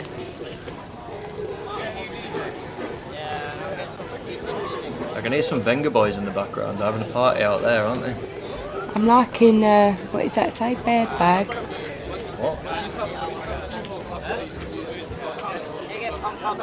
Very attractive young Hang on, lady.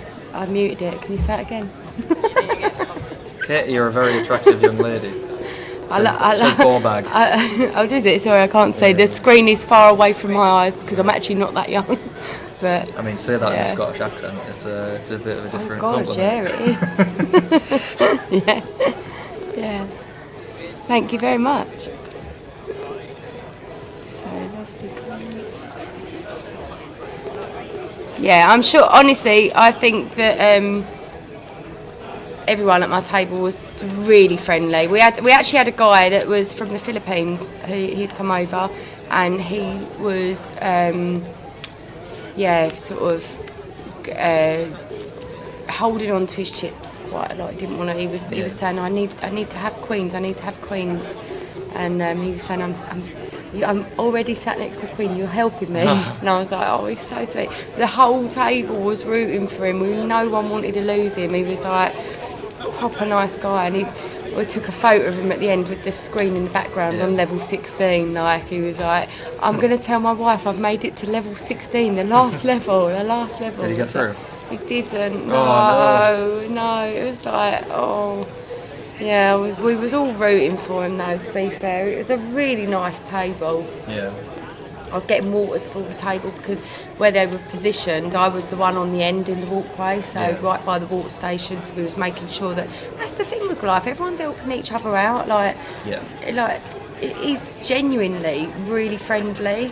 So any recreational players that are wanting to sort of get into the casino side of playing and into the poker tours, the GUKT tour, this is where it starts. Really, 100%. This is your grassroots level, and it's all the side events. The schedule's huge, you know. The prize pools are huge. So yeah, it's good to see so many people here. So could be some chips go in the middle here. Two pair versus middle pair. Keith just flopping the worst of it again, which is pretty unfortunate for him.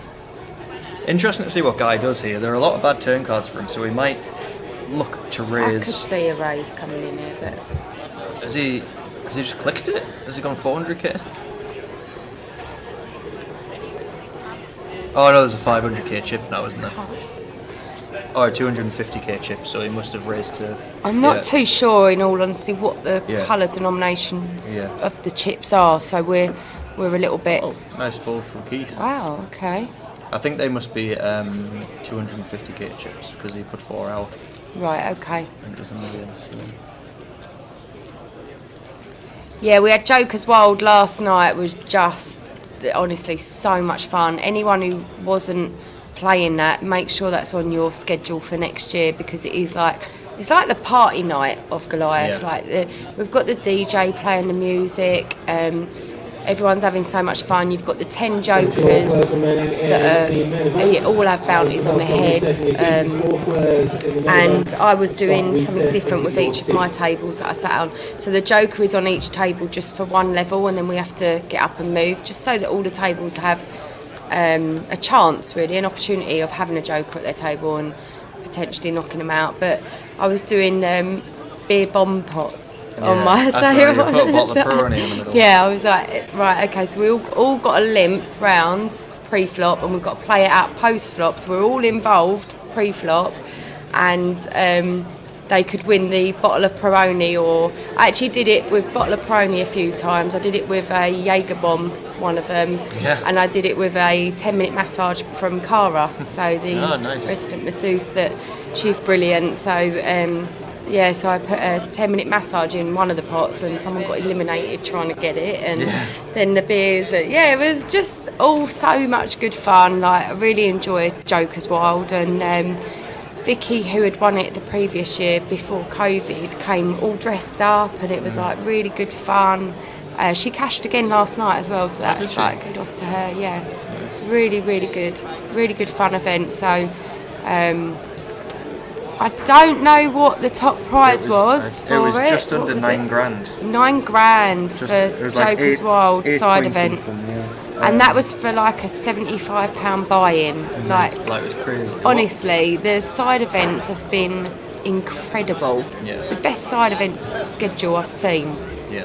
By far. Yeah. Like, 100%. I mean, it's one of those where there's some bigger stuff as well as all the smaller stuff, but even the big stuff has been a lot of fun.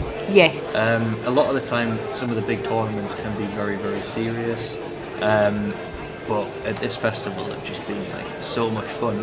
In the high roller, there was one table that we're all putting straddles on for a 4-round. Yeah. And playing the sit-down game as well, where everyone stands up, and you can only sit down when you win a pot. So, and this is a £1,650 buy-in high roll, and they're all doing this. It's like, what's going on? Oh my god. Yeah, I mean, it's just brilliant, honestly. The atmosphere is just incredible. You just don't get that anywhere else, do you? Where would you get that in a high roller? Like, he's literally keeping it fun. Love it. Love it.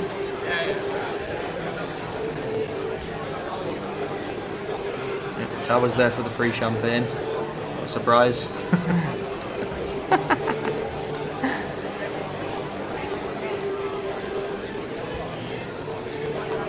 that Dom Nietzsche on, guys? Well, I haven't seen Dom this week.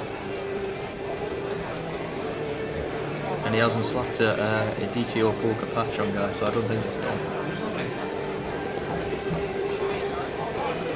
I'm not sure where Keith is from. If anyone can confirm in the chat box that question. Someone's asking, is he from Scotland? Scotland? That's the best accent. Is that a good accent? Scotland? I tried haggis this year for the first time. It was the vegetarian version of haggis. I was going to say. It was the veggie version of Have a haggis. I loved it. What it is. I loved it. It is really nice haggis. The legend that is Fraser McIntyre took me for haggis. Yeah. It was very good. I had it at the Witchery. That was so good. Yeah, the Witchery was lovely. That was good when we went there. That was a few years back now, though, wasn't it? That was when we went FT'd. Yeah, it was. Was that yeah. one? That was a good weekend. I went again though when because Ellie and the kids came up there, Yeah, of so we went course. to the Witcher. That was expensive. Yeah. Kids don't. Yeah. Kids were like, oh, I don't want a kids meal. No. Sorry? No, I found that out. Yeah.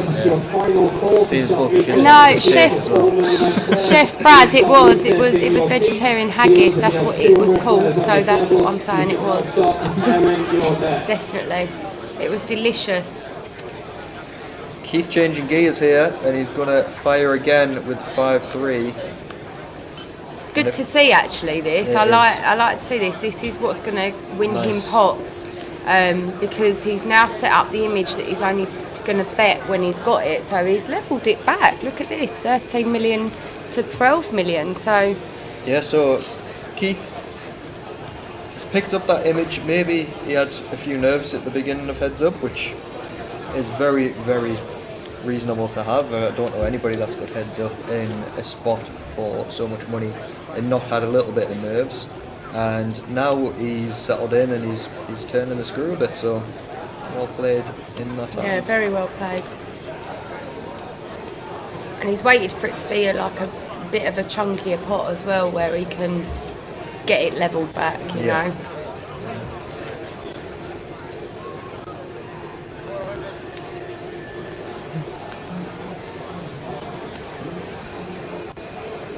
So the suited queen for Guy here, raising it up. Same suit for suited could Jack. be carnage if the clubs come. Yeah.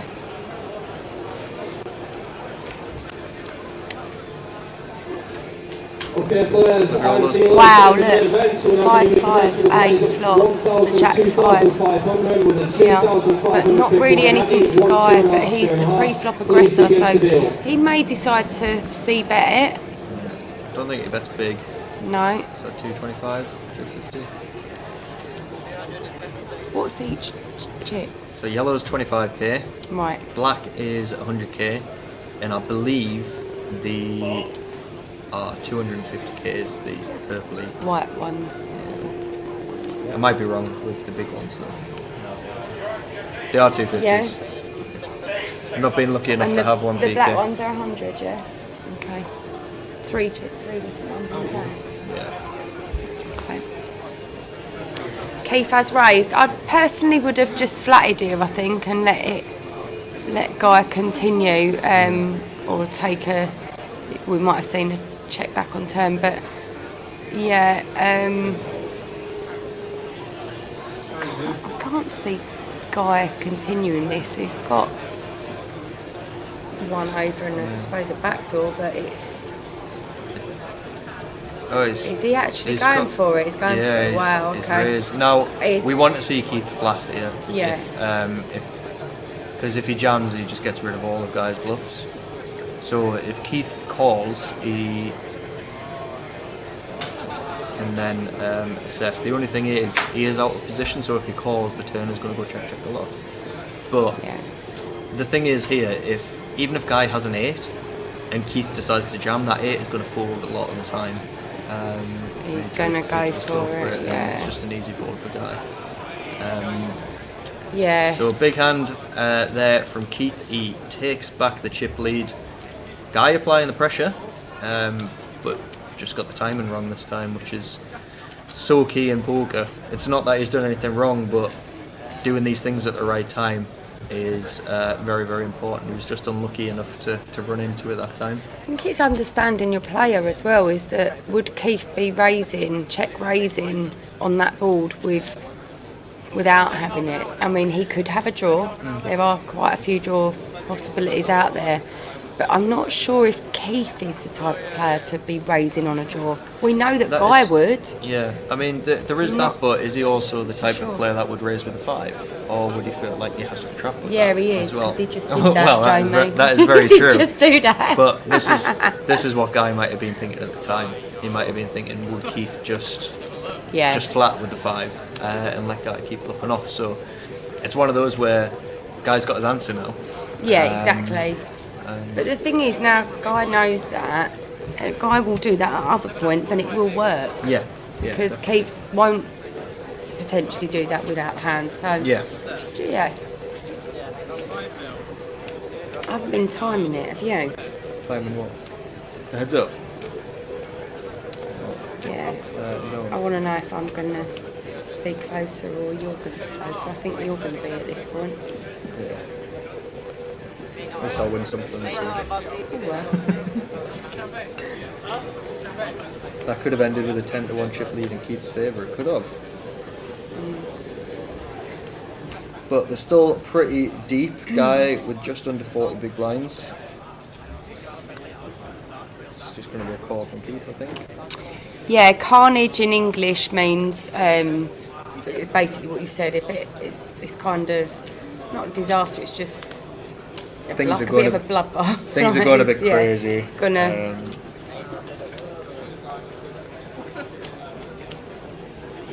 disaster for one of them. Yeah. Yeah. So blinds 150, 300 now. So still 35 big blinds v the 46 big blinds though, so still playable. But when we get to this is why it's small balling. Once we start getting to the next 2 levels, so in 2 levels time in an hour, that's when we'll probably start to see some more 3-bet jams and stuff like that coming in. So yeah, could. Who's everyone wanting in the chat box? Who you railing here? Let us know. From Keith, guy with the Queen 4 could be tempted to raise this. These hands are usually quite good to raise with when you've got one high card, one low card. Decent blocking hand. So yeah, he is going to come in for the 1.2 million. Looks like.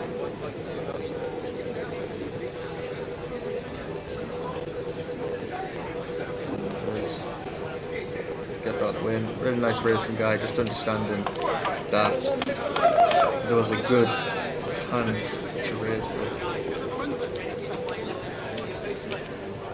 Looks about 50-50 in the chat there. It does, doesn't it? I was just going to say.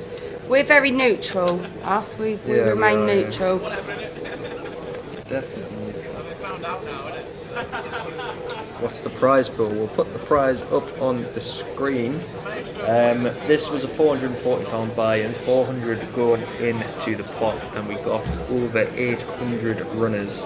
So 814 runners to be precise. So there's 39,440 for first, 27.5 for second, plus three grand extra in bounties as well. So first prize is effectively 42,440. So yeah, it's a lot of money to play for, especially in a £400 buy-in.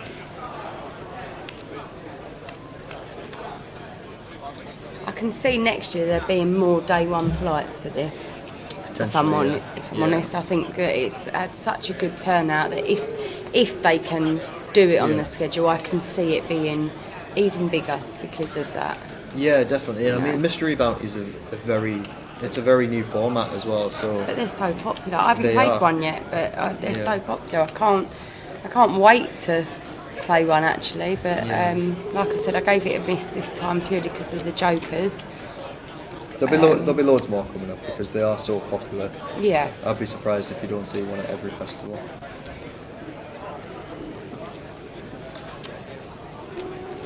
Are the bounties only on the second day? Yeah.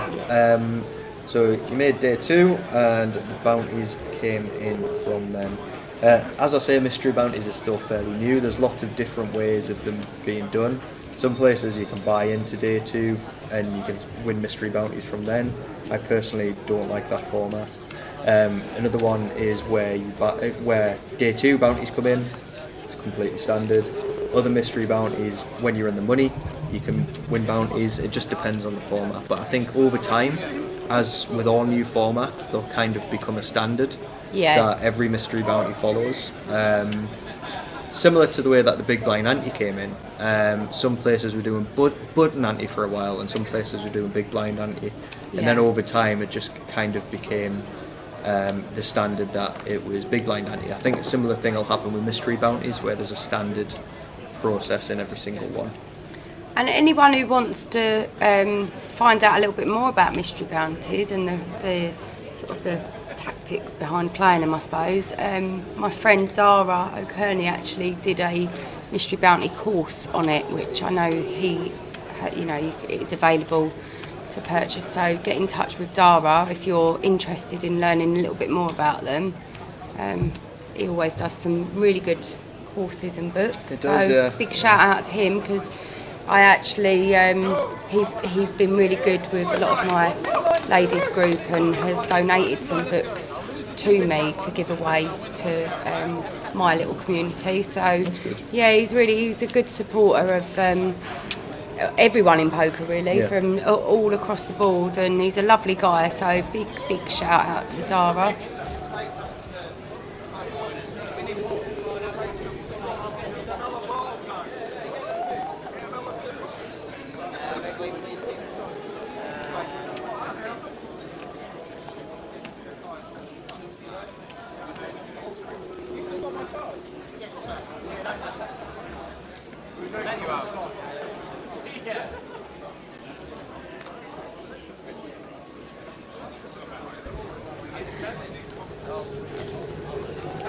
I bet Guy's cat is missing him. Keith with a nice hand here. I think he's going to raise. He does.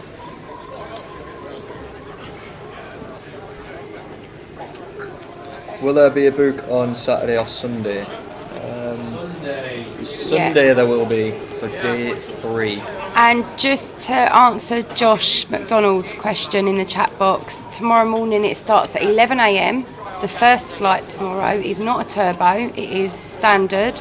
The later flight, the last flight in the day, and the last flight of the Goliath day 1s is the turbo flight. So tomorrow morning 11 AM, normal flight. Turbo starts at 6 PM.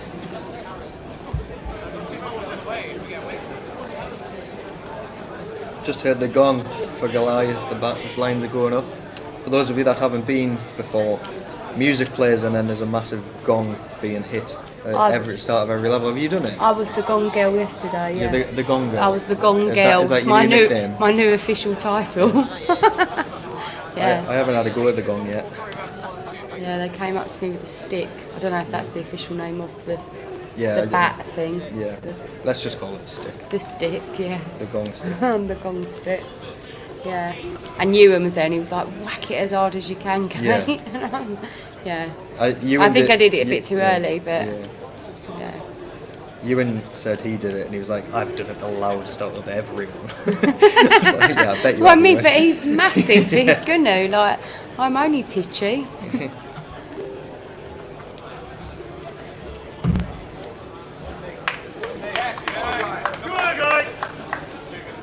Ewan smacked it like a kid. Oh dear. So. It's called a mallet. Oh, is it? A mallet? Mallet was something you hit the tent pegs in with. Like a hammer. Yeah. Mallet. Chef Brad says he looks like a caveman to me. Yeah. Now, we had a photo shoot the other morning for the pros, and Ewan was working it. Didn't look like a caveman. He was flicking his hair and everything, wasn't he? Yeah. Oh Loved my it. god, that was very funny. He was in his element. Yeah. Some of them are naturals at photo shoots and the video shoots that we have to do, and yeah, I'm definitely not one of them. But the rest of the guys were really good at it. So. Not a natural performer. Yeah, there was a funny one. Basically, the people were the photographer and the videographer were getting us to throw the cards up in the air so they could take photos with the cards mid-air once we folded, and then they asked Trig to do it but with no cards, and they were just going to Photoshop the cards in. So he's just like flicking his hands around and pretending to look at these cards that aren't there. It's hilarious. Yeah, Jamie got the video. Yeah, Jamie got the unofficial video that's probably way funnier than the official one when it comes out. Yeah, I'll post the video online at some point. Yeah, that was good.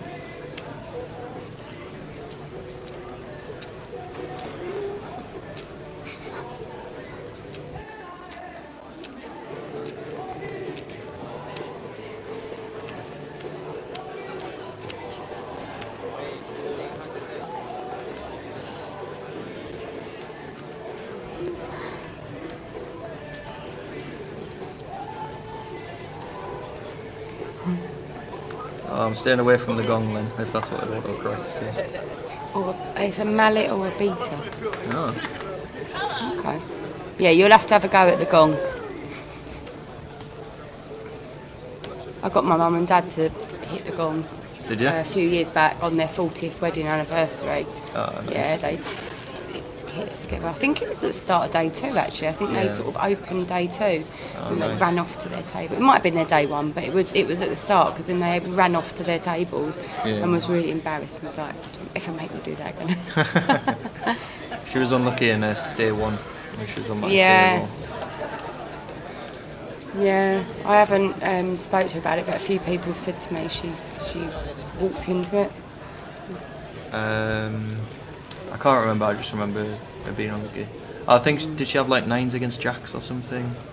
I At some point. don't know. She was I don't unlucky know. anyway. It was one that.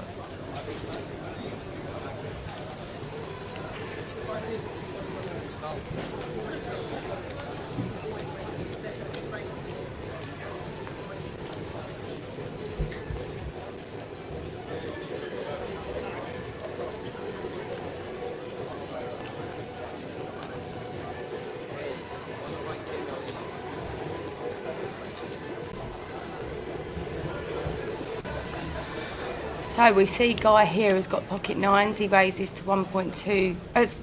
He raises to 1.2 million from his stack. I think Keith with the Keith queen limped, 5. didn't he? Keith limped the button and then guys raised. Yeah. I think we'll see Keith call. I mean, suited queen is a call.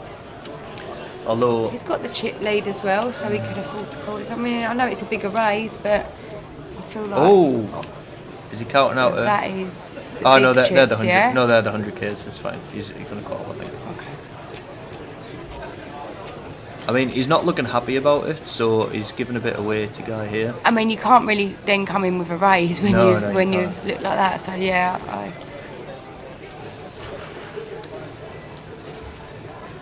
let's go to the flop. Neo Tintin says you warm up a gong by tickling the back of it. I'll take your word for it. Yeah. Okay, so we see a flop of ace, jack, jack. Not the best for your 9s, especially when Keith has been willing to call Guy's raise pre-flop. I can see him continuing it just to... Fairly small. Yeah, just to Has he gone 450? find out, you know. I would imagine that Keith now just finds the fold. I know it's very small, but what are you hoping for? The guy has been the pre-flop raiser. If you hit your queen now, are you happy? Not really, are you? No. If you hit your 5, you're not happy. What are you wanting to see? I know it's a tiny bet, Yeah.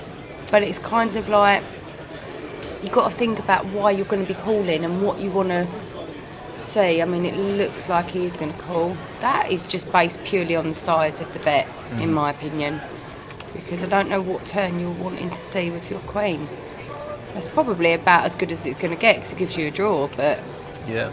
I mean, other than that, now you're in a bit of a sticky spot because now you feel like you can't fold the turn because it's brings in the draw. But Guy now checks his option because obviously he's not loving the fact that Keith has found the call. Yeah, I'd love to see a bet now from Keith. Yeah, this would be good. This would get the job done.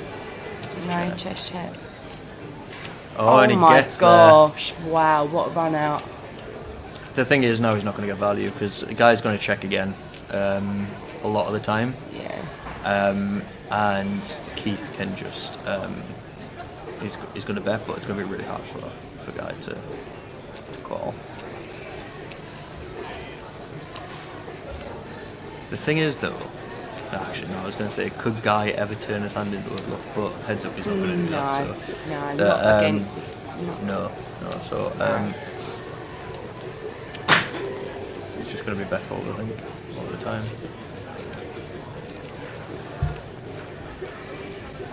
It's he's how gone big. big. Yeah, it's how big he goes. Wow, he's But gone very it's- big. So the pot is 3.3. It's gone. There's no snap fold. It's gone 2.6. Is Guy ever thinking about because the way that we have to look at it is what might be going through Guy's mind here, and I 100% think he's going to fold, but what Guy is thinking here is that Keith limped pre and then called the raise after looking quite worried about it. So that takes out ace jack, pocket aces, pocket kings, king jack, jack 10, all these different types of hands will be very, very happy to limp call or raise pre themselves. Yeah. So what Guy might be thinking here is that Keith is, when he's going big, it's one of two things. It's either a complete bluff or it's not that strong. It's like maybe just like a queen. So what Guy's thinking is, can I call because he's completely missed? Like he might have a missed flush draw, although Guy has the 9 of clubs, which makes that a little bit less likely. But what he might be thinking is, can I jam and get him off a queen now? I don't think that Guy will do that, but I think that's what's going through his mind at the moment. I think it's player dependent as well. There's many players that would fold the straight here because of the paired board, but I don't think Keith's going to, and I think that Guy will read that situation correctly. So I think he will find the fold here purely based on that pre-flop action. Actually, the fact that he raised pre-flop after Keith had called the button, like limped the button, and Keith called, so you can put him on any one of those overcards. He doesn't even need to have the queen, but it's whether Guy thinks he can get like a king to fold or an ace to fold, but he does find the fold. Good fold by Guy there. Yeah. And you know, what a run out for Keith to take a big pot there, and we've got, for the first time in heads up, we've got quite a difference in the chip stacks now. Yeah. Guy with 8 million on 26 big blinds, and Keith just slightly over double that on the 17 million. So yeah, so one. Good spot for Keith. I like the fact that Guy took his time there. Yeah. Because it shows that he's thinking about these things. Shows that he's thinking, can I make a call here? He's also probably come into his mind a little bit. What kind of hands can the opponent have? Yeah. Could I potentially get him off those hands? And he's decided that that's a no, which I think is very, very correct. Yeah, definitely. So yeah, I think that's pretty straightforward. Which bounty is left? There's 2 bounties left. There's a 2.5k and 500. So that will go. Both of those will go to the winner.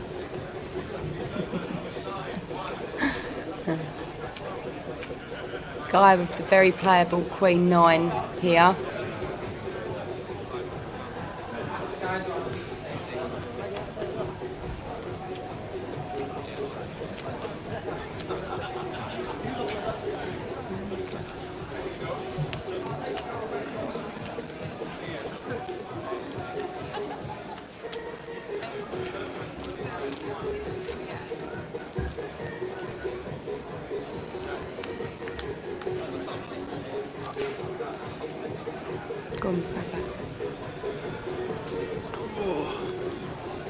Queen 9, 7, 8 is a good flop for the 7, 8. But interesting to see what Guy does here. He does back. Keith might continue here. It's a bit more connected for him. He's got the 2 overs. He does call. And now he's got the double gun.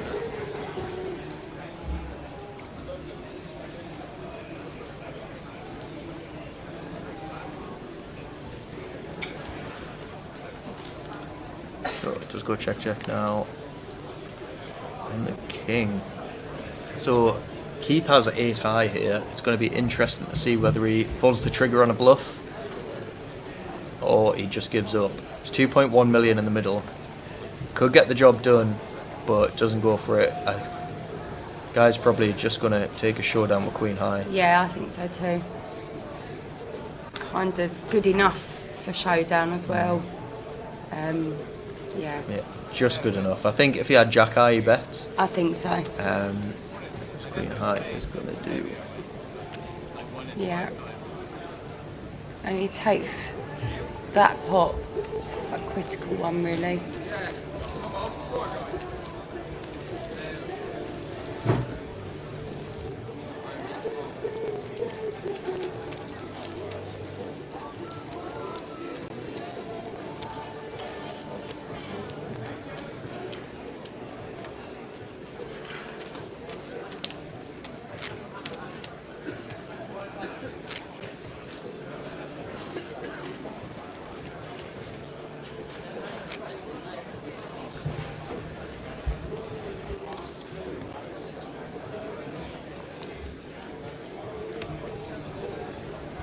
What's the schedule after this FT? Is it back to Goliath? No, we're seeing this final table out, and then that is it for the night. We're going to give Tower and Jay a well-deserved rest. They've been doing 17-hour days. I don't know how they've been doing it.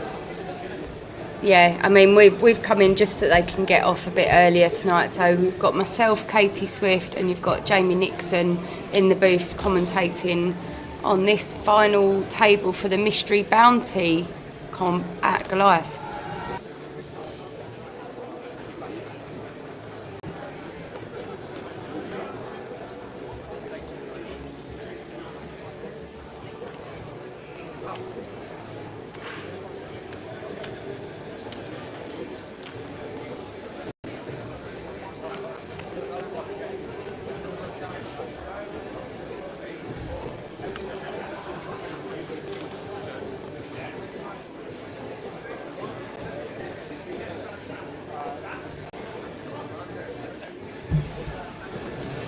So we've got guy with the king high here, king deuce, and obviously heads up, that goes up in value, and Keith's got the very playable queen jack, you know. You can see some action going on here. Keith bets.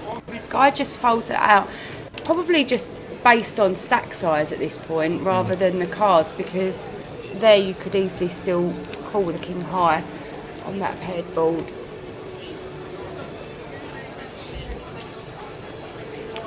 I can hear Lion King in the background. Can you feel the love tonight? Can you hear that? I can actually, yeah. Get that one, John. Can.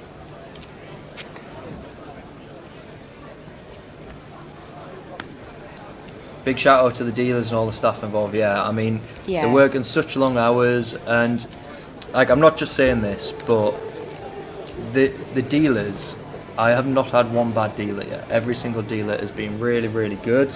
I mean, me and Katie are out at the World Series, and we've had bad dealers. let's put it that way. But this festival, considering the buy-in for the main event is only 150 quid, the standard of dealer is brilliant. It's really, really good. So yeah, big shout out to all of them, and they're all doing it very good. Not just that the quality of dealing is so good.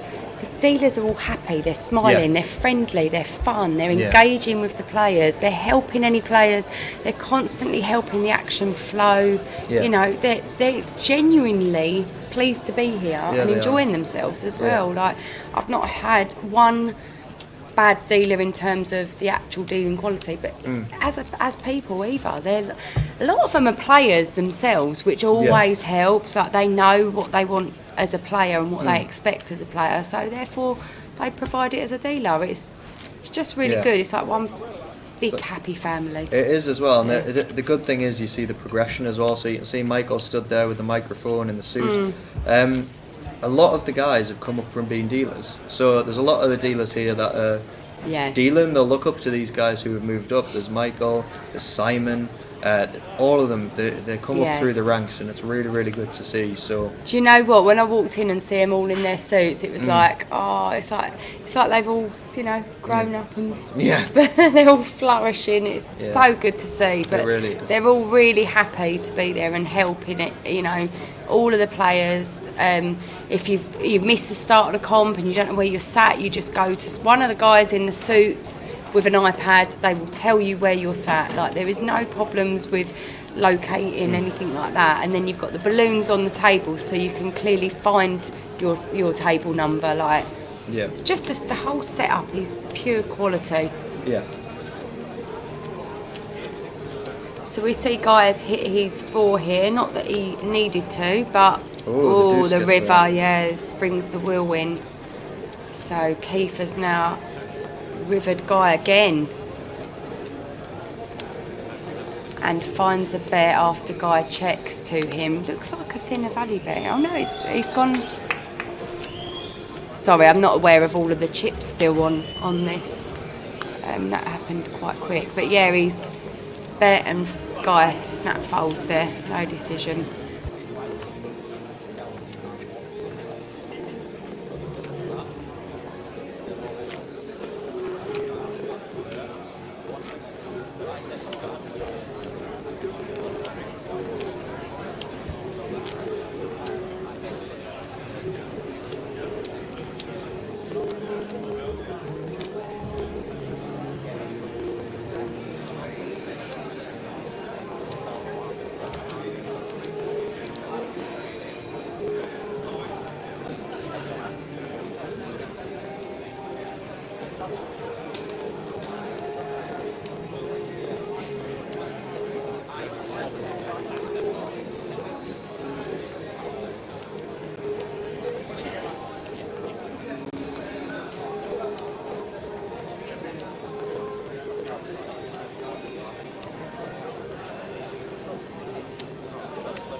John says every player should deal a session to find out how tough it can be. Yeah, I mean, I actually agree with that. Yeah. be able to open a few more tables. I then mean, as my well. cards, they wouldn't get any compliments from my actual dealing skills. I'd go to shuffle and they'd all be springing everywhere probably, but yeah. I dealt for 7 or 8 months Did you? when I was younger, yeah. Poker, obviously. And it was in an old Gala casino before it changed to a Grosvenor. The one in Leeds, where the next year UKPT is going to be. So, Guy's starting to creep back into the game. 9.3 million, 30 big blinds. Keith, 50 big blinds.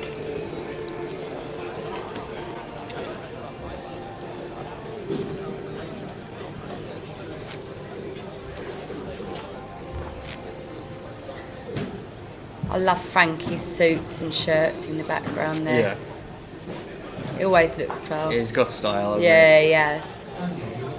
Yes. he? Makes up for his personality, yeah. Yeah, No, I'm only I joking. love Frankie. I love Frankie as love well. Frankie. It's So- weird because he hasn't got a latte in his hand. He always has a Yeah, latte, he does doesn't actually, yeah.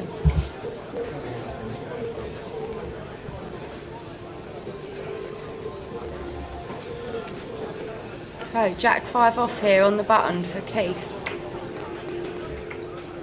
Raising it up by the looks of it to 800. Guy with the pocket kings.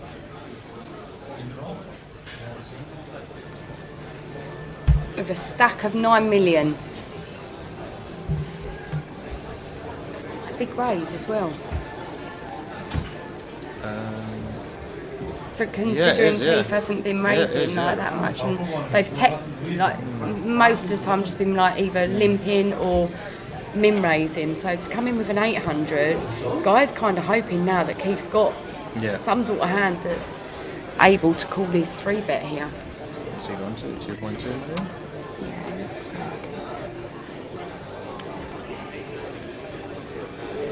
I mean, it's just going to be a full fuck year. Yeah, Oh, 1.3 million. Wow.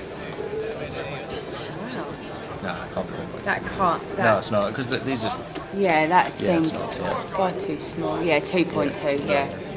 And he does find the fold, so Guy picks up that. Yeah.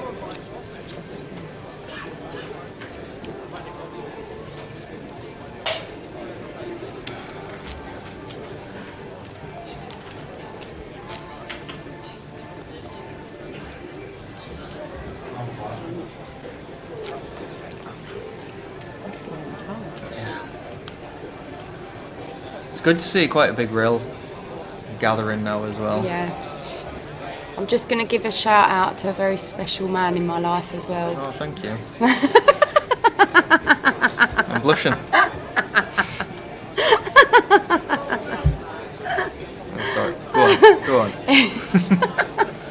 It's my dad's birthday today. Oh, sorry. So happy birthday to my dad. He was here earlier, but I think they've gone home now. So, yeah, big happy birthday to my dad. Massive happy birthday. I met him for the first time this week. I was really first time. No way. Yeah. I suppose he's not really. He doesn't normally come along. I suppose. Yeah. So he's like a lovely guy. Yeah, he is. I mean, I'm totally biased, but Yeah. yeah, he's just the best. I've got the best parents. I'm blessed. Born blessed. They are very nice. Yeah. So, get your happy birthdays in the chat box for my dad. I was surprised how young he looks actually, to having a 50-year-old daughter. Crazy.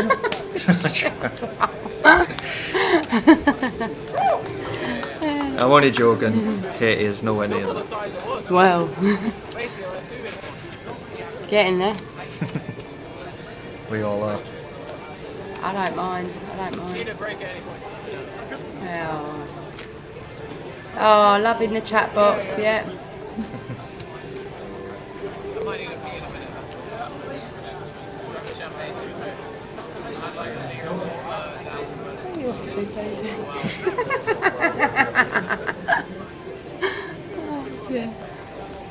You see Tom Bacon in the background there. He was the lucky winner of the 5.5k package in the mystery bounty.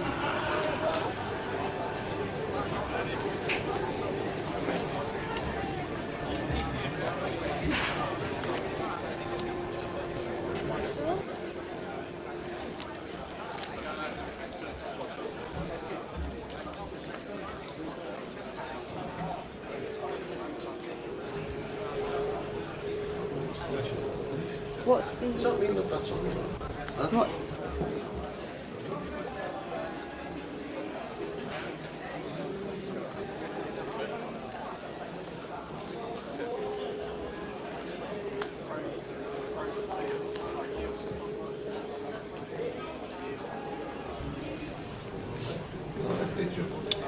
Guy has the check mark. This is good. This is good to see the effect going in with the king eye, knowing where he's at.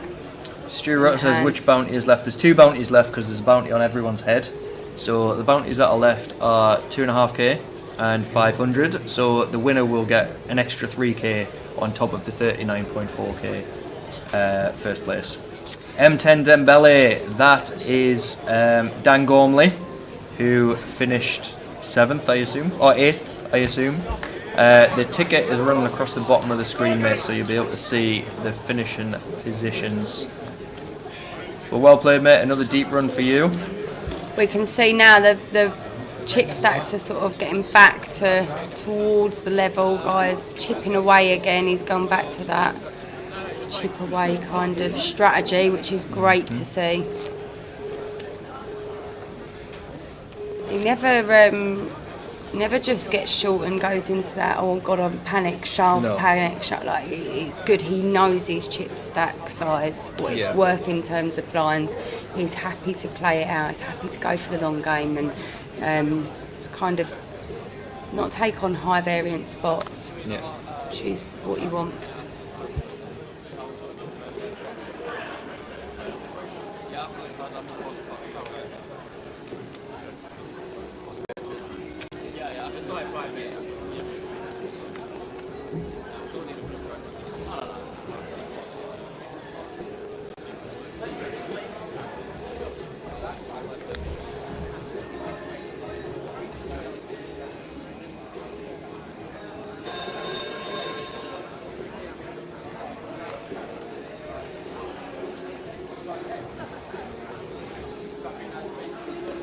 So Guy's got already won about 10k's worth of bounties, thereabouts. He's got several, so I think he's won about 8 or 9 bounties so far. 8,350 is good. There you go. Just under. Decent. And then obviously there's the 2.5k and the 500 up for grabs now as well, so he could end up with over 10k bounties. If he wins it, he'll get like 50k total. Yeah. Bounties, so pretty good from a £400 buy. I was going to say, not bad for £400 investment. I think they're going to take a quick 5-minute break.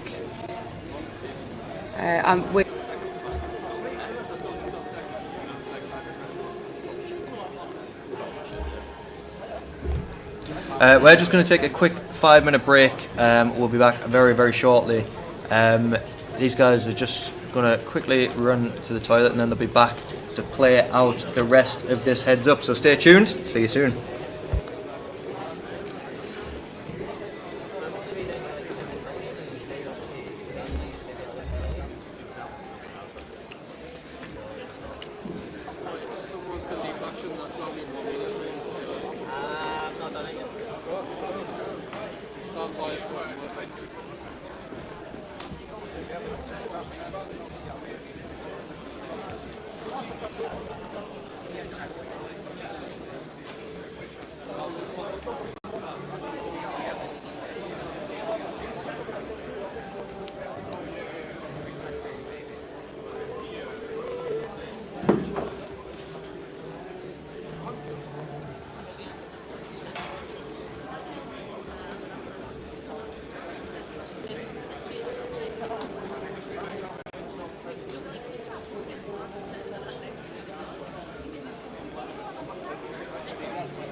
Okay, main event players, we have a new level, 1500, 3000 with a 3000 big blind ante, 1533 in the main events.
We are back.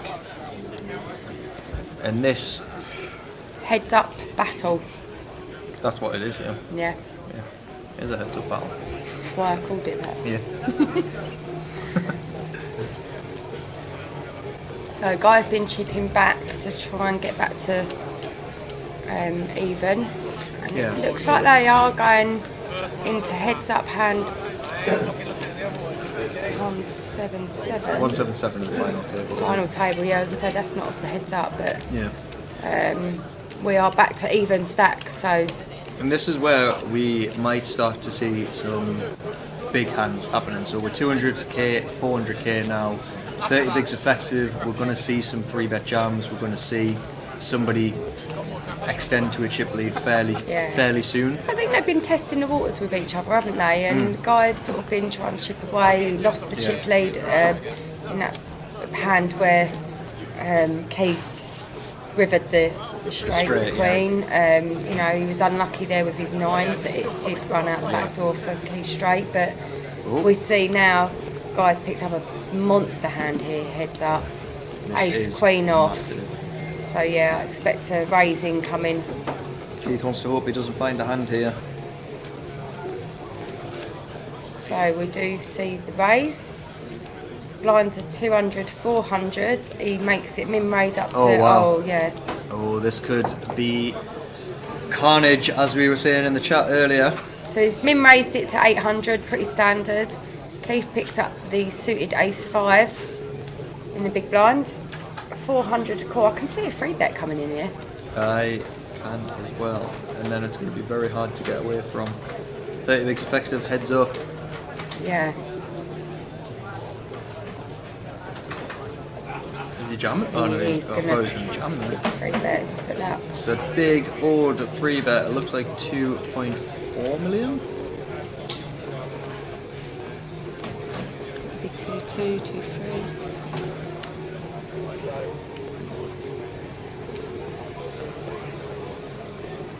£2.5 million. Nice bet size. Just got a jam now. How's he call? I think he jams now. What do you think? Yeah.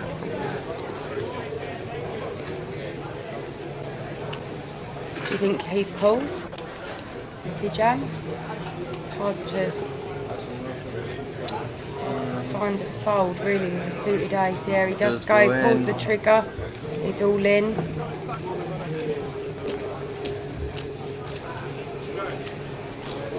This could be it if Keith calls off. It's massive.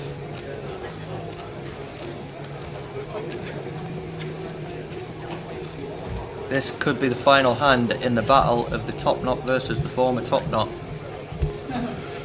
Yeah.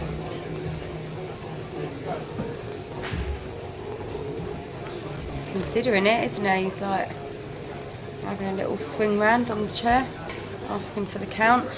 Do you think that maybe the fact that he covers Guy at this point comes into play here? But I think that maybe if the bigger bounty was still in play, like it would, but perhaps not so much at this point. It's when the big bounty is still in play heads up, it's the exact same as just winning because you have to win the tournament, right?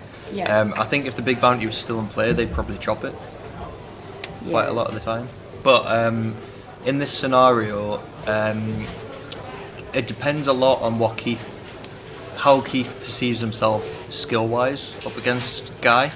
I think what you want to do if you perceive yourself to be a slight underdog skill-wise, then you probably want to go for these kind of spots and increase the variance. If you consider yourself as the better player, you probably don't want to go for these spots and you want to find a better one. Something I notice here is Keith hasn't looked at Guy. He's literally asked for the chip count. He's had a little sit back on his chair. He's looking at now. He's like, he hasn't actually looked at Guy at all. Yeah, and I'd like to see him, have a little just a look up, see how comfortable Guy is, think about previous hands. It's always good. Maybe even talk to him. Maybe have a little chat with him. So, The thing is as well, like it's so rare live that you get in these heads up spots that it's quite difficult to know what to do once you get there as well. Yeah. But you'll notice when Guy had the nines, he was looking at Keith. He was trying to get that read. Keith's now looking at him now. This is good to see. Not talking, but he's looking at his stack. He's not overly comfortable with this hand and this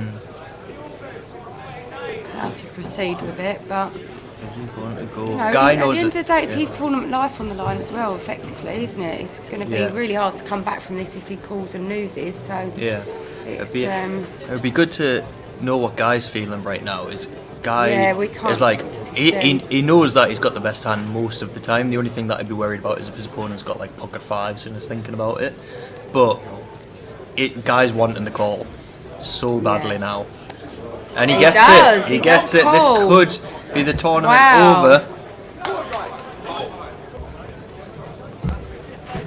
We have an all and a 4. Guy has moved over with S Queen of suit, called by Keith with S5 of hearts. Guy is the all in player. Let's have a flop, please. And this could be it. A 5 or heart, and it's over, and it hits the queen, so it's going to need runner straight or runner fives, or Guy is going to be winning this pot with a massive chip lead. Could be over on the turn. It is. And it is. So Guy Taylor is going to be in a commanding position now to go on and take down this mystery bounty. Yeah, great hand that. Ace 5, Ace Queen, heads up, first hand We're back over from on the the break. rail with fist pumping the rail. And this is going to be very, very difficult to overturn for Keith. He has 800k remaining. Guy has 24 million. Yeah. I totally understand Keith's call there, though. You've got a suited ace, heads up. I mean, it's pretty much a monster, isn't it? It is. You know, and like you said, you want to take them high variance spots when you don't think you've got the edge. So The guy just walked back with a bottle of champagne there. Is Did that he? a bottle of champagne? Oh, it actually is, yeah. Yeah, very calm, very cool, very collected on the swinging around there. Knows he's pretty much got this locked up now. Yeah. This is his tournament to lose now, isn't it? Yeah. I mean, look at the stacks now. I mean, it's one of those where, I mean, 99 times out of 100, guy takes it down. But like we saw in the GUKPT main, John Adderley, although he did finish second in the end, he came back from a very short stack a few times. So it is possible. It's not over yet.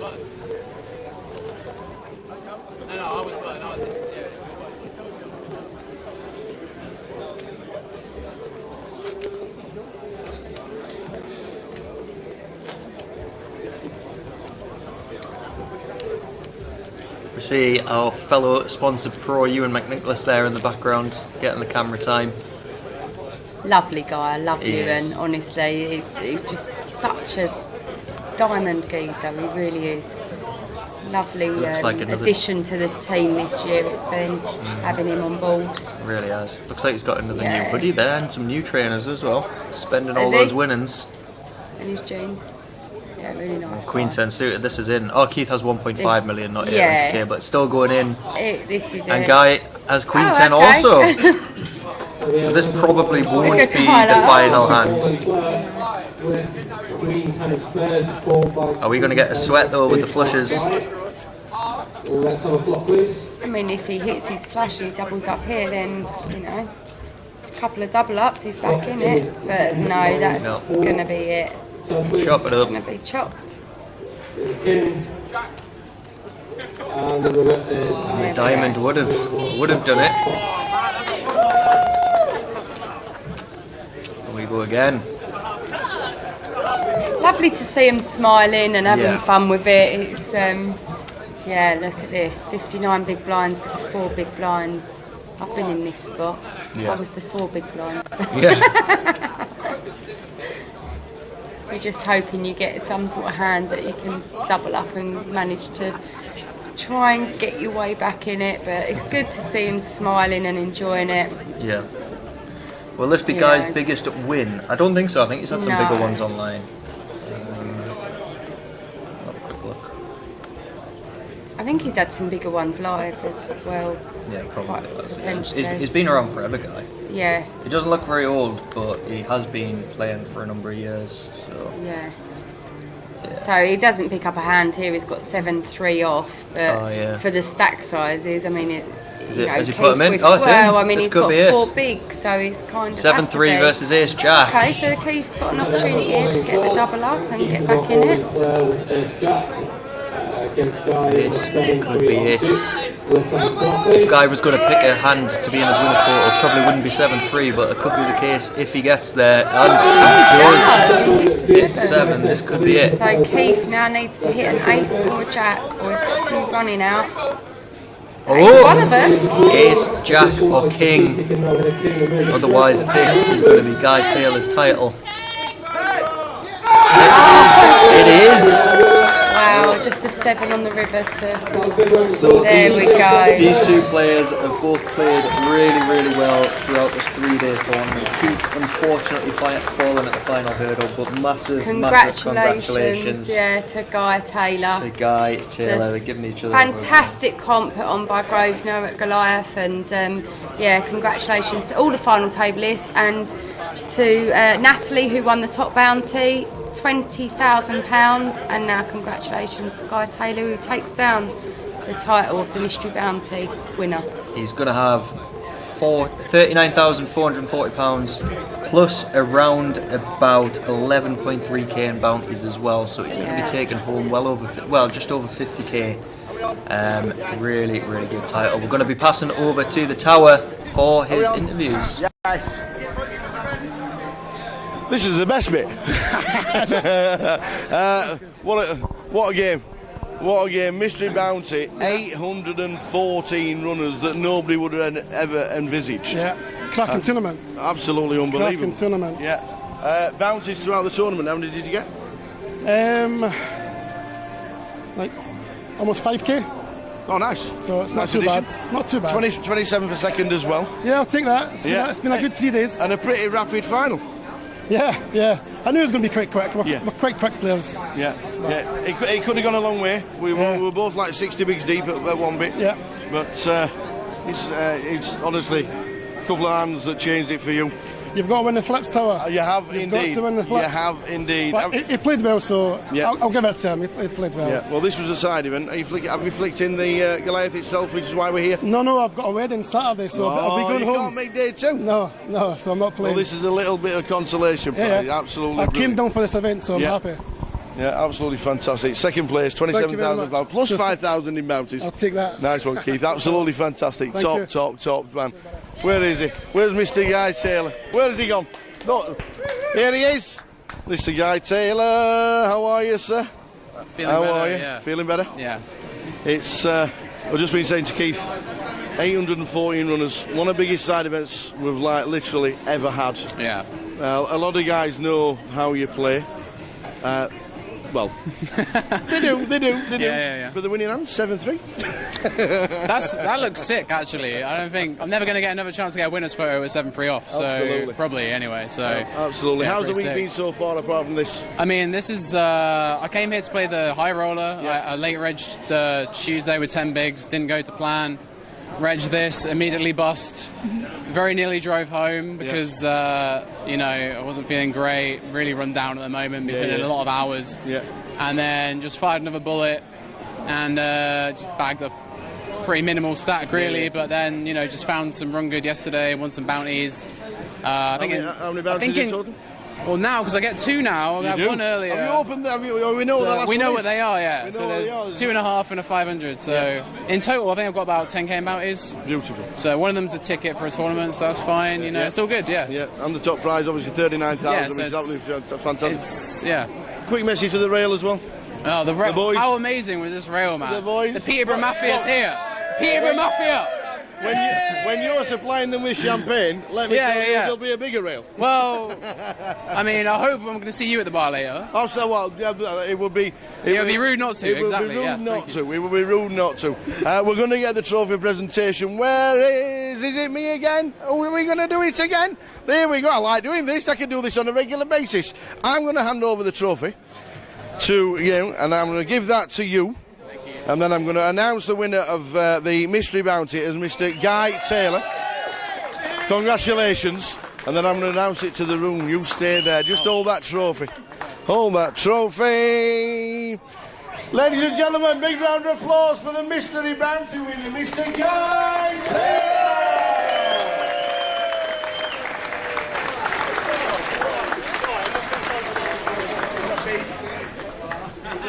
Absolutely unbelievable tournament. Every single chip this guy has got. Absolutely brilliant. The champagne will be flowing all evening. We're going to get you sat here for 5 minutes. We're going to have the pictures for online. Guy, it'll be an absolute pleasure. Congratulations. Really, really, really well done. Mystery Bounty winner, Mr. Guy Taylor. Yes. Thank you. Do I still have to sit there so you can see the Goliath X? Is that what you have to do? Yeah. Thank you very much. Thank you very much. Jay's gone. Jay's done one. So thanks to these two for finishing the Mystery Bounty. It could have gone on with 60 bigs each. It could have. Yeah, It could have gone on for hours and hours and hours. But as you can see, it's finished. And guess what? So have we. The boss has realised how tough, long, tiring it is, and he literally says to us, guys, straight after the mystery bounty. Tonight is your early night because we've got a full day tomorrow starting at 11 because it's the first buying day tomorrow. It's a normal standard 16 level, 8:30 minutes, 8:40 minutes. It's already full of 900 players. You can be an alternate from 9 AM in the club. You can't be an alternate tonight, you can't be an alternate before that. At 9 AM tomorrow morning, the alternate list will open. There will be a queue, as there always is. And then tomorrow at 6, it's the Turbo. It's a hard cap of 400 people, no alternates, and it's a freeze out. And that is to cap the players coming back for Saturday, because this event has just been absolutely wild. It really has. It's been unbelievable. So thanks to Gary, thanks to Jamie. We're going to get Ewan McNicholas in tomorrow because he's already been pleading to come into the chat box for the comms for tomorrow. Andy Hills is coming in as well. We're going to get a couple more guests as well. But that's it for the team for tonight. Thank you very much indeed. We'll give you chip counts regarding Goliath main event day 1. What is it today? F? Something like that. I forgot count. FF we do believe. It is really only a couple of hours before we should have closed anyway, but it's great to have a final table on yet again. We're back tomorrow from 11:30 on the stream. Don't be late. It's an earlier start tomorrow. It's going to be absolutely manic, and tomorrow we could easily see over 2,000 players playing Goliath. It's going to be absolutely great. Thanks to you. You're very Thanks welcome. to you, sir, Mr. Jamie Nixon. Thanks to the chat box. Absolutely. And, Always thanks to the chat box because you are absolutely brilliant, as always. And myself and Jay will be back from 11:30, back in the room, ready for the final buying day of Goliath 2022. Guys,